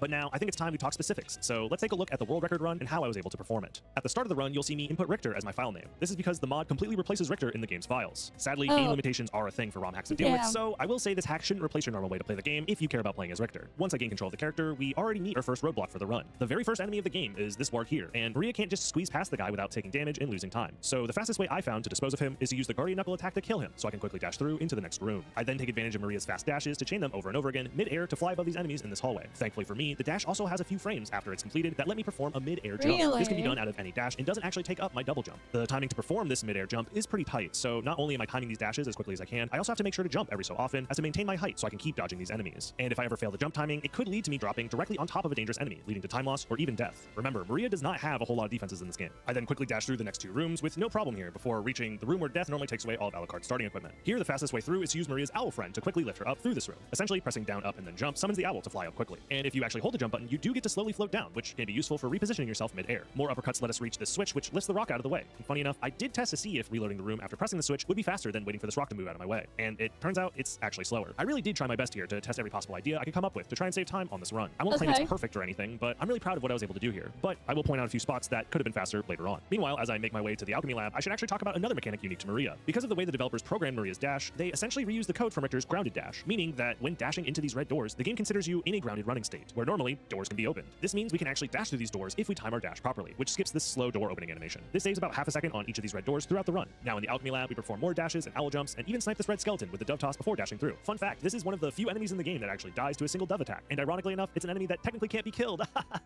Oh god, Maria's weak in this game. We then perform more sick movement through the alchemy lab while making our way towards the back entrance of the Royal Chapel, not without a few small movement mistakes. Come on, Maria, get your freaking ass up there. It's fine, it's fine, it's fine. Here in the chapel, I have to very carefully maneuver above these enemies while making it through the stairway, and one small movement mistake is all it takes for me to land right on top of this spike ball, which would kill me instantly. Thank god that never happened to me during any of my run attempts. Oh my god, dude. And dead. Anyways, I make it to the next room, and then I end up trying to pass through this beautiful room at the top of the stairs. And this is where I want to mention that this run was performed on an actual PlayStation. Using original hardware left me vulnerable to all the different slowdowns and load time issues that come with the original game, so I got to experience all of that while grinding for this record. And I will say, it definitely added to the difficulty of this run, because this room in particular had a bad habit of dropping frames and eating my jump inputs, landing me right on top of this scary spectral sword. But thankfully for me, this run right here made it through with no problems. And this isn't the only room in the game that can experience slowdowns, so I have to be very careful with my inputs going forward. I then ascend this bell tower room before being blocked by these skeleton halberds. I found the best and fastest way to get through this room was to combo a single dove throw into Maria's charging tackle. This tackle attack is much weaker than Richter's version and has no invincibility frames, but this combo does just enough damage to both clear the skeletons and move forward at the same time. I do this for each skeleton before making it to the second bell tower room, and here I precisely position myself to dash to the right and bait this crow into flying out of position. This gives me the space I need to finally ditch the dull sub-weapon and trade it in for my beloved dragon attack. And just in time too, as I enter the next hallway, I use the newly acquired dragon friend to clear the room so I can dash through and enter the first boss fight of the run. Hippogriff can be very annoying to fight if you go in without a plan, but I found this opening to be the most consistent way to get him to fly across the top of the screen, which lets me use the dragon sub-weapons to do a lot of damage. I unfortunately mess up the strat a little bit here and had to freestyle, but got lucky that Hippogriff's final attack had him charging flames while standing still on the ground, leading to no time loss overall. Oops.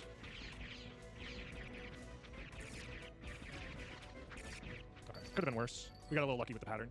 I also want to point out that the best way to use the dragon sub-weapons on this boss is to keep the dragon inside of Hippogriff's hitbox as long as possible. The way I do this is by either walking or dashing away from the dragon to keep him on screen for longer. This is because the dragon's movement is affected by Maria's movement relative to the camera. If I move in the direction of the dragon moves faster. If I move away from the dragon, it moves slower. So any sort of strange movements you see me do on bosses is specifically there to help keep the dragon doing as much damage as possible. Now that Hippogriff's defeated, I move through to the next area of the game, the castle keep. Here, these axe knights are quite a problem, so I use a combo of a dragon attack plus one dove to clear them quickly, but not without this last one giving me quite an annoying parting gift. No, stop dropping that shit, man!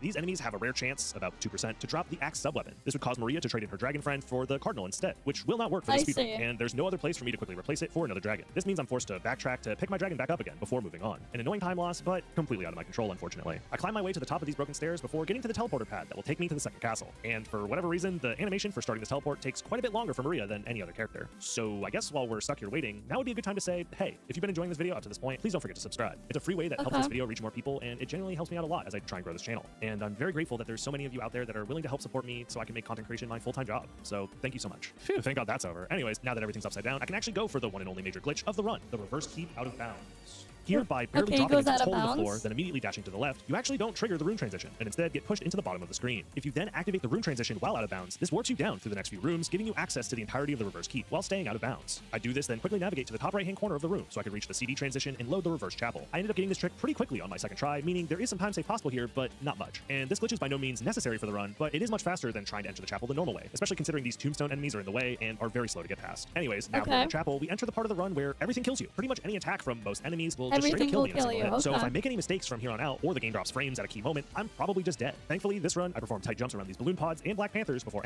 entering the next boss room versus Medusa. Here, I yet again attempt camera manipulation movements to keep the dragon damage up, all while taking time to duck and dodge her stone beam. I throw a few doves in for good measure, and Medusa goes down with no problem, just like she normally does, right?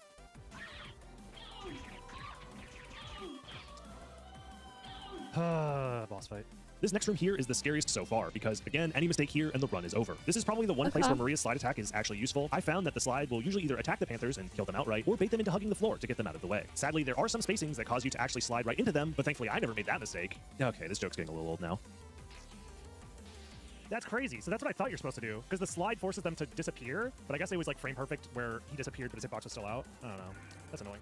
This run, I actually performed the movement through the last Black Panther hallway correctly and move on to the next scariest room in the game. I have to fly up this tower before being met with a whole gaggle of imps who want nothing more than to ruin my run. But if I get lucky and throw my doves at the right times while jumping through, I can actually push some of them out of my way, clearing a path towards the next area of the game, the reverse Coliseum. Thankfully, I hadn't taken any other damage up to this point, so when these imps unfortunately got in my way, I didn't immediately die. But this did cost me some time as I had to recover from hit stun twice before dashing through. Okay, so now this is actually the scariest room in the game. The start of the Coliseum has me staring down not one, but two Minotaurs that block my path upward. And there does exist a strat where you perfectly space a dash to fly over the first guy, then quickly fly up into the next room before the second one moves forward and bonks you on the head with his axe. But I'll be honest with you guys here, at this point, I had spent nearly 10 hours over the course of 2 days trying to get this world record without being able to finish a single run. There's so many points where the run normally dies that at this point, I said screw it. Instead of going for the slightly faster option, I took the baby way out and used my dragon friend to kill both of these Minotaurs before moving on. Then, after dodging these floating skulls, I have yet another room full of dangerous enemies waiting for me, this time with both Minotaurs and werewolves. Here, I have no other choice but to clear out most of the enemies with the dragon before passing through. I did try to find any other fast method of getting through here, but nothing really worked. But now we finally have some good news. After clearing all these scary rooms, I am rewarded with 2 large heart pickups and a health max up. These items will help me stay locked and loaded for the next and final fight of the run versus Shaft. But first, I still am at risk of dying to some of these enemies left in the Coliseum, so I quickly make my way through before getting to the inverted Allrox's quarters. And now there's only one enemy left in the game that could possibly stop me from making it to the final boss, and that is this Asgul right here. So long as I don't mess up any of my movement, I should be fine.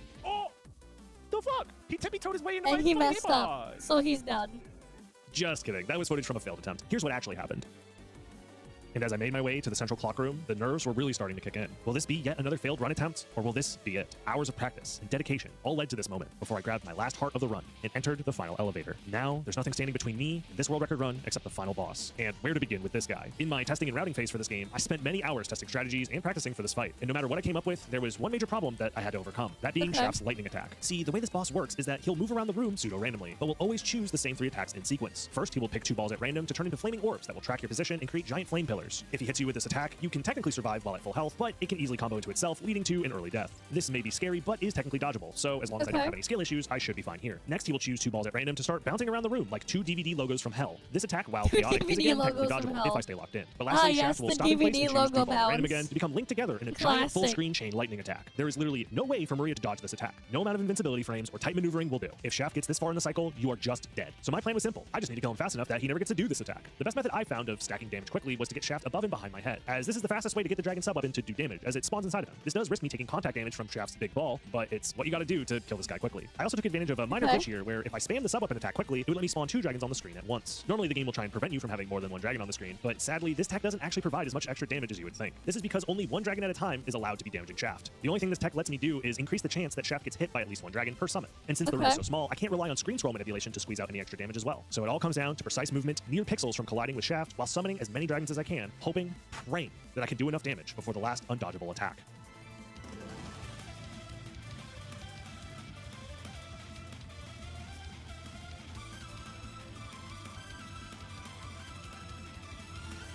Yes! Let's fucking go! Oh, shit. Okay, he beat it? Holy shit, let's fucking go, dude. Oh, fuck, that was close. That was so close, we almost fucking died. Oh my god. And there it is, the first ever PlayStation Maria world record, with a final time of 6 minutes and 40 seconds. Like I said earlier, I know this run isn't technically perfect, but damn it, in this moment, after hours and hours of failed attempts, it felt damn near perfect to me. I might come back to this character and learn the all bosses route in the future, and if any of you want to see a video on that, please let me know in the comments. But for now, I can rest easy knowing that I completed a pretty damn solid run for a character that I never thought I'd get a chance to play on an actual PlayStation. So with all of the background of the character and my hard-earned showcase done, I guess it's finally time to explain how you can play this hack for yourself. If you want to try this character for yourself, you can check out the video tutorial I recorded on how you can download this mod, linked in the description. But you can also check out the text tutorial made by Zainama. It does a fantastic job if you just want to follow along with that. And I think this character is a ton of fun, even if very difficult, and I'd love to see more people get their chance to play as Maria. And that brings us... Alright, that's cool then. If you wanted to play as Maria in that version of the game, but didn't want to play the other versions of the game that have Maria, then I guess you can. Wait, what is this? Pokemon hack where you have to shit? What is this? What the fuck is this? What the fuck is this? You have to shit? You shit your pants? You shit your pants. I made a form for my chat to share Pokemon hack ideas. I got one submission from Scottish Man called Pokemon, but you have diarrhea, where you can only walk a certain number of steps before you shit your pants and the game ends. Give these You shit your pants. But I wanted to take this a step further, so I made the amount of steps you begin with random between 100 and 700, and because the player is probably really stinky and gassy, I used the variable for repel, which means repel is always active the entire run. Then I added a new item called Pepto-Bismol, which is just repel. P.U. What is that smell? Oh, we got some Pepto-Bismol. My goal was to do a vanilla Nuzlocke of Pokemon Fire Red, which meant getting through Viridian Forest, Mount Moon, Rock Tunnel, Cycling Road, the Safari Zone, and Victory Road without shitting my pants on the way. And to make sure I did it right, I added a sneaky little code that resets the game when you white out and deletes your save file. I call it a brownout. I began the game with Squirtle for 2 reasons. Number 1, Blastoise is built like a toilet. Number 2, Squirtle is good against most of the gym leaders and the Elite Four. Uses access to Surf, has access to Blizzard and Ice Beam, walls Brock, like early level, earlier than Bulbasaur. I'm gonna name this Scottage, because Scottage came up with the idea for the hack. I quickly realized that the beginning of the run might be the hardest part. If you beat the rival in Pallet Town, you level up, and Repel effectively causes you to lose access to all encounters until you get to Route 4 as long as you pick up the Magikarp. That also means no grinding, only trainer battles. So if you get poisoned, you're probably gonna lose. Please have good RNG. How long did it... Well, save file's gone. We gotta start over. Damn.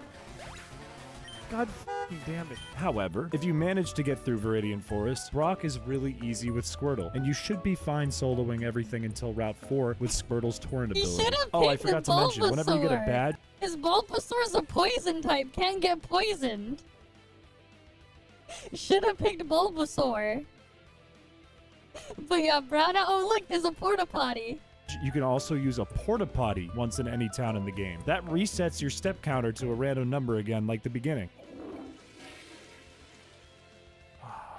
Pepto-Bismols can also be purchased in the mart, which makes the run get a little weirder. Your job is to take as few steps as possible while spending as little money as possible while trying to get as much money as possible while fighting as few of trainers as possible, because going back to the Pokemon Center could cause you to shit your pants. Thus, you have to weigh the value of the items you pick up in the overworld. If you're gonna waste 100 steps to get a potion, that potion is probably worth less than a Pepto-Bismol, which is a net loss and could possibly cause a game over shitting your pants. I think we still have plenty of steps, right? But I want to make sure we optimize how many steps we're using.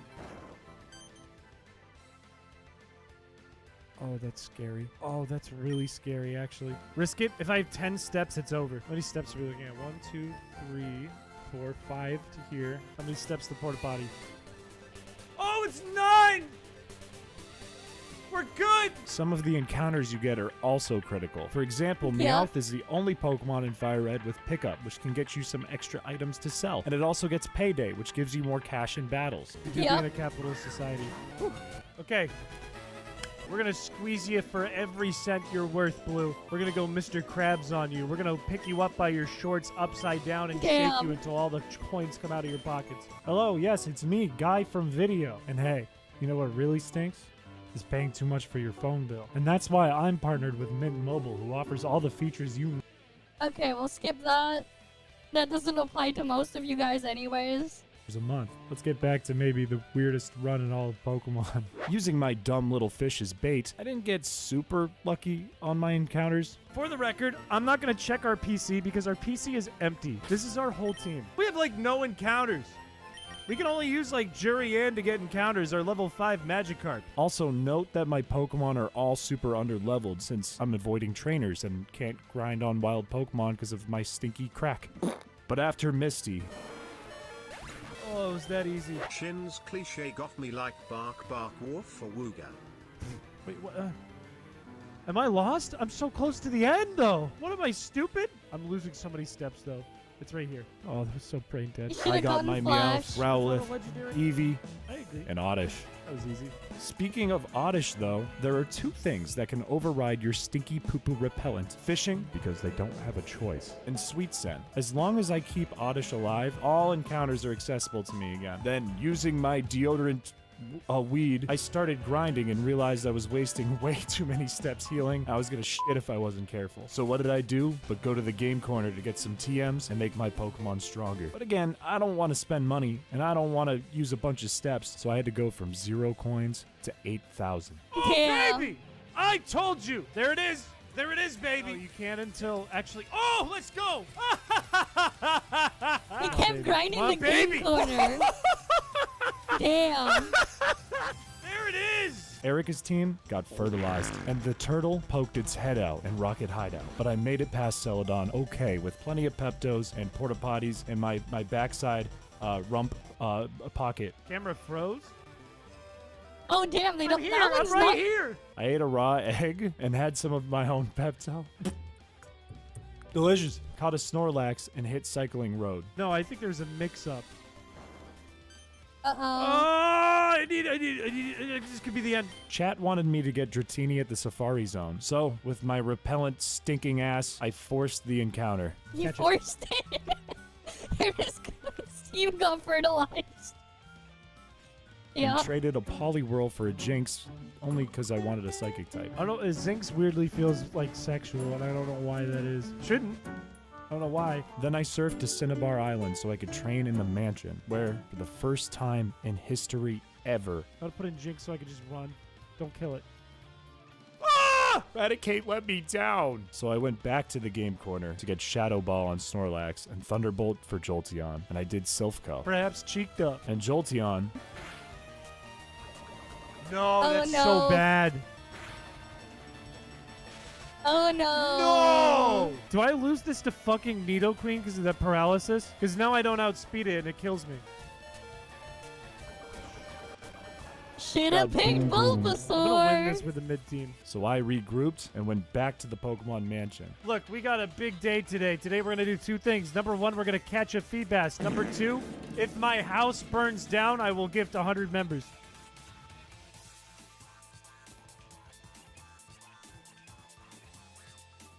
Nice. All of our TMs we got from the game corner are gone now. Every single one of them. So I caught Electabuzz, grinded for 2 fucking hours.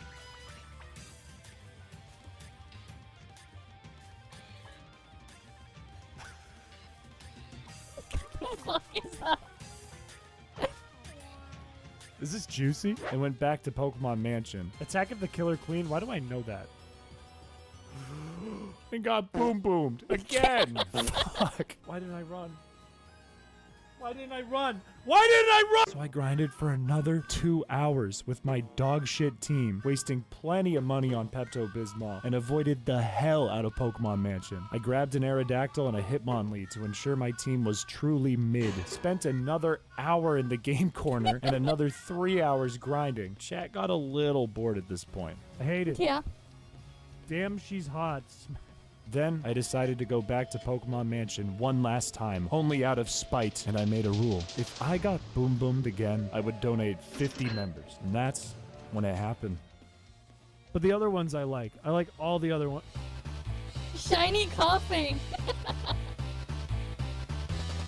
Fuck, it might have self-destruct. Don't waste it. What am I going to use it for, an Onix? I'm going to use it. Do you know what makes this even better? This is the fart Pokemon. This is the stinky fart Pokemon in the Pepto-Bismol run, and the fucking fart is pink. The John was mine. A ye old John is a toilet. I gambled for 1 more hour and realized that even though I was sucking coins from the floor like a Zamboni, I was low on money. And chat didn't want to buy any more Pepto-Bismol with Victory Road ahead, so it got a little scary. Do we have strength on anything? We're going to put it on Hitmonlee, because Hitmonlee's moveset is kind of goofy anyway.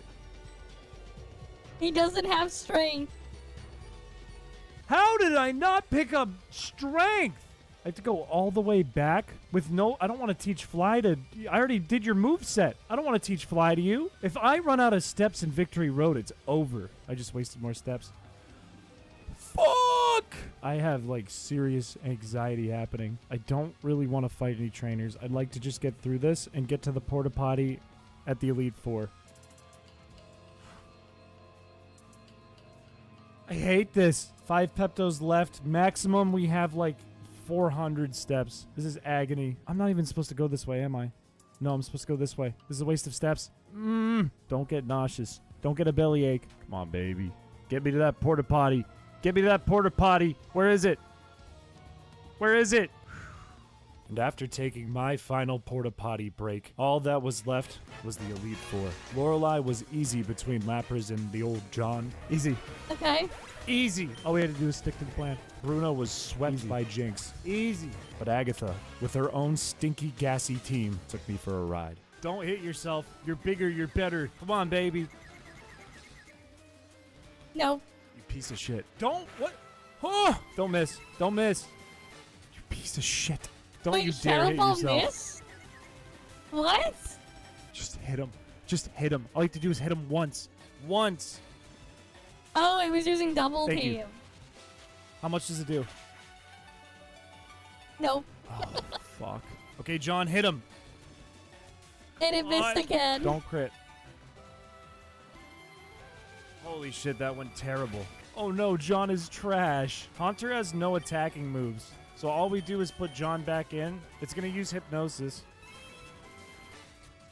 Mean luck. Crap. Wow, that is not what I wanted. Oh, we outspeed. No, that was planned, yeah. That was exactly what I wanted. We quick clawed. Crit. Nope. Flinch. Please just flinch. Just flinch for Papa. Wait, Come on. he killed the thing, right? I think Aerial Ace kills. Good. Because he got okay, we're mean fine. luck. We're good. Aerodactyl can take the rest. Lance was swept by Lapras. By the way, Lapras is really fucking good in Fire Red. And all that was left, the only thing standing between me and a proper sit down at the toilet was the champion. What am I, stupid? We're doing Ice Beam. Oh, that's what I didn't want. Hit it. No. Oh, we quick clawed.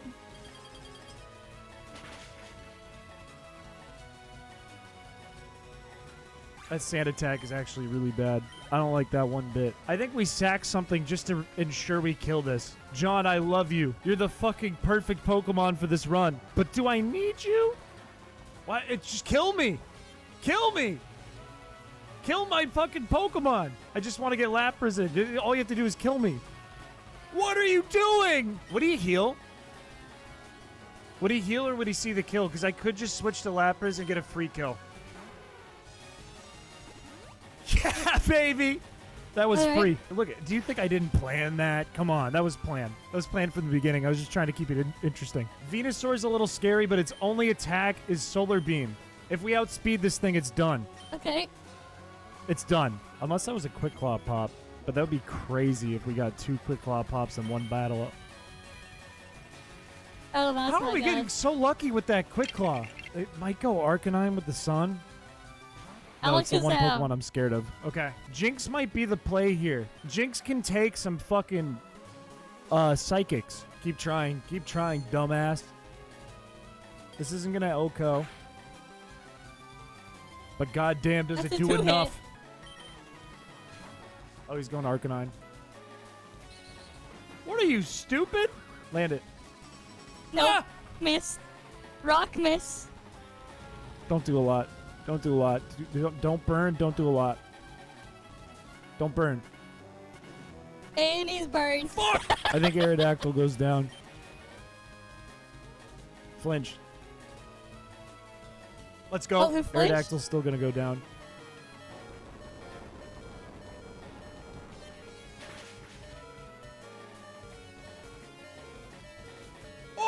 I thought that was about to go crazy, go stupid. Lapras is so fucking good in this battle. This whole run. My days. Okay, I'm taking no risks here. I'm going to sack Jinx. If we outspeed, we outspeed. There's song. We're good. I think at the cost of losing Jinx and losing Aerodactyl, we kept the shiny alive. But you know what? We didn't poop our pants, baby. It's over. We beat version 1.1 of the fucking Pepto-Bismol run. Imagine if I did walk forward and within the cutscene I shit my pants. And to finish this run off the proper way, the correct way, the only way that gave it justice, I went out with a bang. Okay. You shit your pants. You shit your pants.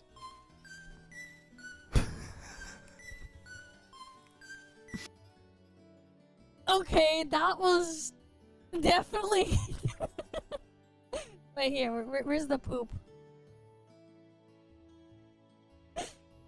Okay, what is this? Code Violet. Release date announcement trailer. From the devs of Quantum Error. Oh boy. Quantum Error, guys. Same devs. Well, these are just dreams. Like before. Dreams can do crazy things. Okay. I know, but these... And this is what came out of his shit. They feel like more than that. They feel like... Unreal Engine, memories, oh boy. Like they happen. It's probably gonna run like shit. Get some rest. I'll check on you in the morning. Okay.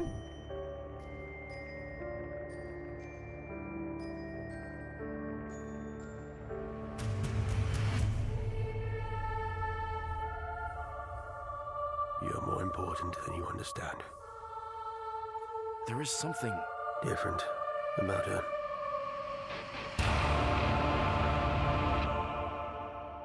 Okay. You got some eggs and stuff?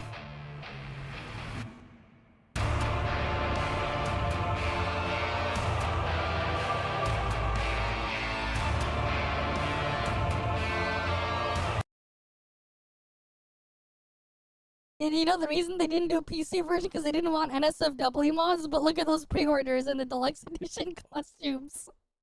I know, it's something, man.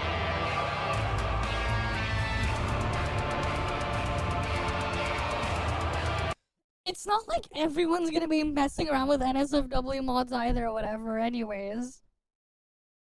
And the thing is, like, you have to go out of your way to go and put a mod in a game anyways. It's not like it's gonna come out of like that out of the box. Or like there'll be like a simple one-click button, you know, to just grab it immediately. Right? So it's like, the reality is the amount of people that actually do mod games that they have is very, very small. But it is a nice way to add extra life to a game. But, I mean, not like it matters when people said it was shit anyways.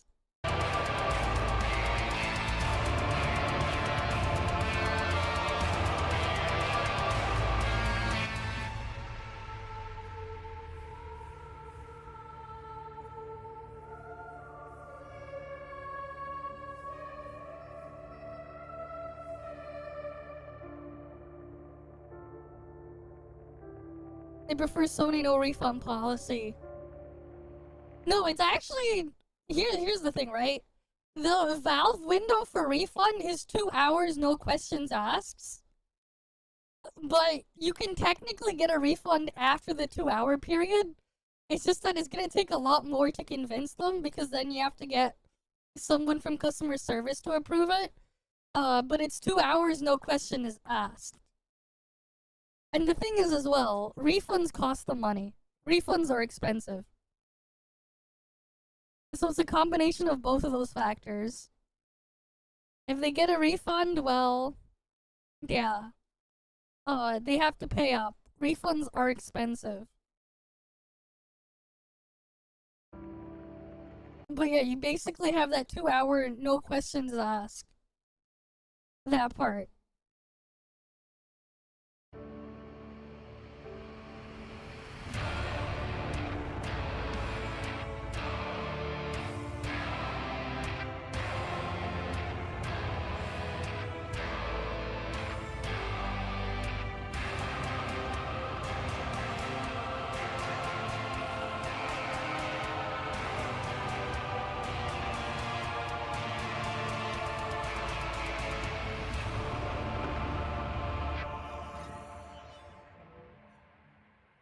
She is our priority. Without her, there is no future.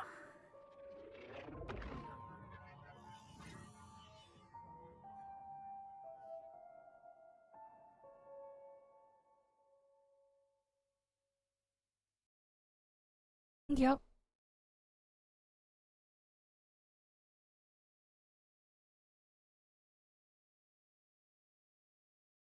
But yeah, they need the game for scientific purposes? Okay, sure. Sure. This isn't Dino Crisis. The last game was Quantum Error. Please beware. Yep. Okay.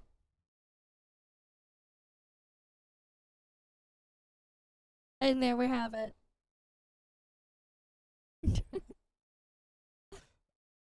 I guess there's technically this one. Revenge of Pirate Software, and that would be the last one.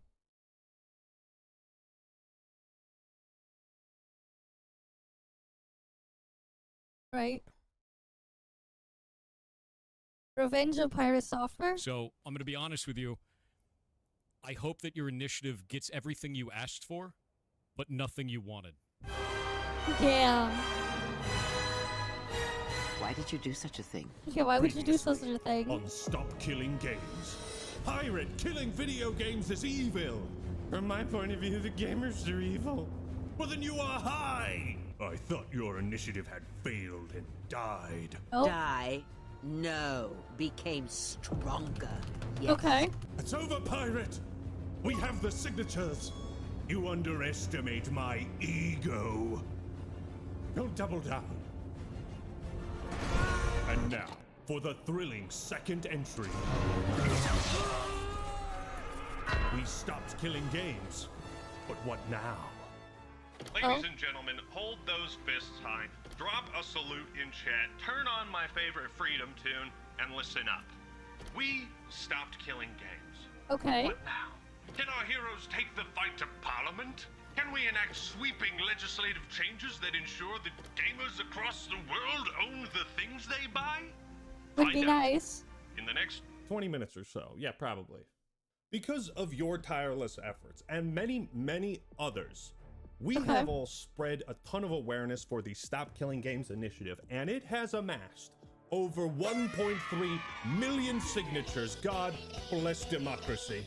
Yep. Democracy prevails once more. Let's see if we can get this video to get 1.3 million likes. Go ahead and hit that like button. Do people like me? We have all done our part, and I could not be more proud of all of you. As a quick reminder, Stop Killing Games is a consumer movement to make sure people own the products they buy. I know. Yep. Complicated stuff. I know, About crazy as complicated as rocket science, stuff. or figuring out how to talk to a woman.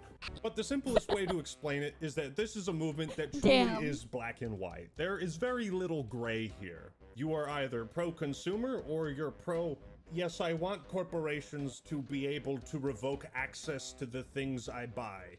And that's, it's hard to spin that. It's hard to spin that angle. Now, once again, I don't want this video to just be about drama regarding Mr. Software. Eat my entire ass. All in due time. Thank God for Helldivers 2, the true 2023 game of the year. Look at how our training has paid off. These numbers just came in fresh off the press. Our top signature earners, based on percentage and quota for that country, ladies and gentlemen, give it up for Finland. Finland! In second place, the Swedes. In third place are my people, the Dutch. Yeah, let's go, white people. Probably just cut that, huh? And who could forget the high octane efficiency of the Germans, who brought in the most amount of signatures at over 270,000. What can you say? The Nordic people love their video games, and I don't blame them. The rest of you, drop a comment, say what country you're from, and if you signed the initiative or not. I think we need to give out medals, okay? Also, the UK petition received over 180,000 signatures, just 12 days before the cutoff. And you know what? Damn. I don't care how controversial it is for me to say this as an American, all right? Shout out the Redcoats, man. Scotland forever! You know what? Yes, I'll have some beans. Thank you. She made fucking beans. What the fuck? It's important to highlight just how impressive of a grassroots movement this has become. How we all came together and managed to pull off this incredible upset win. This must be how Eli Manning feels every single day. So pat yourselves on the back, suck your own cock if you got one. You've earned it. What the fuck? We have won. Okay. We won, If you really want to visualize the success, thanks to Reddit user Balanlon, hell yeah, we're gonna stop killing games. Let's go. Yeah, keep the momentum up with, what's happening? Anybody? Hello? Help? Is anybody coming? Are we fucked? I guess this is the, fuck, no it isn't. We're so back. That's the journey right there. That has been the journey. This is the Streisand effect visualized, because we could not have done this without everyone's favorite scurvy dog. Pirate Software. Ah, yes. Whether he intended to or not, became the villain we all needed. He became the face of the opposition to something that benefits us all. And of course, the biggest thanks especially go to Ross from Accursed Farms, who made all of this possible with his tireless efforts. I hope one day he may rest. He truly might be the Bob Ross of gaming content creators. Okay. People call me the Bob Ross of programming. So there's 3 parts to the story. Where the initiative goes from here, and what steps we take to secure our rights. There's the corporate side of things, who has rapidly responded. That's a great sign, by the way, because a lot of these corporations, and what we'll be getting into later, it tells me it's afraid. They're afraid. It's afraid! I think a lot of Good. video game publishers are scared shitless by the momentum thrown behind Stop Killing Games. Remember, Ubisoft is in the middle of a lawsuit for shutting down The Crew, and a bunch of other companies have updated their EULAs, and I just remembered that apparently Anthem servers are still running because EA wants to shut them down now. A lot of shit happening. But you know what? I think it's that time again. Everyone put on your silly pirate hat. By the way, this hat is from an old Gangplank cosplay I bought before his visual rework. Yes, I am single. Hey-yo, ho, ho. Okay. And a bottle of ego. I think it's time we check in with Mr. Software. Pirate, how you feeling today? How you been holding up? I hope that your initiative gets everything you asked for, but nothing you wanted. Why would you say such a thing? Yeah, why Such would you pettiness say will such mean a thing? nothing. Your path is set. By talking more shit, you are merely giving content to your haters. Okay, I can understand crashing out as a content creator, you know. Sometimes you feel like you have to tell people to go fuck themselves, right? Okay. There are days where you just want to crash out. But the way he crashes out, it's so entertaining. He truly sounds like a villain. Put up a video saying you were wrong with every situation and the internet move on. I am not doing that. I don't give a fuck.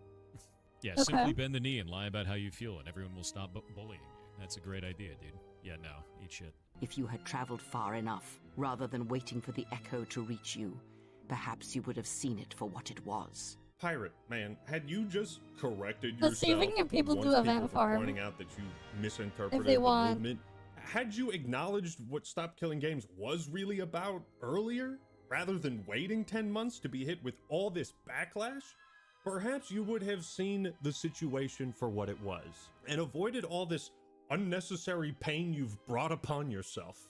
Dude is absolutely getting dogged across every corner of the internet, but this is the path he's chosen, and I cannot fathom why.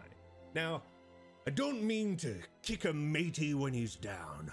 Make him walk the plank. I wouldn't wish scurvy upon the lad. I don't necessarily want to make fun of Pirate Software. I feel like he's getting enough shit as it is.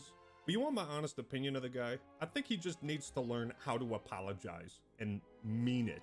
You would not believe how positive people react when you sacrifice your ego to just own a mistake and apologize for it. Essentially, that's all it would have taken for this entire ordeal to go away. And now he's lost over like 100,000 subs, which is just crazy. Damn. Crazy amounts of backlash. Don't forget That's to crazy. subscribe to my channel. If you're hot and sexy, only hot and sexy people can subscribe. I don't make the rules. I just enforce them. I mean, listen to him talk about all the crazy shit that's been happening to him. Jarvis, roll the clip. In the middle of the stream, about 9 a.m., I got a bunch of phone calls to my phone. They left a bunch of voicemails of shit saying, your time has come, in like a giant screeching voice, and then we got swatted. But at the same time, it's like, I don't give a fuck about your initiative because your people are unhinged. And I realize that's not everybody that's part of that, but I don't give a shit, dude. Like, I'm out. Have fun. Good luck. This is what confuses me. Like, the fact that he's dealing with all of this, but he still isn't willing to admit any fault to anything. At what point do you realize what your ego is costing you? What the price for it is? I think there really is something wrong with a person who views their ego and their status as the most important item in the world. It's not, and it never is. So we're gonna make fun of Mr. Software, but we're not gonna try to make his life worse. With all that out of the way, how are you feeling, phone Mr. calls Software? in your phone, I do think that there are some people that get misled by that stuff, and they get wrapped up in an emotional thing. The best thing that I can equate it to is Coney 2012. Dear God. The man is comparing Stop Killing Games to Coney 2012. What is that? For this guy. This turned into like such like an internet zeitgeist thing where like everyone just like lost their mind. They're like, I gotta kill Coney, gotta kill Joseph Coney. They bought like stickers, they liked things on social media. It was like a big slacktivism movement.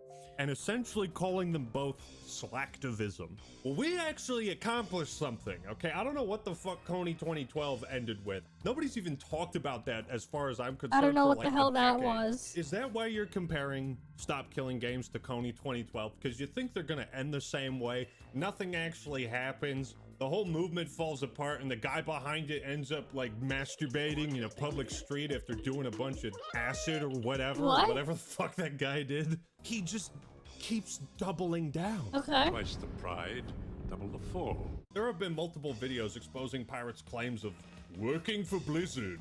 I was watching a video that was critiquing you for mentioning you work at Blizzard so much. I literally never talk about it. When I worked at Blizzard, I did that for Blizzard. Blizzard, 7 years, yeah. Blizzard. I used to work at Blizzard Entertainment. Those are titles, words you cling to as the darkness falls around you. One of them even pointed out that his dad didn't just work at Blizzard. His dad was the lead director of cinematics at Blizzard. Yep. The guy who created some of the greatest video game cutscenes in the world. Yeah, those things are like great. That guy. So he got in through nepotism, not through like credentials. Now some people have taken a second long hard look at the code for his game Heartbound, and they've utterly dismantled it. They dismantled Swap it, News yep. Network and Coding Jesus have both produced multiple excellent videos. One of my favorite ironic twists was Pirate claiming, get this, that his software was unpiratable. This is actually the save file for the character, so you can't pirate it because you can never use the achievements. It made it unpiratable, which is deeply hilarious. And within a day, somebody had pirated it.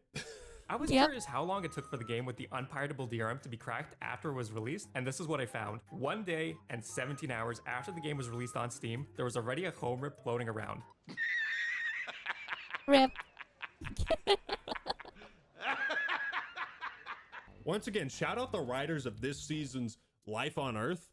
I don't know how they keep coming up with this stuff. Watching this guy is like the equivalent of watching a train crash. Except every cart is a dumpster on fire. How do you expect me to look away from that? Eat my entire ass. Now, in the process of breaking down his awful code, these YouTubers have also broken down his persona. I think sometimes the things that I talk about in regards to those types of things is misconstrued as arrogance or boasting, when in reality, I'm just trying to give context. That is the problem right there. Yeah. That is the most arrogant statement on the planet, bro. Like, tell me I'm wrong. Okay. I don't see it that way, but all right. Oh, brother! And watching these videos, it felt like they were going through the wreckage of a car crash, and it was all just dust. Like, there were no pieces of a car in sight. Nothing to indicate a vehicle had collided with something. Just as there is no real credible evidence of any claims Pirate Software has made about his credentials over the years. Just dust and echoes. For instance, Pirate claims to be a game developer of like 8 or 20 years, yet he has little to no publicly available code or projects on his GitHub account. GitHub is basically, as I understand it, a forum for designers, developers, and coders to share their work. Look at me, I'm a prospective employee seeking employment in the field of computer programming. Here is my work, so you can see what I have produced. It would be like if I claimed to be like an editor on some big major Hollywood films, and I just had like one video on my YouTube channel. Like, why would you listen to me? So this guy Coding Jesus has been doing some deep dives into Pirate's code itself. I am not fluent in this language, but I will say I'm glad Jesus is back to help us understand the world we live in. Now, he basically describes Pirate's code as far below the expectations for an entry-level intern. Someone just out of college looking to gain experience from the industry, not necessarily a paycheck. And that's a crazy description, because nobody would have cared or bothered to look into any of this had he just apologized for abandoning his team in World of Warcraft. Yeah, this is just funny. Like, nobody would have looked all his shit up if he didn't cause any problems. It is hilarious that, like, all the small things that he kept doing, they piled up, and then everyone's just digging into him. like World of Warcraft Nobody is would have ground given zero a for fuck. everything. I mean, beyond that, Pirate also had a private conversation with Moist Critical, and then he leaks the DMs. I can tell you, you shouldn't do that unless you have a very good reason. Most times, it's not a good reason. I mean, this guy has just checked every box in the like, oh yeah, a shitty content creator would do exactly that. It's truly remarkable how, in addition to all this stuff, we also have the aforementioned copyright abuse. There was a dude earlier today that went onto Reddit and said that he was using my voice in a video game, showed a bunch of videos of it, and then put that game up on Steam. We're going to take you to court. You're going to lose. You cannot use somebody's likeness or voice in any way inside of your games without their permission. Welcome to the finding out timeline, bud. 2 seconds later. The game is back up on Steam. Looks like the DMCA has been removed. It feels like this guy hates video games secretly. I really don't envy Pirate Software because I don't wish to contribute to Pirate's suffering, but he makes it way too easy to dunk on him. People love watching this guy get shit talked. I think the sheer amount of content Probably not because he's an Apple baby. It's just like the terrorist really supporter, goes to show how Hamas he has maker, mastered this truly unlikable persona. So it's not what he's done that's causing all of this flack. It's how he responds to everything. Exactly. They're making I worked at Blizzard compilation videos. Oh boy. Blizzard is having worked at Blizzard. Blizzard. I grew up at Blizzard. It is never a good sign when your own content can be spliced and edited against you like this. This guy is a walking meme. Pirate, your thoughts on Ross and his Stop Killing Games initiative? You also didn't want to talk to Ross? I didn't. I didn't like the way that he was approaching the situation. I was very clear about that. His community went on the offensive and tried to do underhanded tactics, and his response to it was also not stellar. Not a fan of it. So because of that, I didn't want to have a conversation with him. I said, I don't like this for these reasons. Take it or leave it. Like, that's how that works. If you're a dick, I'm not going to talk to you. He has brought truth, and you condemn it. The arrogance. They found out Pirate Software used to sell like furry avatars under the screen name Maldavius Fig Tree. Damn. Oh boy. You can't make this stuff up. Greetings, Maldavius. Pirate Software steps down from Off-Brand Games and Ludwig responds. I am no longer at Off-Brand Games. People were attacking all of the games we were publishing and trying to mass review bomb them. You can dislike the things I say, but this kind of behavior is unhinged. I am the victim. Why should my actions have consequences on me? I hope that your initiative gets everything He you also asked used to for, play EVE Online under that name. Of course he This did. is the most smug way to say fuck you I've ever heard. This guy's a dick. Look at Damn. Pirate Software banning a chatter who stated that one of the ferrets in his rescue died due to Lack of mana. lack of mana. Want to wait to see how long it takes Twitch to ban this person permanently. Yeah, I reported already, Jake. So what is this guy's job? Is his job to Yeah, and it ban didn't even people get he doesn't review like? I bombed. feel like The only every negatives clip of him review is because just of like, "Oh, yeah, issues." you're banned. You're banned. This is the Discord It's moderator crazy. final boss. So they're trying to mix the World of Warcraft drama shit and say that one of the ferrets that died at our rescue because she died of a very rare cancer died of being out of mana because they're a fucking awful human being. That is why we ban people in this chat. He shows the message. What? I feel bad for laughing at it, but it's like moral grandstanding, man. But the joke is, it's funny because it's fucked up and it's getting under your skin. Don't feed the trolls. To try and use that as a jab because you don't like someone on the internet, like, you're a fucking awful human being. There's no real coming back from that either. Like, putting that kind of hate out into the world. Oh boy. You're making it so much worse. There's no coming back from that. There's no coming Fallen back. to the dark side. I reviewed Pirate Software's always He fell online into the DRM dark in a single side. player game and got banned from its Steam hub. Yep. The L's just don't stop coming, and they don't stop coming, and they don't stop coming, and they don't. I think that's enough pirating for me, though. Let's get back to the games. All right. Okay. EA is shutting down Anthem servers, which were still up. I'm surprised that they were still up. You notice something about this? This was written on July 3rd. That's like the same day Stop Killing Games hit over 1 million signatures. But as one trained in the Force, Yeah. you know that true coincidence. Uncrackable DRM. It's shocking the servers lasted this long. After Yeah. careful consideration, we will be sunsetting Anthem on January 12th. That means that the game will still be playable for the next 180 days. The announcement of Anthem's servers shutting down comes as a surprise, especially considering EA and BioWare effectively gave up on the title a few years ago when it canceled its previously announced redesign. Yeah, so basically they're like, well, shit, better kill it now. This, by the way, is an incredibly good sign that the movement is shifting the table. We're stacking the chips on our side, and they're stacking their chips on theirs. They're prepared for a battle, and companies like EA, Yeah, it's literally just the username is IGGG Games. The game is pirated or something, yeah. Honestly, Anthem did have a ton of potential. I mean, most folk got really hyped with those initial trailers, and clearly something about it spoke to gamers. It fulfilled this kind of Iron Man fantasy, but the novelty wore off really, really quickly. And it had a ton of issues that were just never fixed. Remember when EA fixed another game?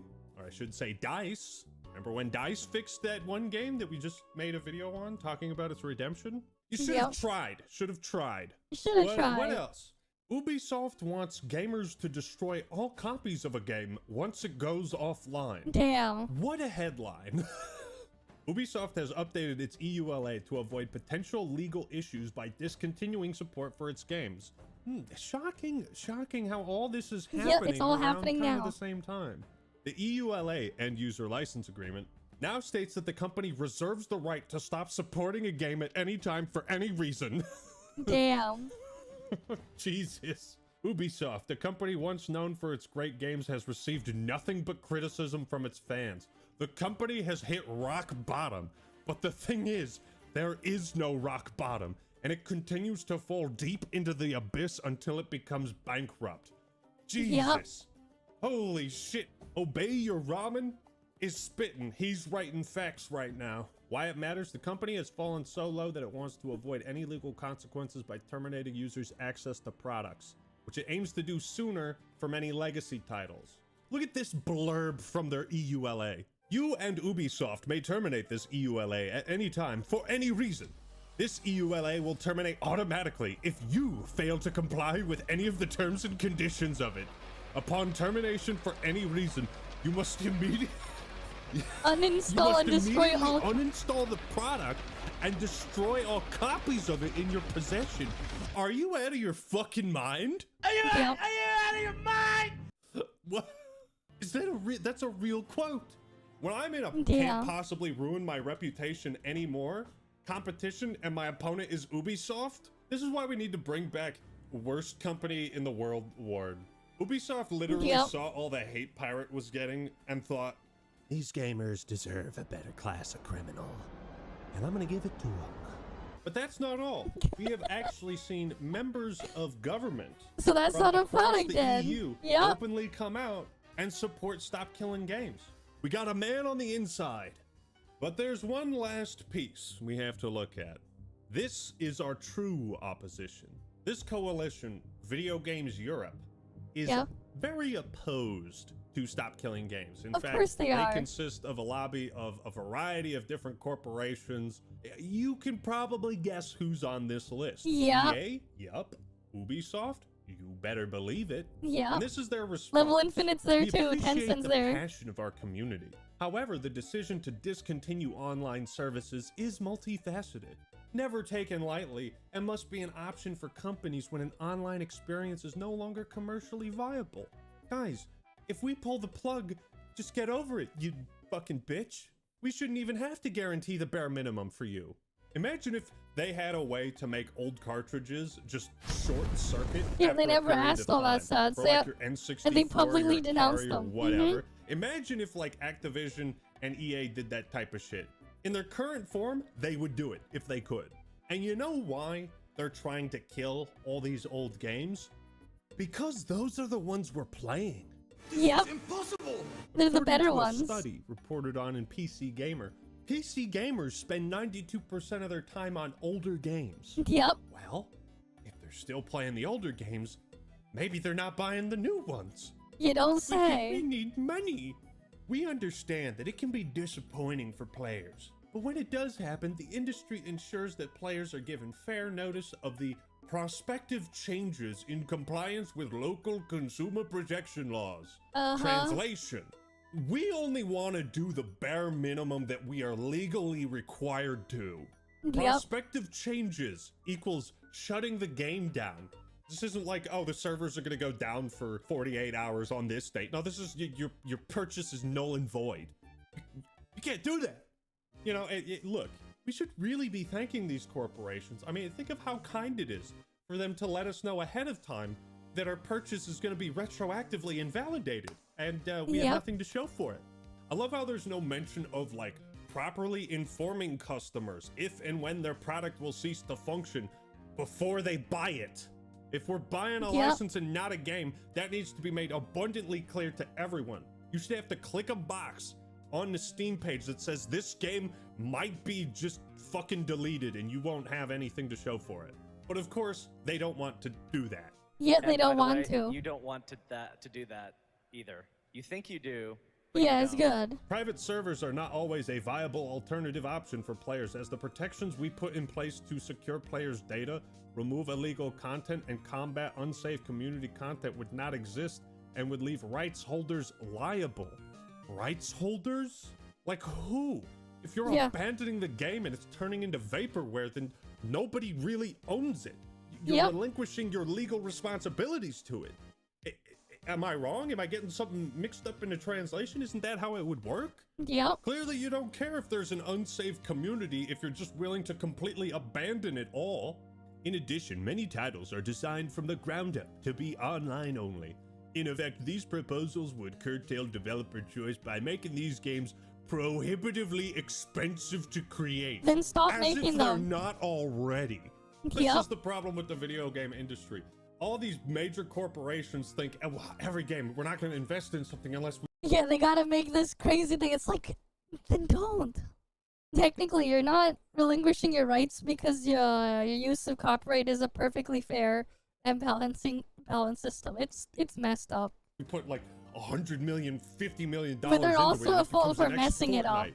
Games are prohibitively expensive to create because you have people in charge that don't know how to fuck to manage money. Concord burned through like 500 million. How? The Battlefront collection was like 60 gigabytes bigger than the 2 base games and had less content in it. Fix your damn game. Yep. Well, ladies and gentlemen, I think we're gonna call it there. Rest assured, we have stopped killing games, but only momentarily. Should the need... Yeah, we'll see what happens in the future.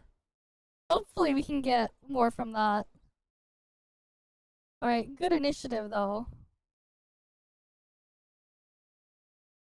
Alright, hopefully we can get more out of that.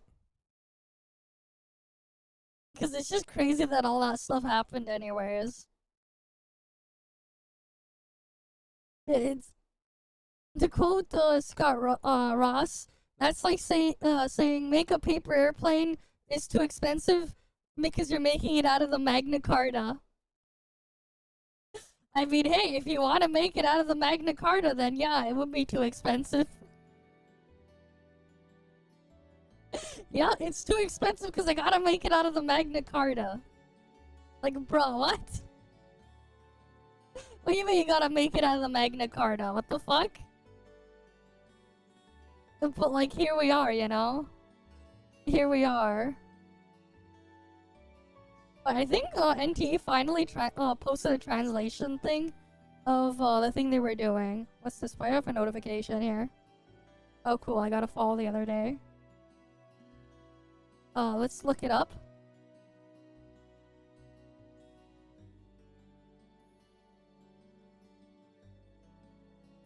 Let's look up their thing. I think they posted it. Yeah, here. What's going on here? Full updates. Oh, they posted it here. Okay, what are they doing here? They put official English version, so we don't need to look at the scuffed translation. Alright, here we go. Character presentation. Make updates to design and details based on current assets, such as improving character shading. Sure. Whatever that means. Okay. Combat changes. Improve general combat experience, including but not limited to damage sponge enemies, Esper cycle mechanics, combat stats, and a better tutorial.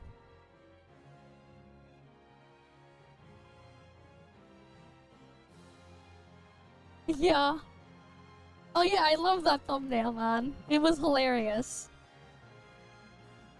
The fuck of wand. This is the best thumbnail ever. A fuck of the wand. Dreams soar beyond. Something's off about that one. I remember when I saw this, I'm like, what the fuck? A fuck of the wand. Dreams soar beyond, guys. This one was peak. Peak, Papega, choice there. But like, yeah, something's off, alright.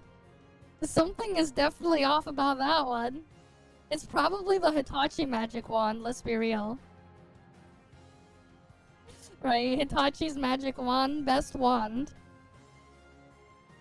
Improved character combat handling and animation moves will be updated on characters like Zero, Natalie, and Lacrimosa. Yeah, it's the Hitachi magic wand. If you know what it is, you know what it is. That's probably what they're talking about. You know? Ranged characters will be able to perform parry attacks for better combo variety and viability. Improved camera in combat include options like auto-orientation. Improved combat system terms and writing. Lower the cognitive load and barrier on understanding mechanics. Basically what this is saying is, the translation is, you gacha gamers are too fucking retarded, so we're gonna dumb down the game for you. That's basically what this translates into.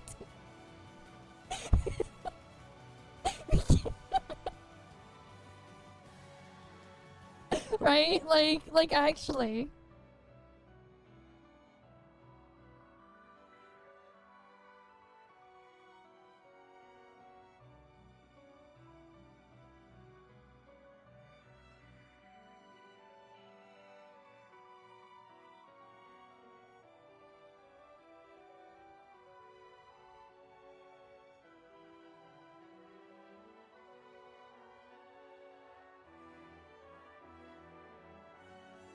Right? Like, think about it.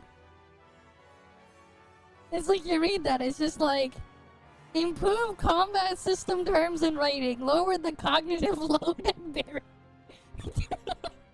A funny way of calling them retarded. Right? It's like, it's kind of a funny way to do it. But yeah. Like, you think about it.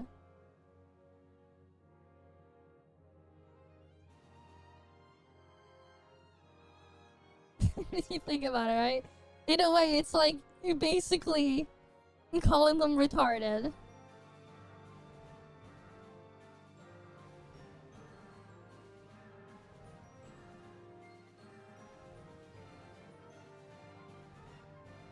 But you know, it is what it is.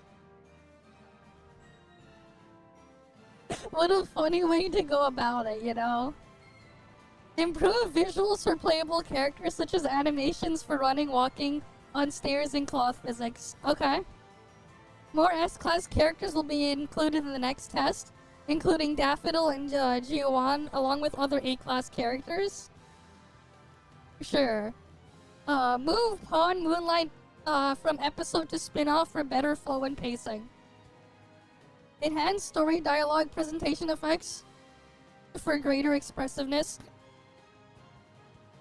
Address feedback on Tagedo's voice quality. And improve Livehouse rhythm game experience. Yeah, if they can change the keybinds for the rhythm game, that would be nice. Allow you to change it, because like, it's even worse on controller when it's like A, B, X, Y, and you have to push multiple buttons at the same time. Like, what? Okay, getting a fox outfit. You know, speaking of Nikki, I barely touched the current one. I still haven't done anything in the current patch, and it's like ending soon.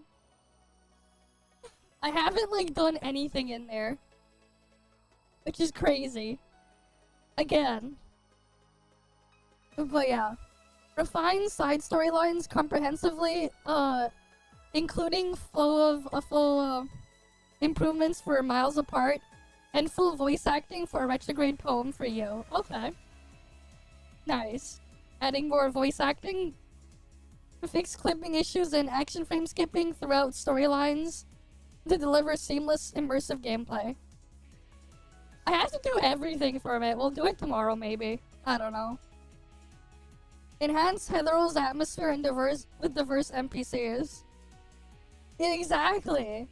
Elevate music expressiveness with dynamic variations and improved sound effects. Include more original scores from Heatherall. Translation and voiceover. Polish text for more immersive storytelling experience. Refine localization of skills and concepts for better clarity. Add more languages. Enhance visual presentation of in-game text. Alright, gameplay? Sure. Funny how combat was not included under gameplay.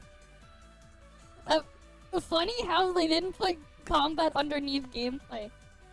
That is hilarious. You think about it, right? Combat's all the way over here, but it's not under gameplay. It's under audio visual instead of under gameplay. Imagine.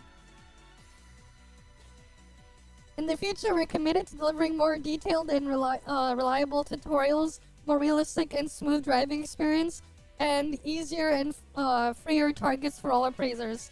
Our plans are as follows. Right? Combat is not under the gameplay tab. Imagine. Imagine, guys. It's not under gameplay.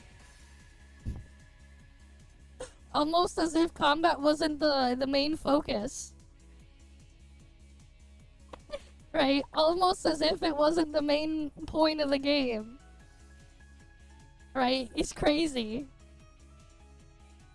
Alright, here. Tutorial. Revamp the tutorial system significantly to lower entry barriers and ensure smooth onboarding. Added dedicated combat tutorials to demonstrate mechanics in detail. Add comprehensive explanations to characters, attributes, interfaces, and present details at a glance. Streamline item acquisition sources and implement usage indicators in tooltips for clearer resource management. Oh, really? Just post them on Discord, I'll claim them after. But yeah, here, city life. Overhaul and driving. We will be working on this with racing game specialists, enthusiasts, and creators in the future. Improved vehicle appearances, including enhanced models, improved paint texture, delivering greater realism and visual appeal. Add horns to cars and the ability to ride along with others. Enable on-demand summoning for future sport motorcycles to be as convenient as scooters. We're also streamlining mount-dismount animations to eliminate the sluggish feeling. Implement smart vehicle summoning with terrain detection. This system automatically summons your preset motorcycle on streets, preventing repeated failure prompts when summoning vehicles off-road. Add quick shop travel. Shop purchases can also serve as quick travel investment. Expand requisition trigger range. Improve the item pickup display and logic, and improve AI performance of NPCs when wanted. Yeah, the item pickup range and stuff, the interactable stuff was kind of way too small. So at least they're gonna expand it. That's good. Enhance racing gameplay experience by improving racing team NPC AI. Streamline housing decoration with improved operation logic and smoother furniture placement flow. Elevate weather presentation with improved snow textures. Refine interaction details during snowy conditions. Expand open world content with increased anomaly strongholds and brand new faction strongholds. Remove HP recovery limits for phone booths and sleep, also extending phone booth healing range. Enrich city building interiors with detailed decorations and enhanced texture quality. Refine road placement details, including adjusted intersection facility placement for improved driving experience. Expand photo mode with customizable parameters for lighting, weather, time settings, and more. Add filtering and search functions to the map icons while increasing minimap range. That would be nice. So you can search for specific buildings now, I guess. That's good. Alright, anomaly challenges. Refine pacing and presentation of some commissions such as Deep Blue Sorrows and Proliferative Sea. Enhance guidance for some commissions such as the music puzzle section in Lonely Player Campus Anomaly. Okay, so they're gonna help you out a little bit for the piano one. Streamline the settlement process and waste less time. Introduce multipliers to instances to reduce grind. Let's go. They're just gonna add multipliers at the beginning then. So you can just select how many times you want to loot it. Very nice. Hopefully it is just a slider you can drag across so you can loot as much as you want, and not the Pepega shit that Genshin and Wuwa has, where for some reason it'll only let you do double at a time or one at a time instead of being like, I want to loot all 5 at once or whatever. Hopefully it's the latter, not the former. Allow character pixel stamina overflow. What about the other one too? What about the city stamina? Not just the character pixel.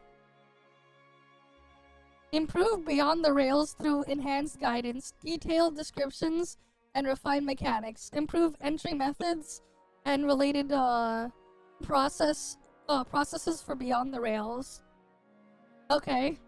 So I guess you're gonna like do something with the quests you gotta do to unlock beyond the rails, because you can't just go there, you have to do a quest first. Development. Adjust character development with convenience and quick guides. Streamline console rewind development and usage. Improve the craft system, whatever that means. And then others. Overhaul on Scarborough Fair assets such as roll and obtain animation remakes, as well as functional updates like character trial and speed up mode. Oh, so you can fast forward the animation now. Update multiplayer connection environment. Update achievement system for better usability. Update exploration guide with better categories and UI. And then there's system and performance improvements here. We thank every appraiser for their participation and valuable data of a wide range of devices and setups. We will continue to optimize the game with the data and new technology in mind. Improve controller handling. Custom key mapping will be available on PC and mobile, yeah. Because this was not available in the beta. It was there was a UI for it, but it was disabled. We couldn't do any rebinding. Enlarge UI on mobile and tablets? Okay. Allow custom menu positions on mobile and tablet? Can we get custom as well on the desktop one and the PC version? They're gonna allow people to move stuff around on the menu. It'd be nice if we could do that on PC as well. Alright, why does it have to be mobile exclusive? Accommodate reconnection on mobile for better stability. Okay. Performance optimized further for both PC and mobile, and to welcome as many devices as possible and push graphical limits. AMD graphics cards will support FSR and FrameGen. Cross-platform, streamline internal development and testing workflow, investigate and debug known common issues, maintain smooth progress on development for PlayStation and iOS. Hope to see you all soon. And then future. Alright then, more new stories, new places, new friends are coming. Other than that, we're also preparing something new and interesting that will hopefully spice up life in Heathrow. Alright, new life. Discover the daily life of characters and future updates. See them work outside of work throughout the city and invite them to share special moments that create lasting memories together. Okay. Expand housing system, find your roommate, and unlock exclusive interactive content. Sure. Launch character outfits. We prepared diverse outfits for every character. We'll hope you love them. So I'm gonna guess you're gonna put them in all those clothing shops. For every character we'll have them, I guess. So that'll be nice. Add a portable music player. Why not play some fitting tunes? Why not play some fitting tunes to your moment? Sure. So not just in the car or in the thing in the house. The record player in the house, you get a portable music player, sure. Challenge yourself with high level difficulty anomalies. Unlock even greater challenges to test your skills in increasingly demanding trials. Sure. New story chapters. Witness the emergence of Scarlet Letter members following the auction house incident. Uncover the secrets hidden within the targeted precious anomalies as a storm against Avon begins to brew. Okay, so there's another follow-up story for the thing. Right, follow the Woots after their unexpected successful debut. Watch them actively prepare new songs and gear up for their next performance. Dear fans, your patience will be rewarded. So they're gonna do more with that that side mission thing with Rin, Akane Rin or whatever her name was. Okay. Explore the new batch of anomaly collections at Dvorak Collection Hall. Discover new stories that Tungsten is eager to share. And then there's more here. New city atmosphere. Switch to first person anytime. Experience Heathrow exactly how you want. Visit Heathrow's tallest landmark, the Heathrow Sky Tower. Opening soon for tours. Take the elevator to the top floor. Savor special cuisine at an observation restaurant. And admire breathtaking city views. Explore the brand new Half-Port District and Puka Land. Discover diverse cityscapes ranging from industrial zones filled with massive machinery to fully equipped amusement parks. Get a career with Swift and Cool Express and become the next great taxi driver or the next legendary courier. Oh, so you actually will now get to be able to also do taxi driving. So now if you wanted to become a taxi driver, sure. More new anomalies on their way. New cars and motorcycles are soon to be imported to Heathrow. And more. We appreciate every appraiser's participation and passionate feedback from the containment test. Once again, we thank everyone for their trust, understanding, and encouragement. We will continue improving the experience Heathrow offers and await your next visit. Okay. Yeah. Taxi Driving Simulator 2026. You know what? I'll probably just cut this out. I left a marker here where it ended, and I'll just re-upload it as a video or something. And I'll probably put like a clickbait. Now they can't farm devs listen. Or something. They're not gonna farm devs listen. Or something. We can do some funny clickbait with that. They can't farm devs listened. Because basically now they can't. Right? If they're in this spot, they can't farm devs listened anymore.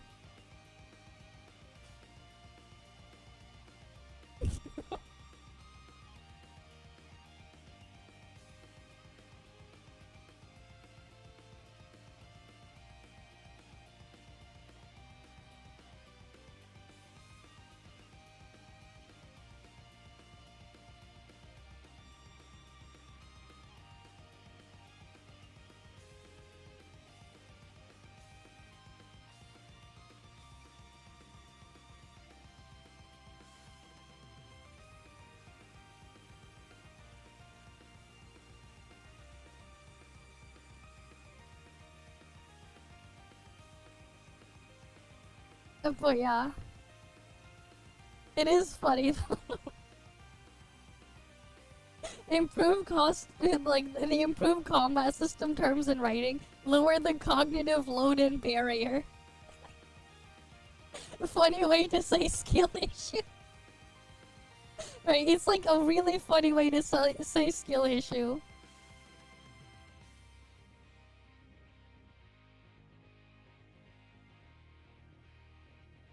But yeah. It is kind of funny. They're like, nah, your skill issue, but we won't say your skill issue. You know, we'll say it in a way they won't understand.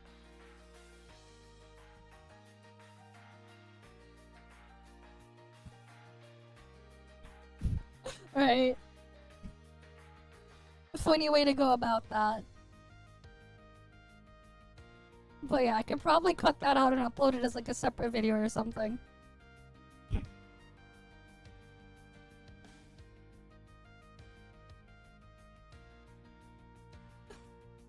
But yeah, like that's where we are. Oh wait, here. We got Lechus's trailer. Alright, what do we got from Lechus's trailer? For PV?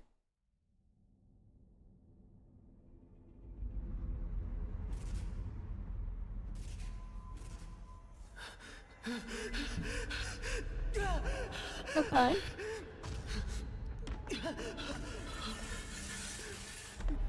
Sure.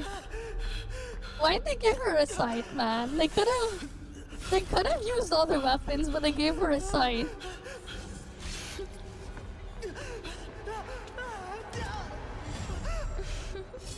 Like, I feel like there could have been more interesting weapons they could have come up with to use as, like, for a healer-type character, especially for a nurse. I feel like they could have had more than a scythe. You know? Like, there's the classic that I've seen in some games. Maybe because they consider her a... I guess. But, like, come on. Like, they could have done with the classic giant syringe or something. Giant needle or syringe. They could, you know, because she's probably gonna be flame. They could have made it so the freaking syringe, it could have doubled as a flamethrower or something. Or it's, like, injecting some, very dangerous, flammable, poisonous acid or something coming out of it. For flame damage. You know? Or a defibrillator. A defibrillator for Volt. No, a defibrillator for Volt. Defibrillator sounds a lot better for Volt, right? You know? You smack around the defibrillator, but it's Volt. That would work for Volt. For Volt, you gotta give him the defibrillator. If they ever do another nurse-type character in the future, and it has to be Volt, give him a defibrillator. It'd be perfect. It'd be perfect for Volt. Think about it. Right? Wouldn't it be perfect for Volt, a defibrillator?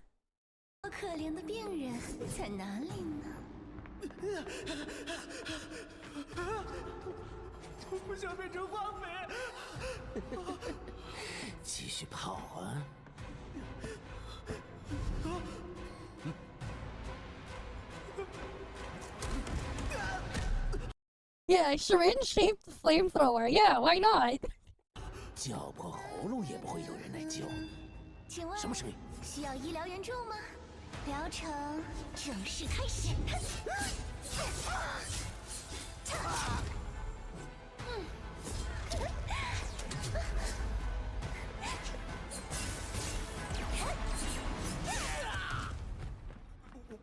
我投降。治疗正式结束。 Okay, those are the animations here.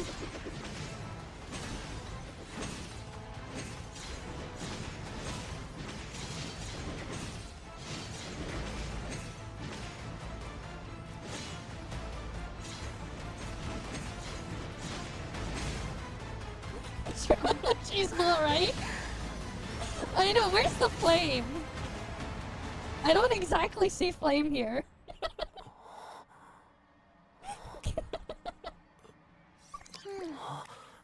小可怜，你醒了吗？啊！你是谁？你觉得呢？不要害怕，我只是想要帮助你。是吗？ Here's the syringe. Or the needle. 治疗现在开始，你 Yep. 准备好了吗？ Okay.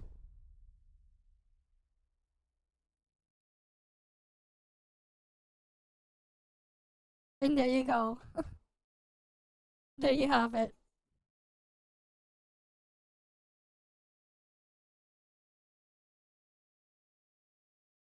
It looks very unsanitary. Yep, it definitely does look very unsanitary. It does. It does, but you know, that's where we are, you know? I guess they wanted to add to a creepy factor or something for the crazy nurse. Yeah, probably. UE5 strikes again, bad performance, rip. Of course. But you know, it is what it is. Right, it is what it is.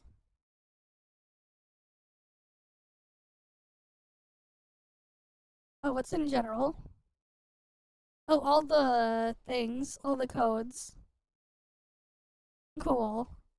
Why is there paint room? Did they actually add housing this time? They finally adding the housing that was leaked? But cool, I guess. That's cool if that's true. Them finally adding the housing. Wonder how that'll play out though. Right, like I wonder how that'll play out. But yeah. At least we got through all the reacts again. Let me get the music back on. Right. Yeah, I think what we'll do is we'll do the Nikki stuff on stream tomorrow, whatever. We'll just rush through everything. I don't even really pay attention as much at all anyways.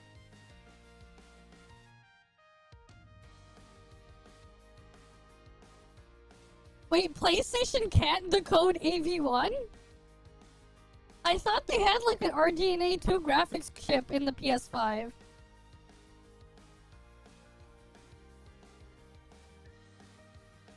Don't they have an RDNA 2 graphics chip?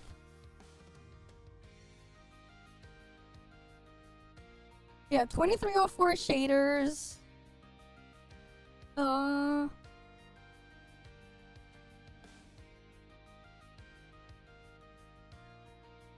Yep. 10 teraflop GPU. This should be RDNA 2, yeah. How do they not have AV1 playback? The fuck? I'm pretty sure it's in the feature set playback. Not encoding, but playback on AV1. Right, pretty sure RDNA 2's integrated graphics can do AV1.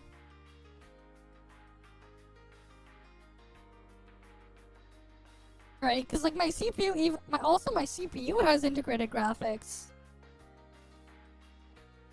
You know what? I wouldn't be surprised. I wouldn't be surprised.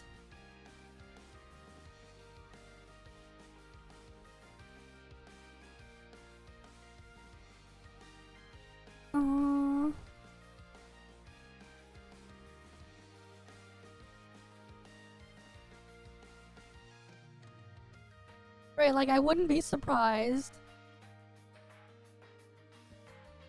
But like this generation of graphics core should support AV1. I'm pretty sure. For playback anyways.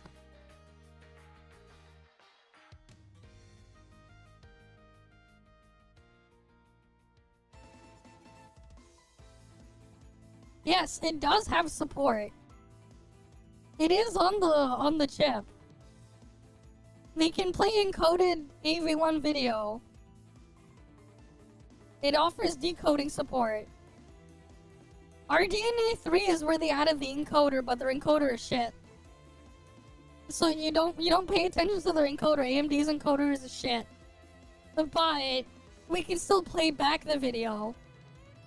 So it's like, what the fuck, man? What the hell is Sony doing? Actually cheaping out. Because the integrated graphics can also play back AV1.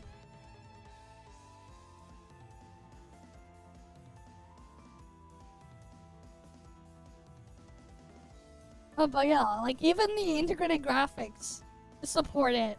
The small ass crappy iGPUs.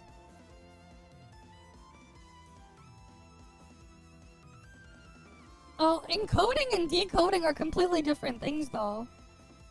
Right? I know they can't encode it, but they can at least decode it.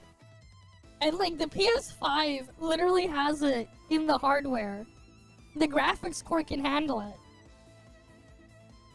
So it's just funny that like it's just not available on the PS5. That is like actually really funny. Because it should support it. At least from a hardware level. Yeah, like this is like the list of their RDNA 2 graphics cores.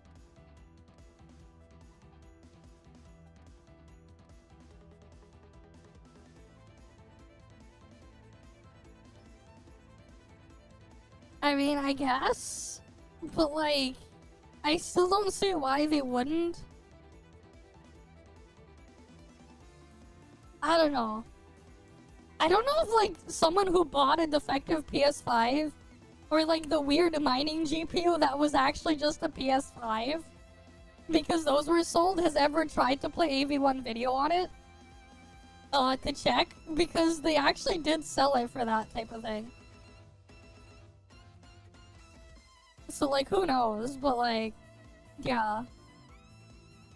It's kind of weird.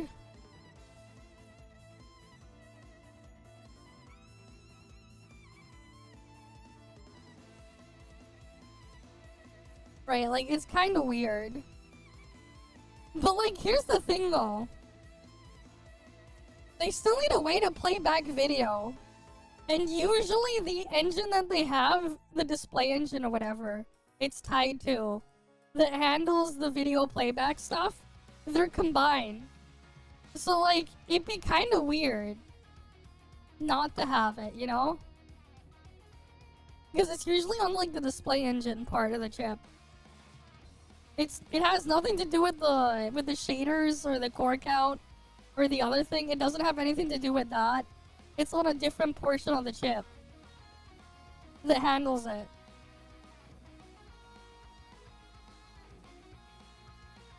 Yeah, it's on the media engine.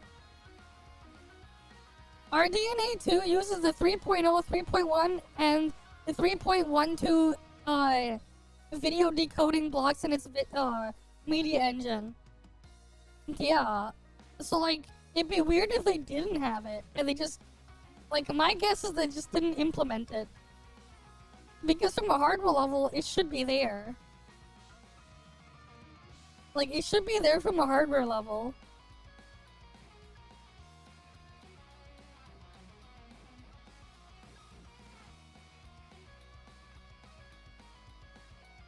But yeah.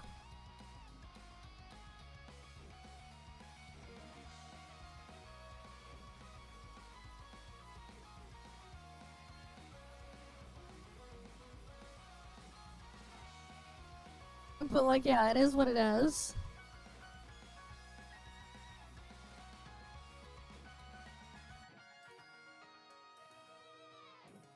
Do they not have 3.5 in here? On the Wikipedia one? Oh no, it's over here. This is the RDNA 3.5. Shit's crazy though that like we literally have like there's literally like integrated graphics cores that have more graphics cores than the PS5 that you can get now. There's literally like there's literally like a SKU right here. Another one that's close to it as well. But this one is gonna be faster. The 8050. The 8050 has to be faster still. Wait, what's the point of the 8040S when the 890M is the same thing? Wait, no, the 890M is actually faster than the 8040S. Yeah, like the 890M is actually faster. What the hell? Oh, well, I guess, wait, no, the 8040S It does get a slightly bigger memory bus. It does get more memory bandwidth because it has a quad channel bus, a dual channel. And more power there despite being slower in the clock speed department here. It does get more memory bandwidth.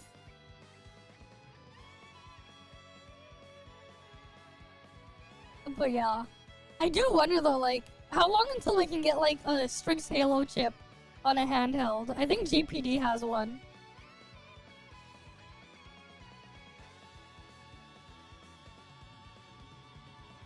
Yeah, I heard about this one. The first AMD Strix Halo handheld gaming PC teases Ryzen AI Max 395. Crazy.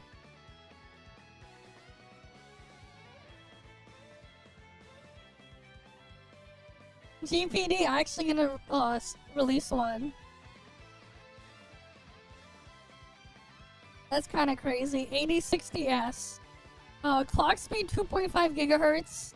Max Rin Black Myth Wukong runs between 170 and 212 FPS. Damn. Okay. And it has this layout. Cool.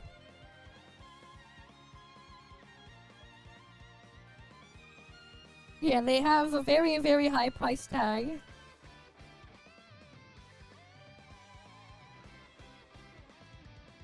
And it's gonna show up in China Joy.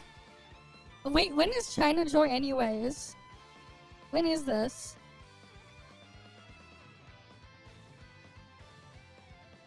Oh, it's in 6 days.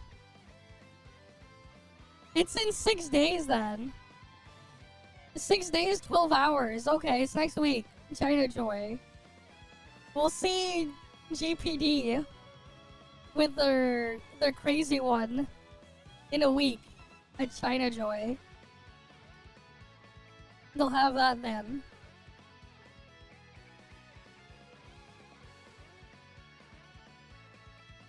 I just realized this thing is not in English. This part here is not in English. What the hell?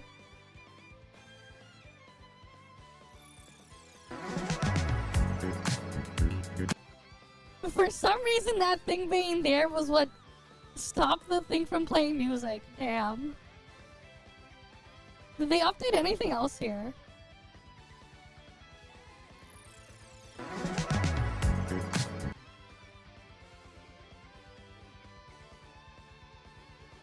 Oh, they have both male and female main character here now.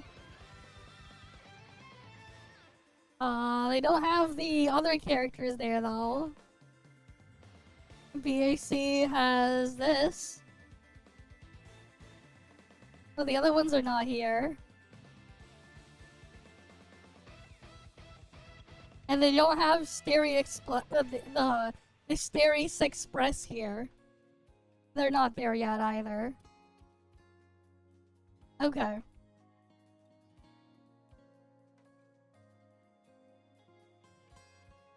Damn. They shadow ban any games tagged with NSFW adult or erotic so that they don't show up in searches, and several devs have been reported that their R18 games have been removed from the site with no warning. Damn.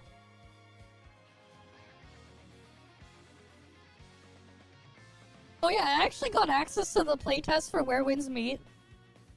When does the whole thing, like, even start up or whatever? I haven't, like, paid attention to it. I just clicked the thing request access, and then it just magically appeared in my Steam library the day after.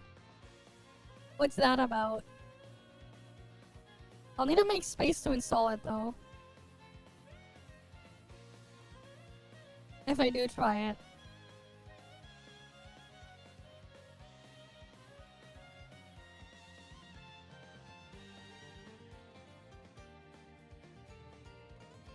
But yeah. Damn, how long are we AFK there for? I'm at 4,650 ciphers. Crazy. I can do another join off.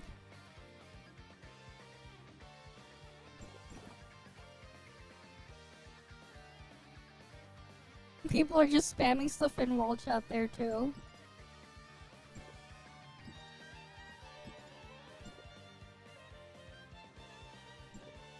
Okay.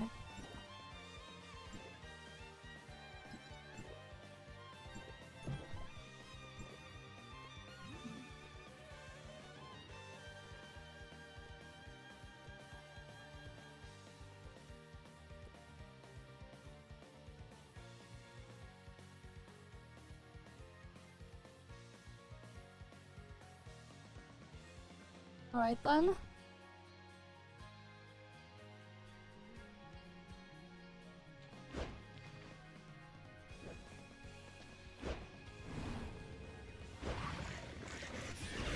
Oh wait, I forgot to switch out.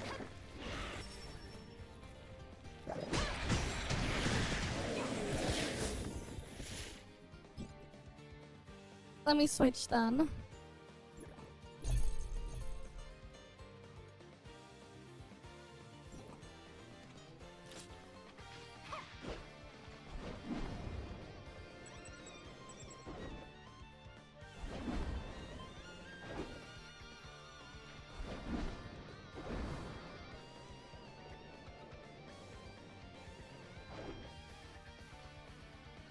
Alright, let me get my ult over.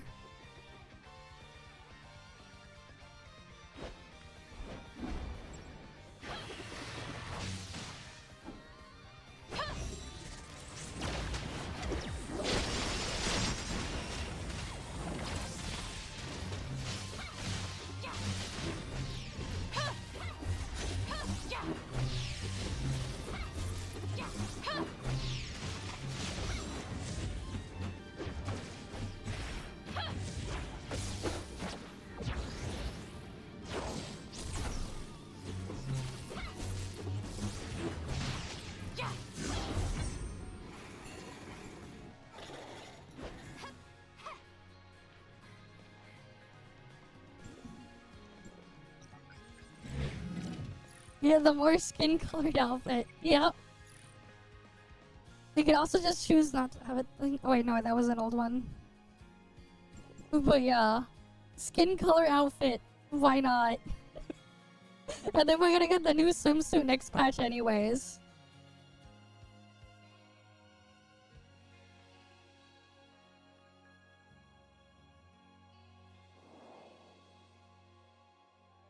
But yeah.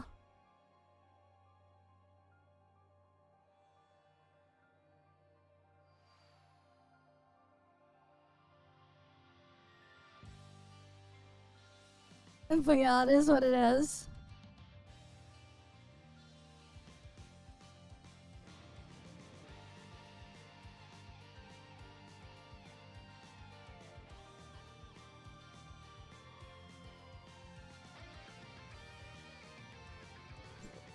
Yeah, why not Wobbuffet? Exactly. Why not? You know, why not? And daily resets in a few seconds.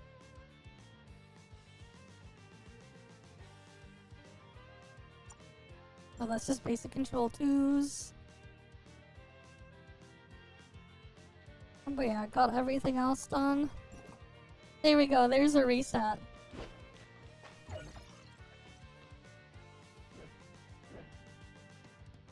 You know, let's see if people want to farm the thing now that we have reset. Surely this is the time people want to farm it.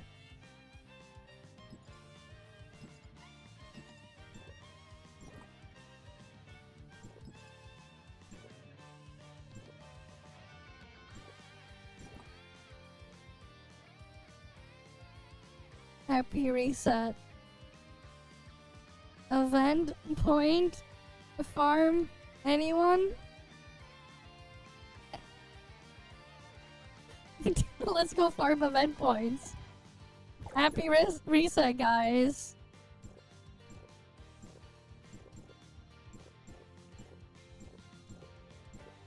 What was that vehicle I was trying to upgrade?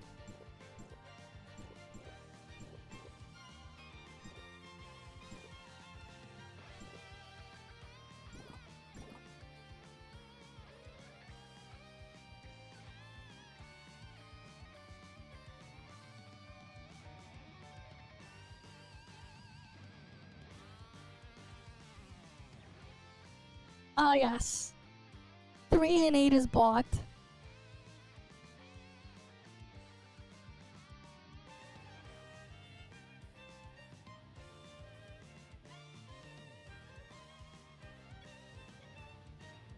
Event point reform. Come on, guys.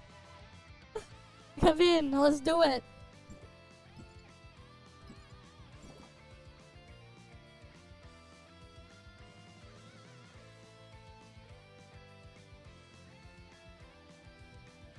We just need 4 more people.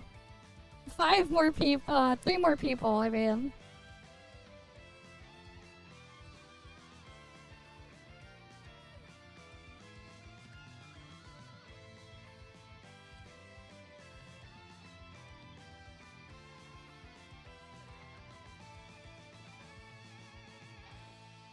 Event farm. 6 out of 9 auto. Alright, just 2 more.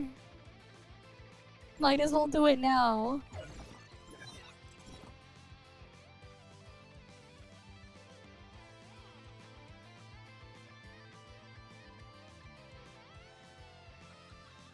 Come for your last minute, one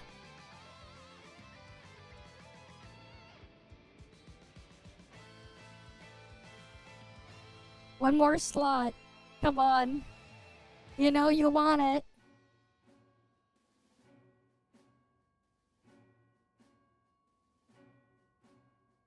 Alright, come on, people. One more.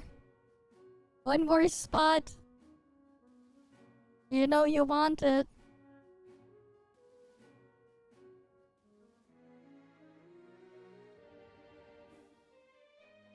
There we go.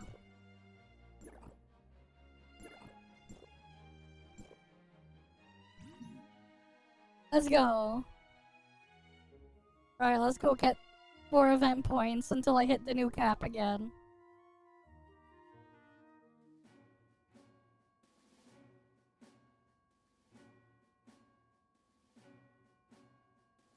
Alright, you can even just AFK it.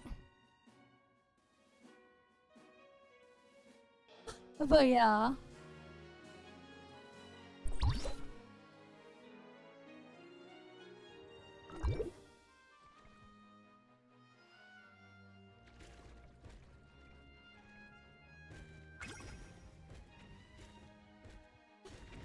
Alright, just slowly fall to our death.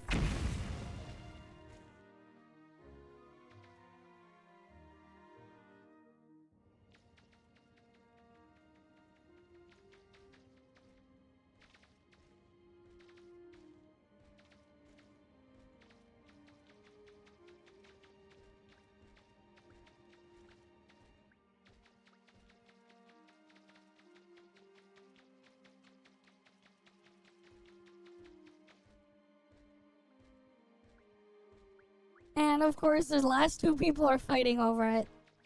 Doesn't even matter. We're just here for points. They're actually fighting over it up there. Like, they're right there. They're fighting up there. But we can barely see it. One person's on a platform above, though.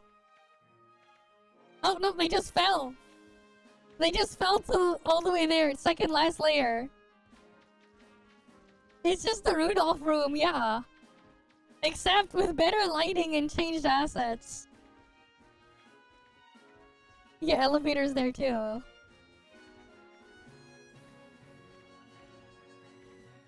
Expanded ceiling too, like, look how high the ceiling is.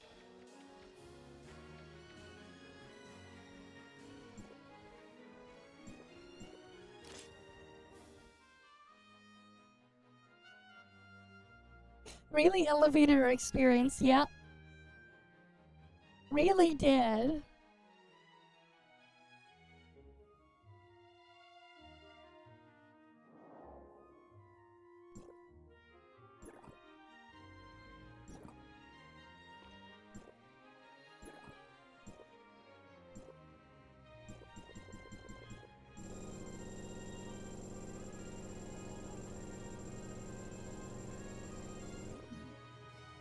There we go. we go again and just AFK. Because we're only after the points. It doesn't matter if we win or lose.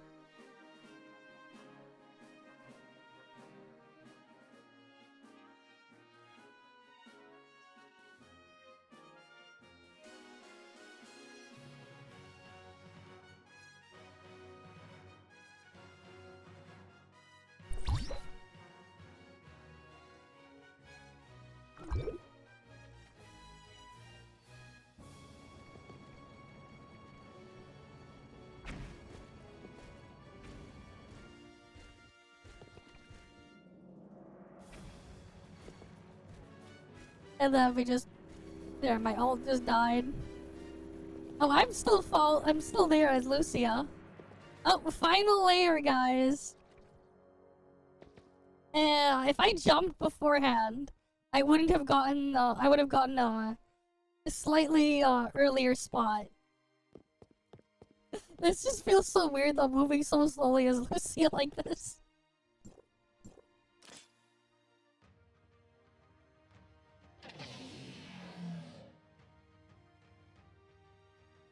But yeah.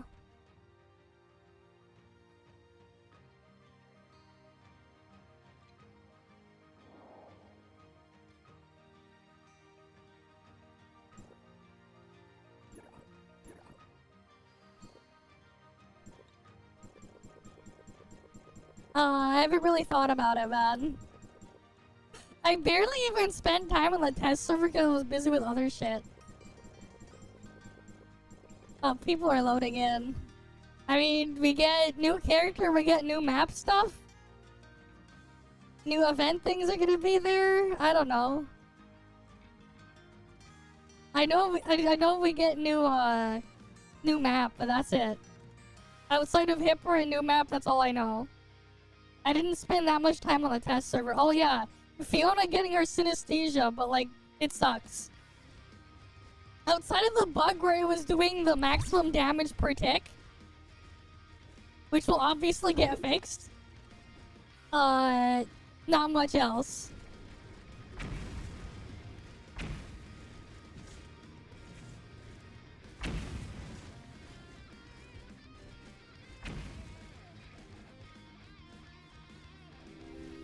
But yeah.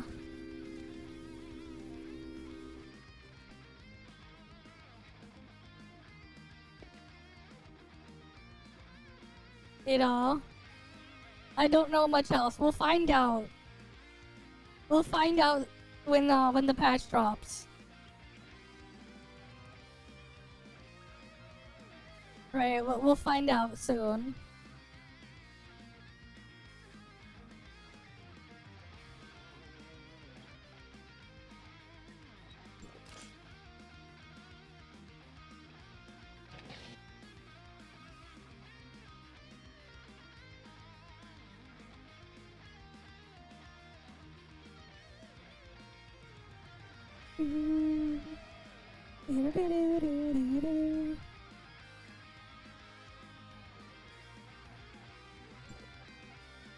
Only after you get your points. Not immediately. I'm the host, so I might as well just wait for everyone to load out. It doesn't matter, I'm hosting it. I set up 8 players. So like, there's no point if I leave. Because everyone needs to leave first. Otherwise I can't start a new match. Alright, I'll see you around then, Tara.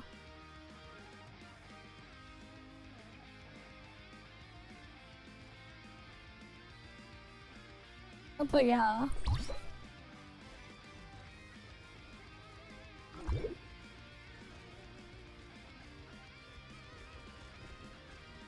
Alright, we just AFK, those people can play up there.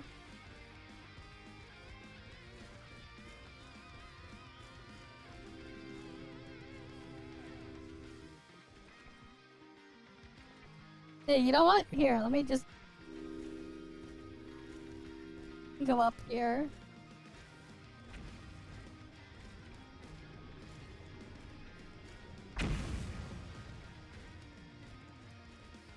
Let's fail upwards.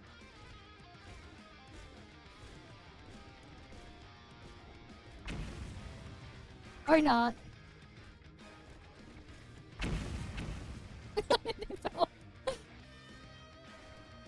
They fell anyways. Would be funny though if like you could fail upwards. Alright, let me just die.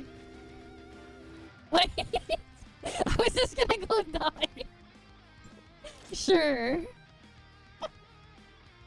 No, imagine if you like failed upwards, you fell down, and then you land on something to knock you back up, which then as you land on something to knock you back up all the way to the top. Yeah, I know you can insta-leave, but I'm the host, so it doesn't matter. Because other people take longer to load.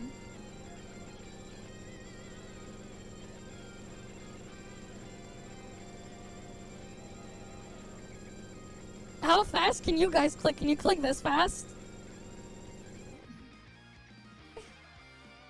Can you click as fast as I can?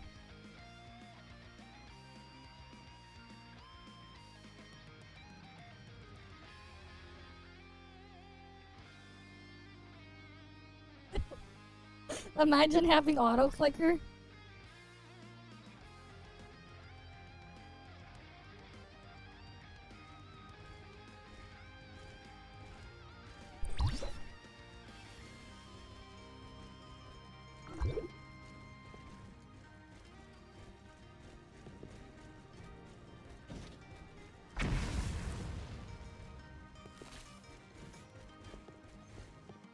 Alright, let's see if we can go upwards.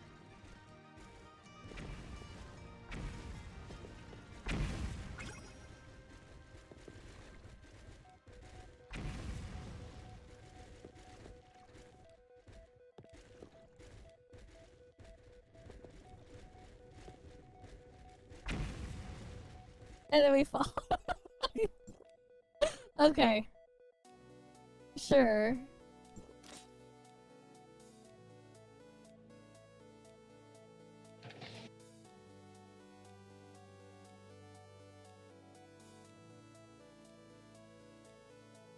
Right, like, let's just go in again.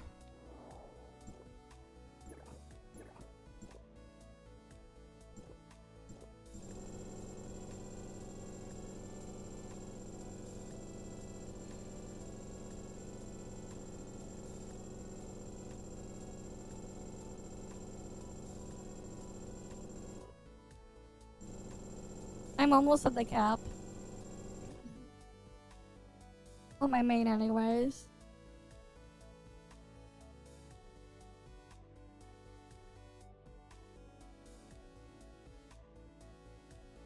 I wonder if they're gonna keep increasing the point cap until like the last day of the patch. Or if it's just gonna be finalized at this number.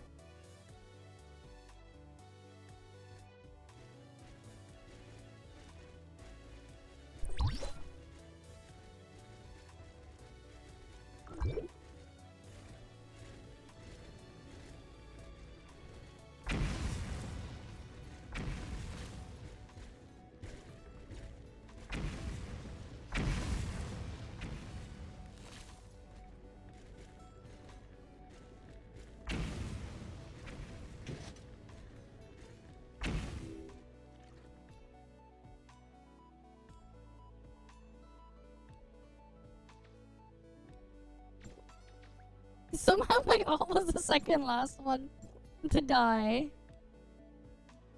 Okay. But I was just being AFK there. Nice.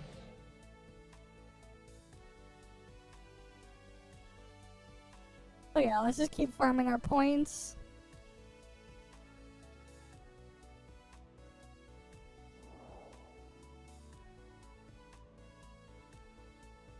Oh, did they hit cap?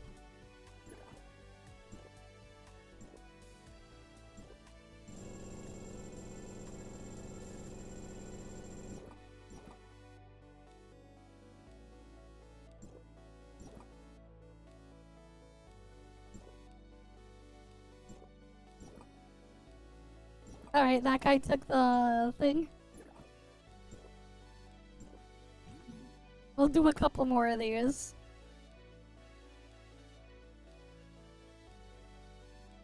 Let people get their points.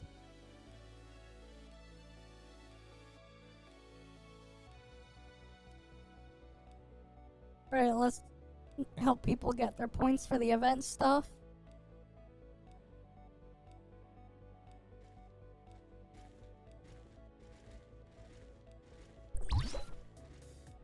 Damn, it gave me Lucia again.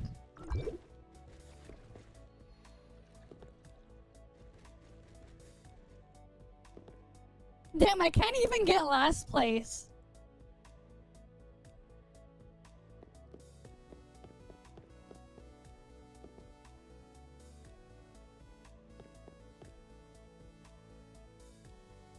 When I'm trying, I still can't even.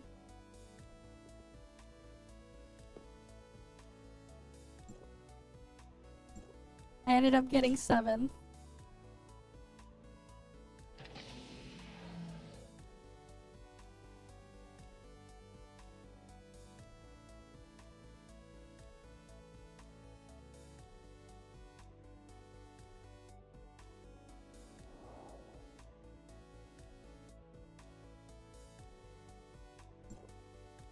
I mean, like, that's kind of the problem with these types of things in games when, like, you're doing it because of basically a bribe.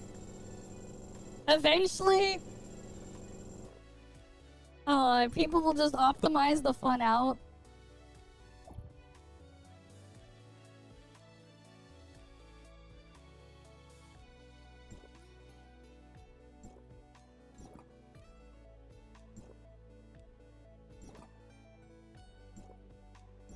There we go. Right, eventually people will just optimize the fun out. And then we just optimize the fun out of the game. Just farming it for event points by instantly dying.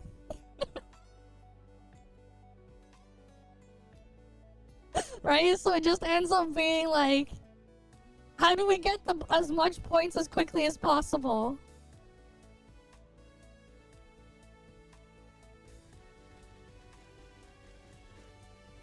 At one point it was cool, but then I guess it was cool 2 years ago when we first had it.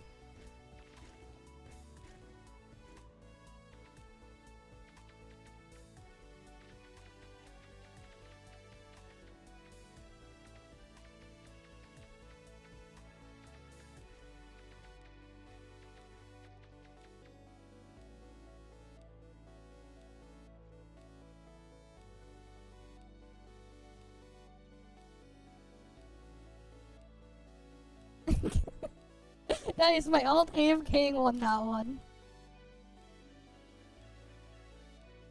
But yeah.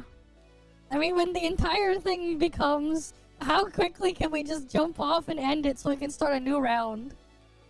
Instead of just staying there to get more points. And play it organically, it's just funny and sad.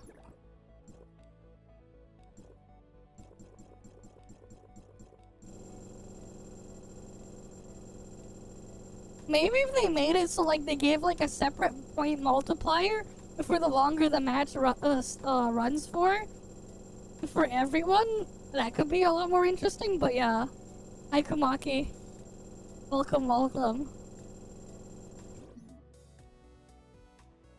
But yeah, now we're gonna hit cap. We'll run a few more for everyone, but like yeah. After I hit cap, we'll just run a couple more so everyone can get more points.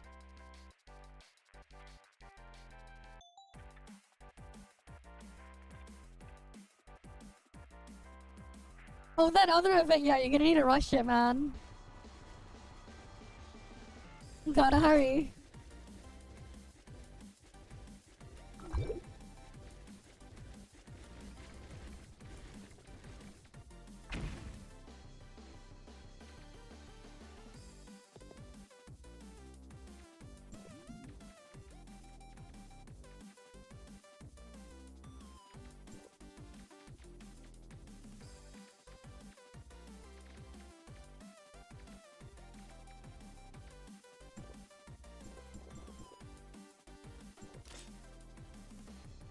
Yeah, and then there's a couple exploration and everything else. Yeah, gotta hurry though.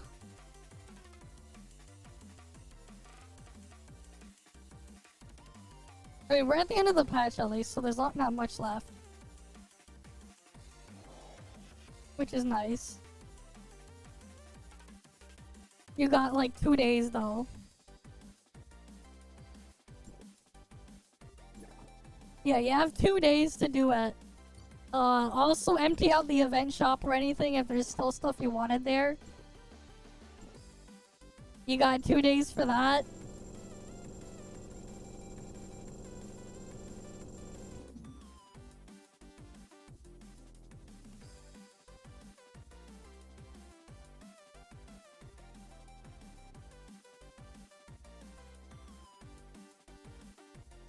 Right.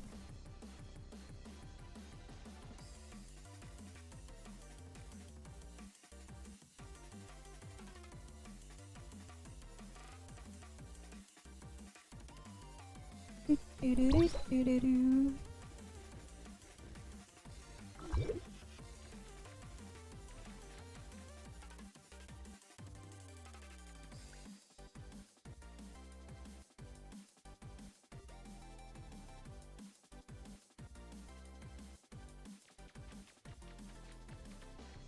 Oh damn, I didn't do the simulacra quest yet. I actually didn't do it because there's like other shit you could do. If you did all the exploration, you could actually ignore the simulacra quest. I'm saving those for eventually, I don't know. Just saving it.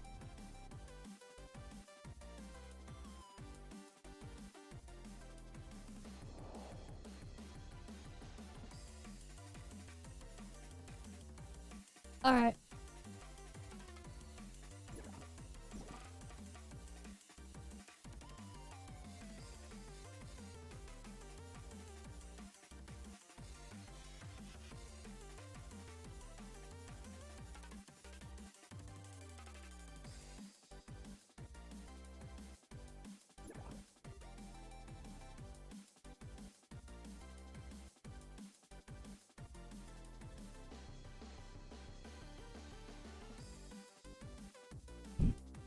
We just needed to fill up.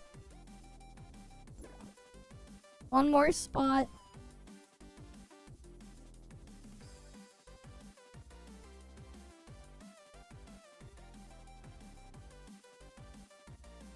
Alright.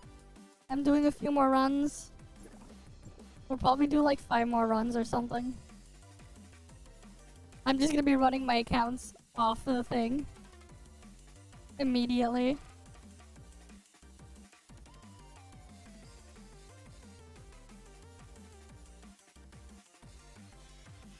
Do-do-do-do-do-do.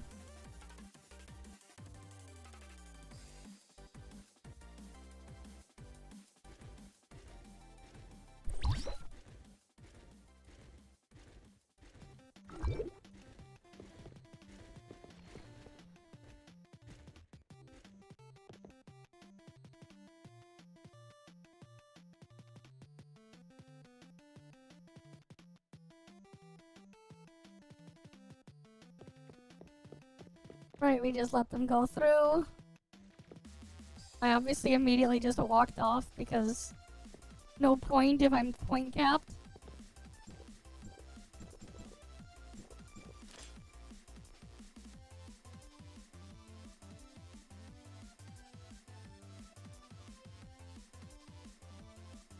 But yeah.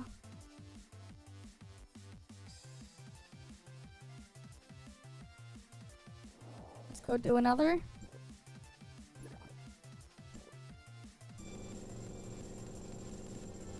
Did they even give the titles for the first part of Aster event already? The one that was just a rerun of the Carrot event?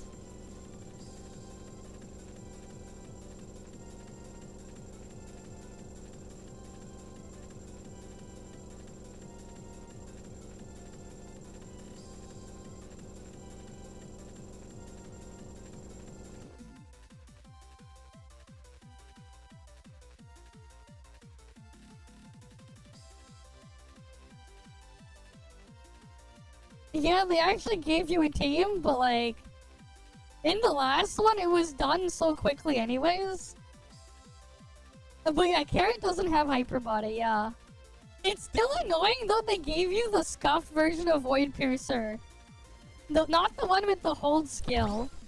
Just the regular skill. Which was kind of annoying.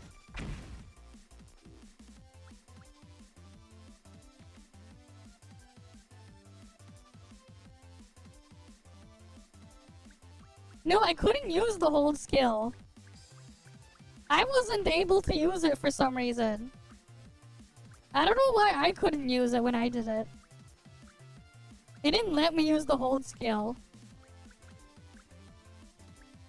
It didn't matter though, cause like with enough buffs, you just one-shotted everything anyways.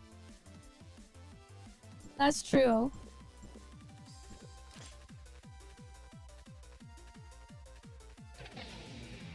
With the right buffs, you just one-shotted things, so it didn't matter.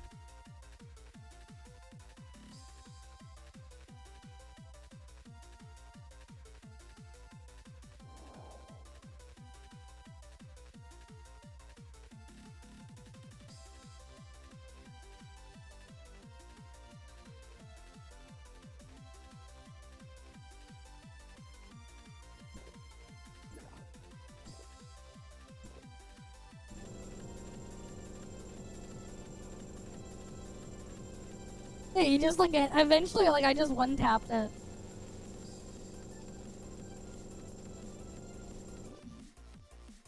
So it was like whatever, but still.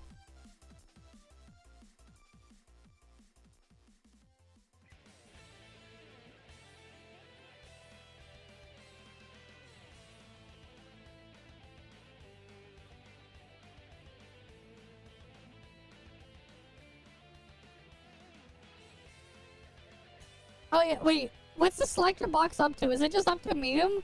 Or did they add FACEIT to it? What's in the selector box?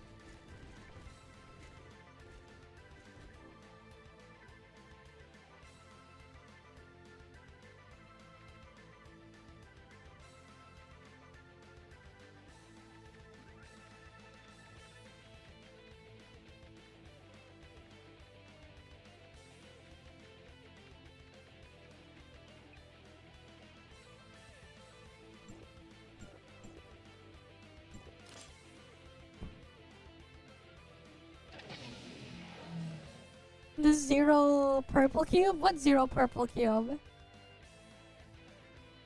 What 0 purple cube? I'm not sure I know what you mean.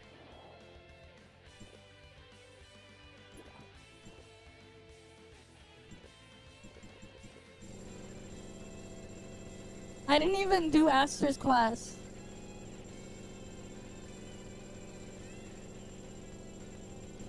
I don't know.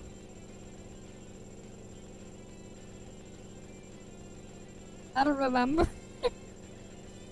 Oh, you mean those ones? You have to stare at it. Oh yeah, no, you have to stare at the orb as it moves into the box. Otherwise, it will vanish and teleport to a new spot. It's Schrodinger's orb.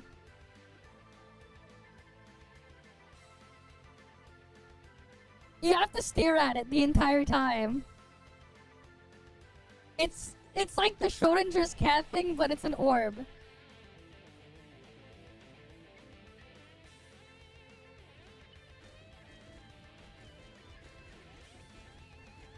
It only exists if you can observe it. If you don't observe it, it never exists. That's why it disappears.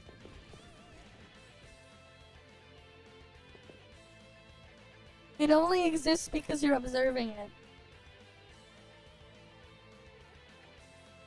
So you have to observe it.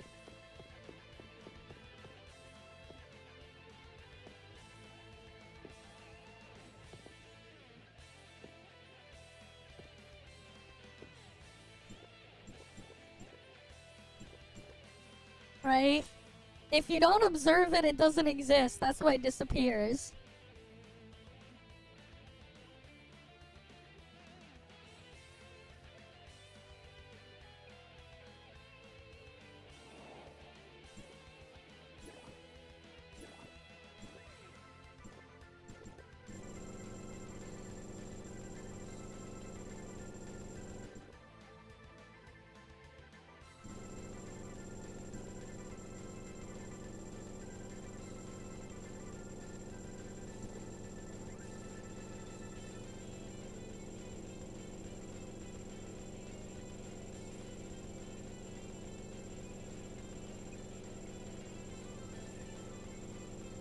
Alright, come on.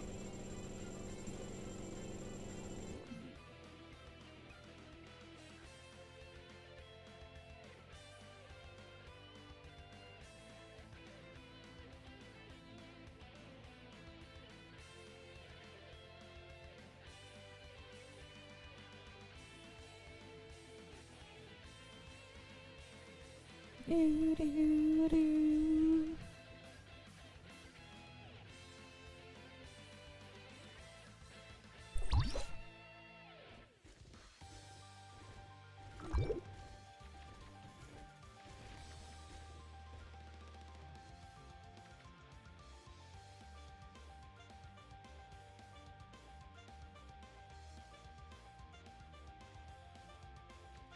There we go, now people can fall down in peace.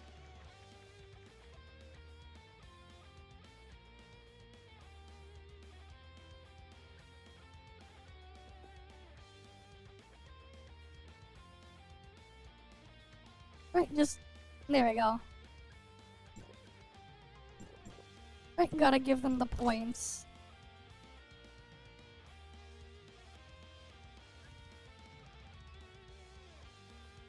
That way they can at least get some points.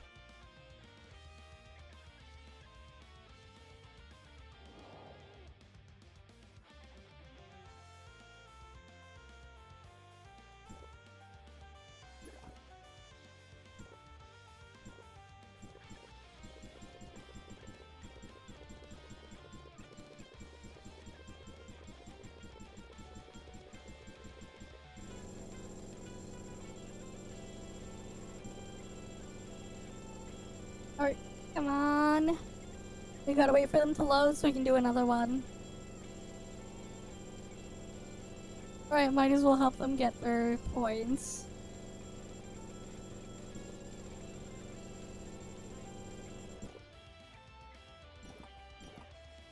Oh, he left.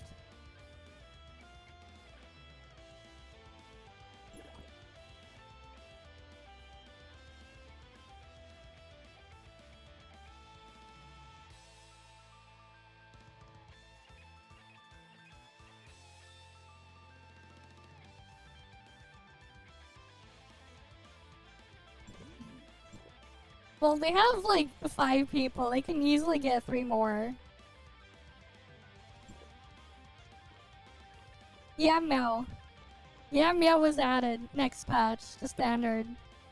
Yeah, Meow gets added. So, yeah. We'll at least get Yeah Meow there in the standard. Right, so we'll have Yeah Meow to mess around with.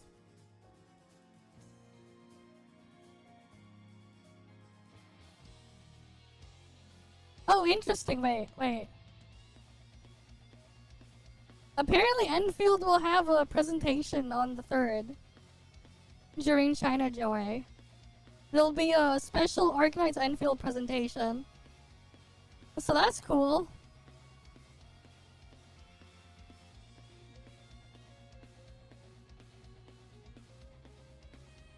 But yeah. Anything new on Reddit?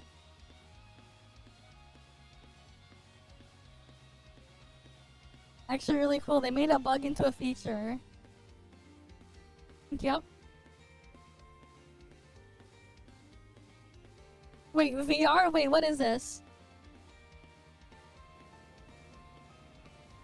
Wait! Someone got VR working for NTE as well? Damn. The resolution is ass. But that's cool. They got VR working. Resolution might be ass, but they got VR in NTE as well. Someone modded VR in there too. Somehow. So that's neat. VR in there. But the resolution is shit.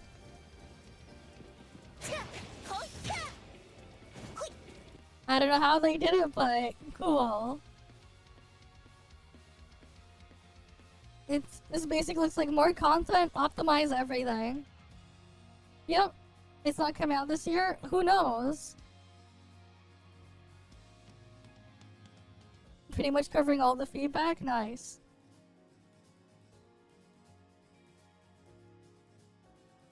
Open beta means game is launched.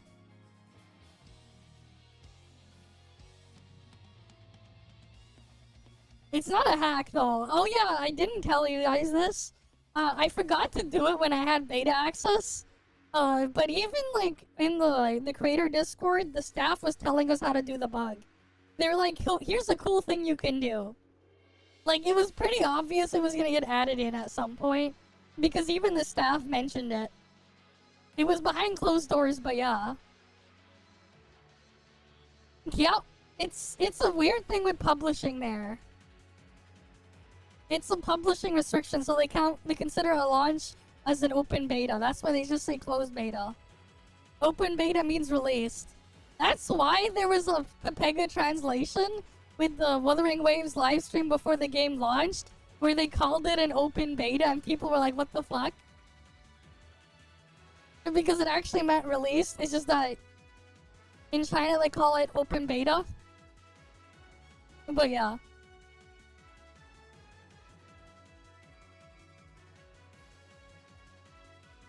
But like, yeah, we know.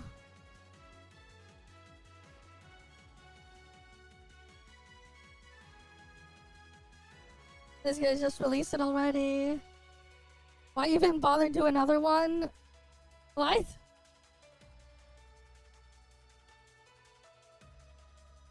Alright. Pukaland? Sure. But yeah. I posted the whole thing that way. That Cyber Gamer posted that. Anything new here?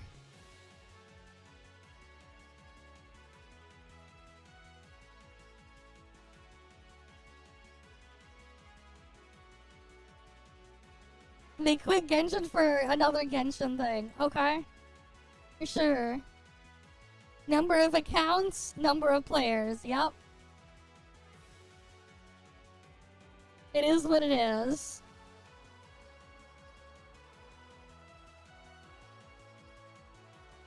And then Sonic collab for Battle Cats. NTE and thingy there.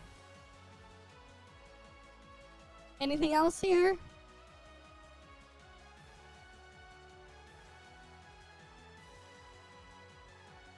And on to hiring localization, because I don't have that yet. Cross save coming, yep.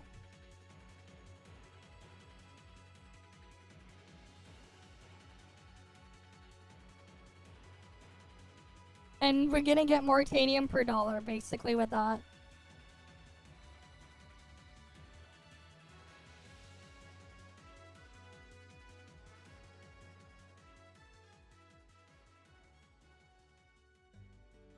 So, yeah, at least they're doing that. The best game no one plays, damn.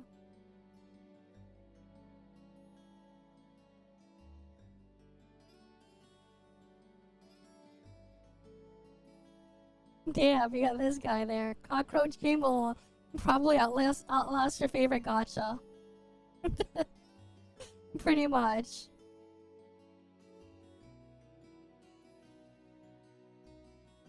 Actually, I kind of want to reply to this guy.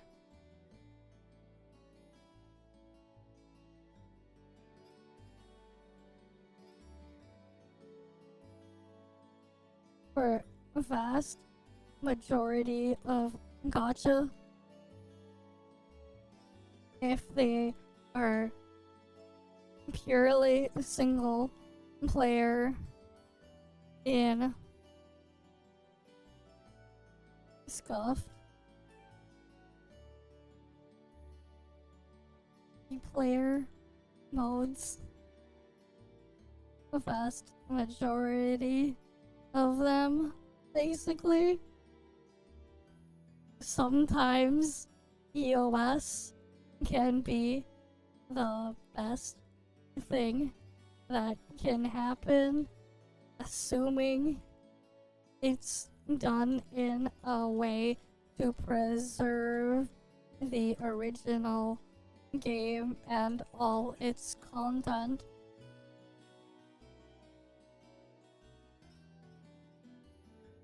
especially with how awful some systems are in these.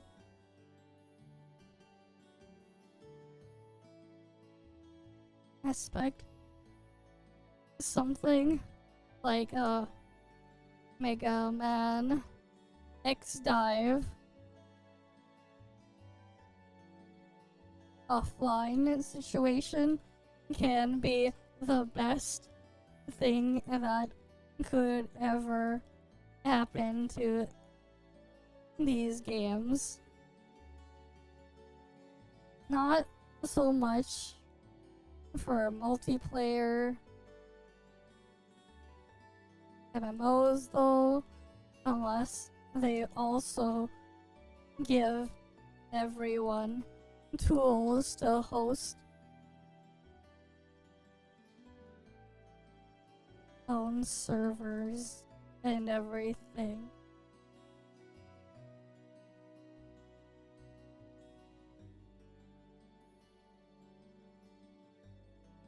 Scuffed.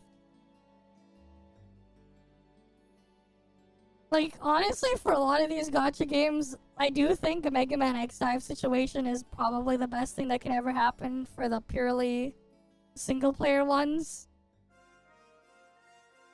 But, like, it really depends. Like, it really depends on the situation. Anything else here? You play content because it's fun, or do it because currency grind? I mean, if I'm doing it for currency grind, that's time to leave.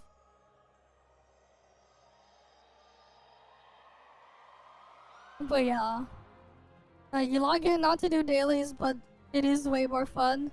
Still annoying? Okay.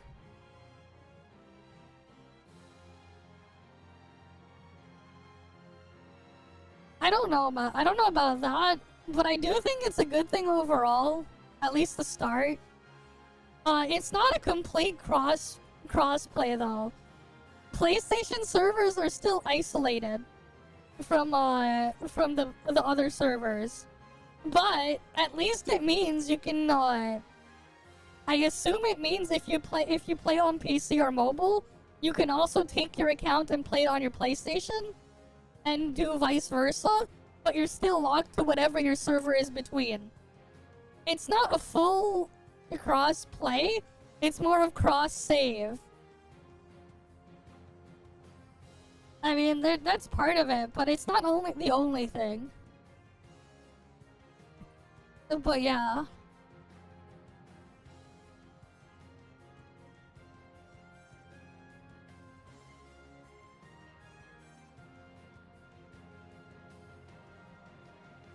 But yeah, NT beginning.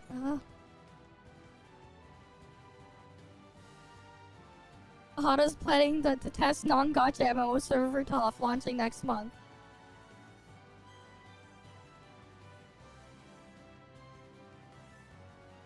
Why even that thing? Most people play old MMOs.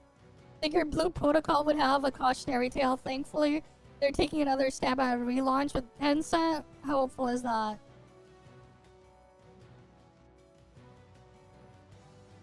Who knows, man?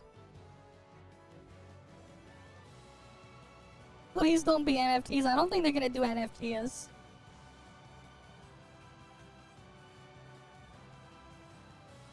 Yeah, for the lucky ones, maybe? Who knows? Yeah, ToF never felt one. It's more like an MMO with gacha elements. So they make a non-gacha MMO version make sense. Yeah. I mean, that's just the reality, right? ToF, at its core, it feels more like a freaking classless MMO, but then it got freaking gacha thrown in. It's part of why, like, thing. ToF started as a traditional MMO, playing through 1.0 story makes it clear. They added gacha last minute.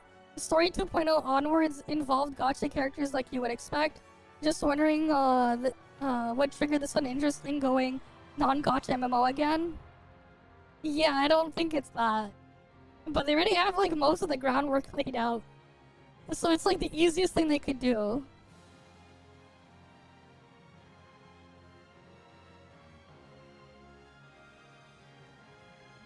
But yeah, they're talking about there.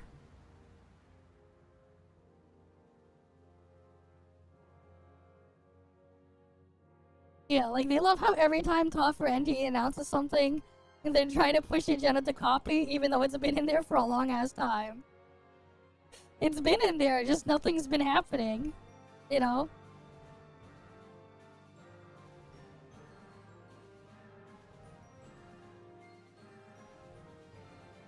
But we'll see, you know?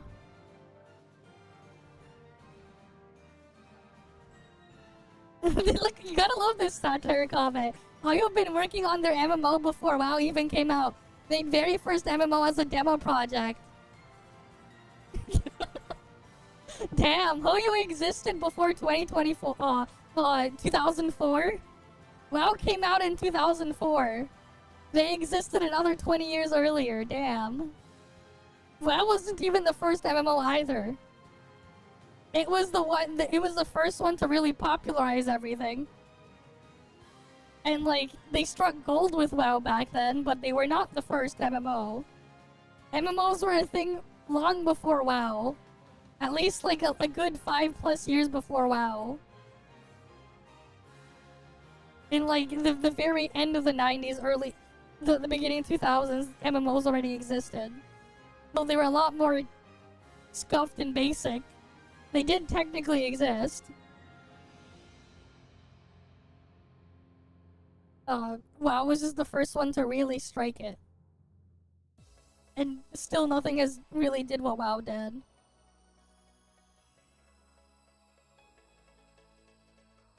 Yeah, they're just talking about the MMO stuff. They're different today. They were not seasonal or tourist type of games. People invested a lot of time and energy in them. Years would pass, then decades. More invested, the longer they would stick around.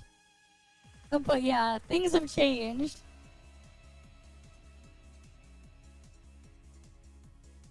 There's a Korean anime MMO, there you go. Alright, it is what it is.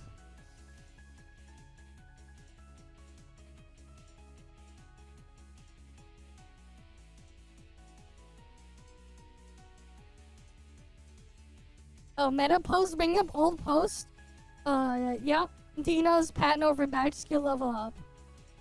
It wasn't a hot take or conspiracy, just overlord explanation. Yep.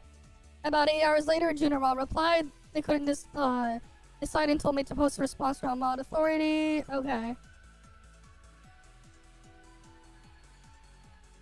Damn. Okay. Anything else here?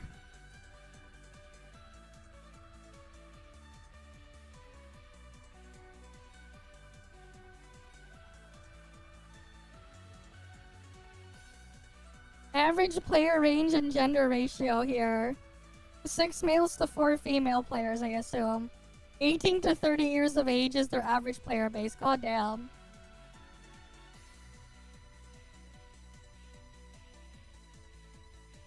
Six males to 4 females. Number of players worldwide. Yeah. Interesting.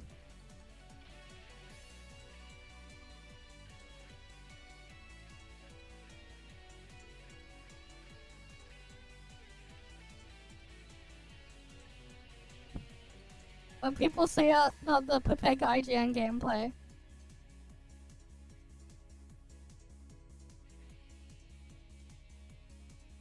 Yeah, there's multiplayer.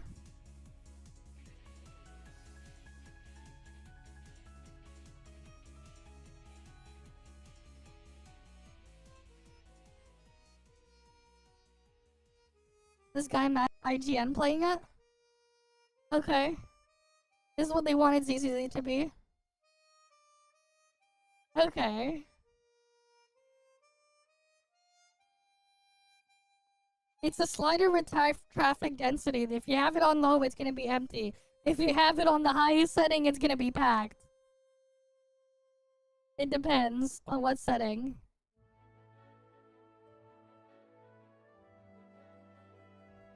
Damn, he ain't fighting shit. There you go.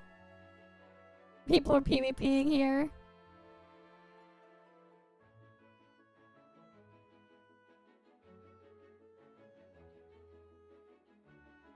I mean, what you expect from a mobile game ain't gonna be as depth as a PC game. Unfortunately, a lot of these gacha games don't even work with this either. Or the fact that you're limited to basically at most 2 inputs at once. Meaning both thumbs and that's it. That's about all you get. Anything else here? The fuck is this Hot Wheels? What the hell is this? Why are they all in wheelchairs?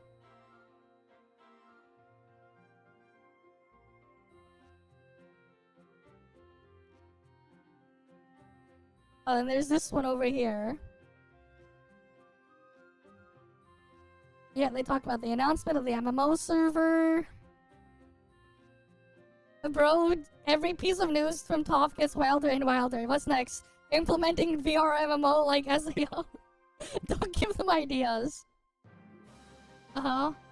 You'll be fooled too easily. Don't look at the person named Kaya, but on the lookout working for anything Hoyo. This that deciphered cleared up or combined with. Okay. Reminds me of the MMORPG days. Alright then, sex mods implementation. Those already exist, man. I'm pretty sure like certain mods that people are thinking of already exist for some characters. First person mode, and then it started from a bug in the beta. One step closer to VR. And it's like, yeah, it's getting it as an actual feature. They just need to make it into a nice experience. The mod should change from a sum of gacha gaming to gacha gaming and MMO too. Oh boy. Yeah, it's been in fucking me ball face for a while. The original plan wasn't working, so it's like, so it's ball or die like Mario Kart Tour. Yeah, developers have the resources to do 2 reboots. Well, it is what it is. It sounds like Justice Online or PS on NGS. Basically, fashion is main endgame. Buy cosmetics with real money. And trade them to player market.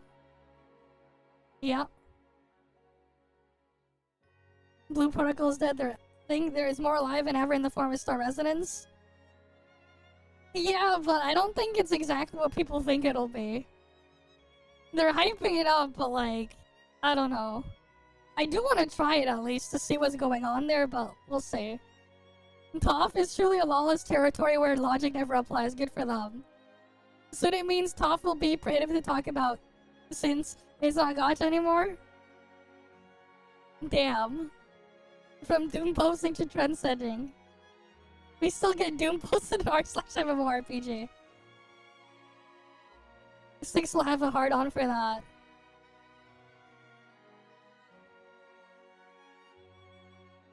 Imagine losing to ToF out of all games. Yep. Alright, why only for CN test server? If it does not succeed in China after the change, they will just can it. But yeah. Why is nobody making a big issue about it becoming apparent? A lot of companies are slowly catering to one country. Because they were freaking targeting that as their audience? But yeah. They just never make it to the West, you don't hear about them because they're not available. Lost Ark is a good example of semi-recent. It's slowly expanded to other countries. But yeah. Yep, they do outspend, yep. Why does it matter? It's not exactly looking to increase the revenue with this move. This person thinks just because it's not gacha, it's not gonna make money. As if they can't just put the monetization elsewhere. Like, we're already at the point where, like, the gacha barely costs anything anyways. Like, imagine if they saw top pricing in the stuff in their other games. Imagine if they saw top pricing where, like, yep. Imagine. You're assuming no gacha equals no coming monetization? That's already falling into a trap? Korean MMOs are a disaster. They definitely are.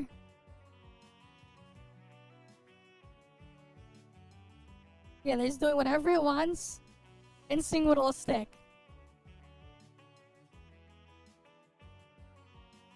But yeah. They don't play it, they're impressed, especially compared to 1.0 version.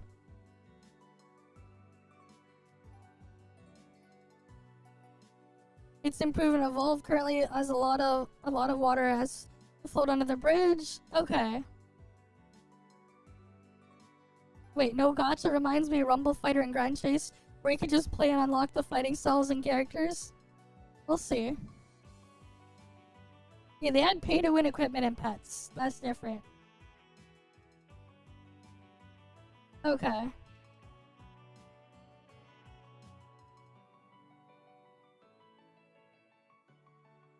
I mean, this is basically where ToF is at right now. I mean, this is basically where ToF is right now. We're basically here. Like, again, if you look at my current resources, right? I pulled for A6 4-piece Aster at the beginning of the patch. What do I have here? I have 37,000 Dark Crystals. I have 75 Red Nucleus. And then 97 Special Vouchers. How many pulls is this?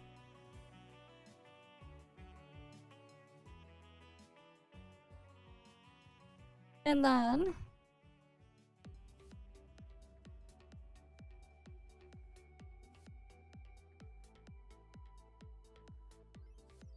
I literally have enough again to go pull another A6 4-piece. I have enough again to go do it again.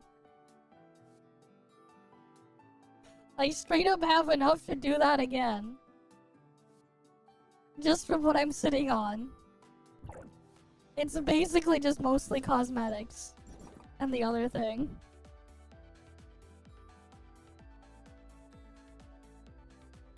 But yeah. They're not fully funded by whales. Mostly monthly spenders. Depends on the type. I believe WoW is mostly funded consistently by monthly spenders. No, you can whale in WoW now, because you could whale in WoW ever since they added the WoW token. So some people actually do that. You'd be surprised.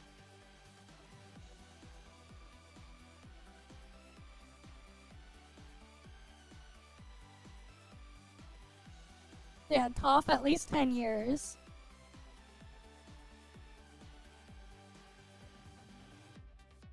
The survival of any depends on the devs not pulling the plug.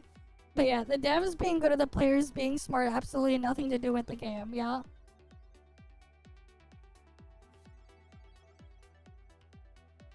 They love camping out for the spawns there, yep.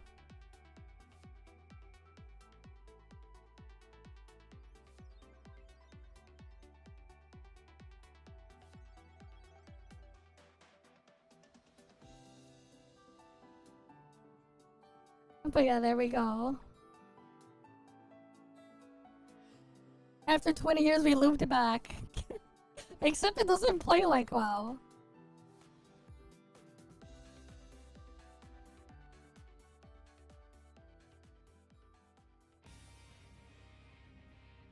We'll see.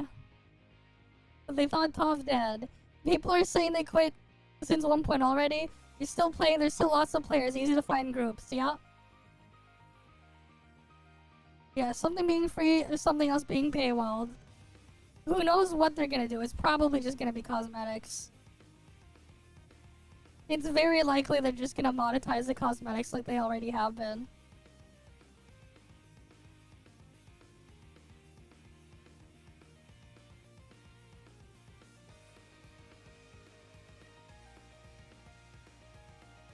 Okay, we got more shills there. Yeah.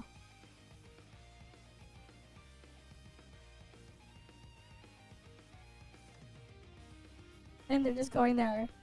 Can't wait for r/MMORPG to rip apart because of one small bad thing. Yeah. Terrace Land failed, so they tried to turn ToF into Terrace Land. To reduce long-term fatigue, catch-up pressure, warp server, and do this slang. Okay.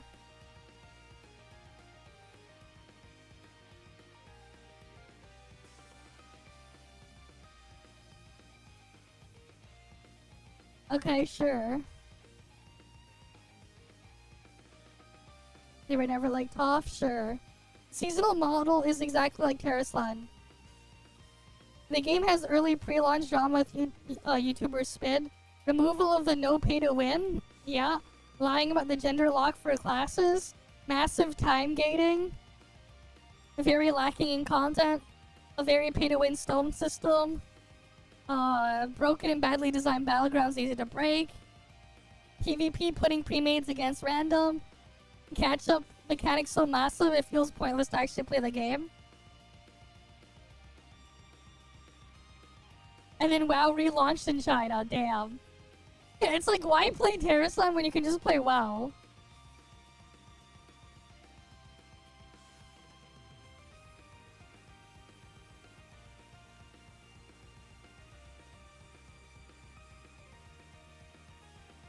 Yeah. We'll see what happens.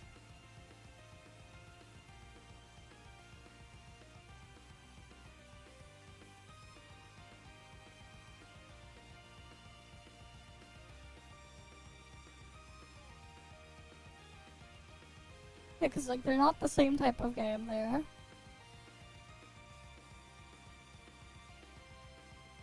Who knows what will happen, man? We'll see.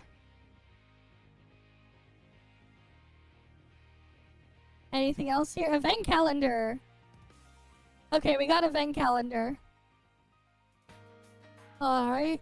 Fruit Frenzy, Coconut Brawl, Join Op, thingy. Double Drop Join Ops is back. Okay. That's cool. We get the cake, emote thing. There's gonna be a 10 pull for Fiona. And her matrices, sure. Oh wait, another one? Wait. They're doing 2 rounds of this shit? The fuck? Wait. 10 pull here and then another... How many Fiona pulls are they giving us? What the fuck?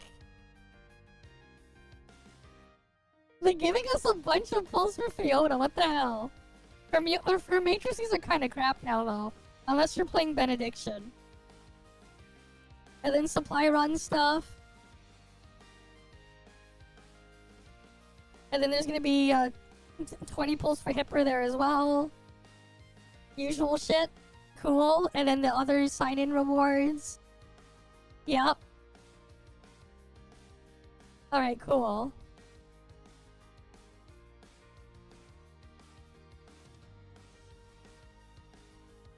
Alright, here, QA. Standard server, and then warp server MMO stuff. Will it be a special arrangement? Standard server will continue? Yeah. For those on the reboot server, once it's merged into the warp server, you can choose to stay on the warp server or return to standard server. Standard servers may choose to migrate to the warp servers. They're currently designing a server transfer process. So the reality is people can actually choose which one they want to play on. So on CN, people can choose to go MMO server. Or they can stay on standard server. I see. We'll see how that plays out. But yeah.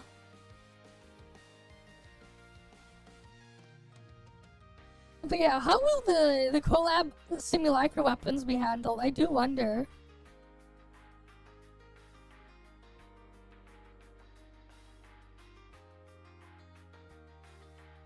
Yeah, I do wonder what would happen to the collab stuff.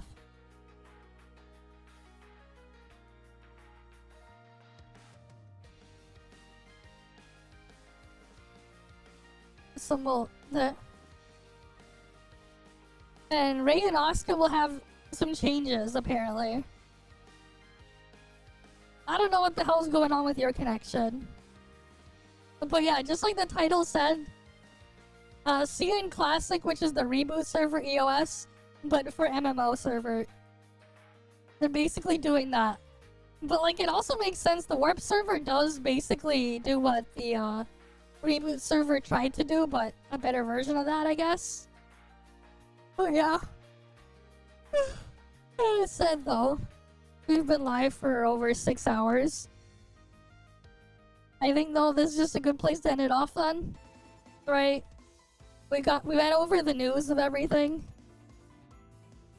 right? So like, this is just a good place to end it off. But yeah, as usual though, guys, thank you all for stopping by. Hopefully I can see you guys again next time.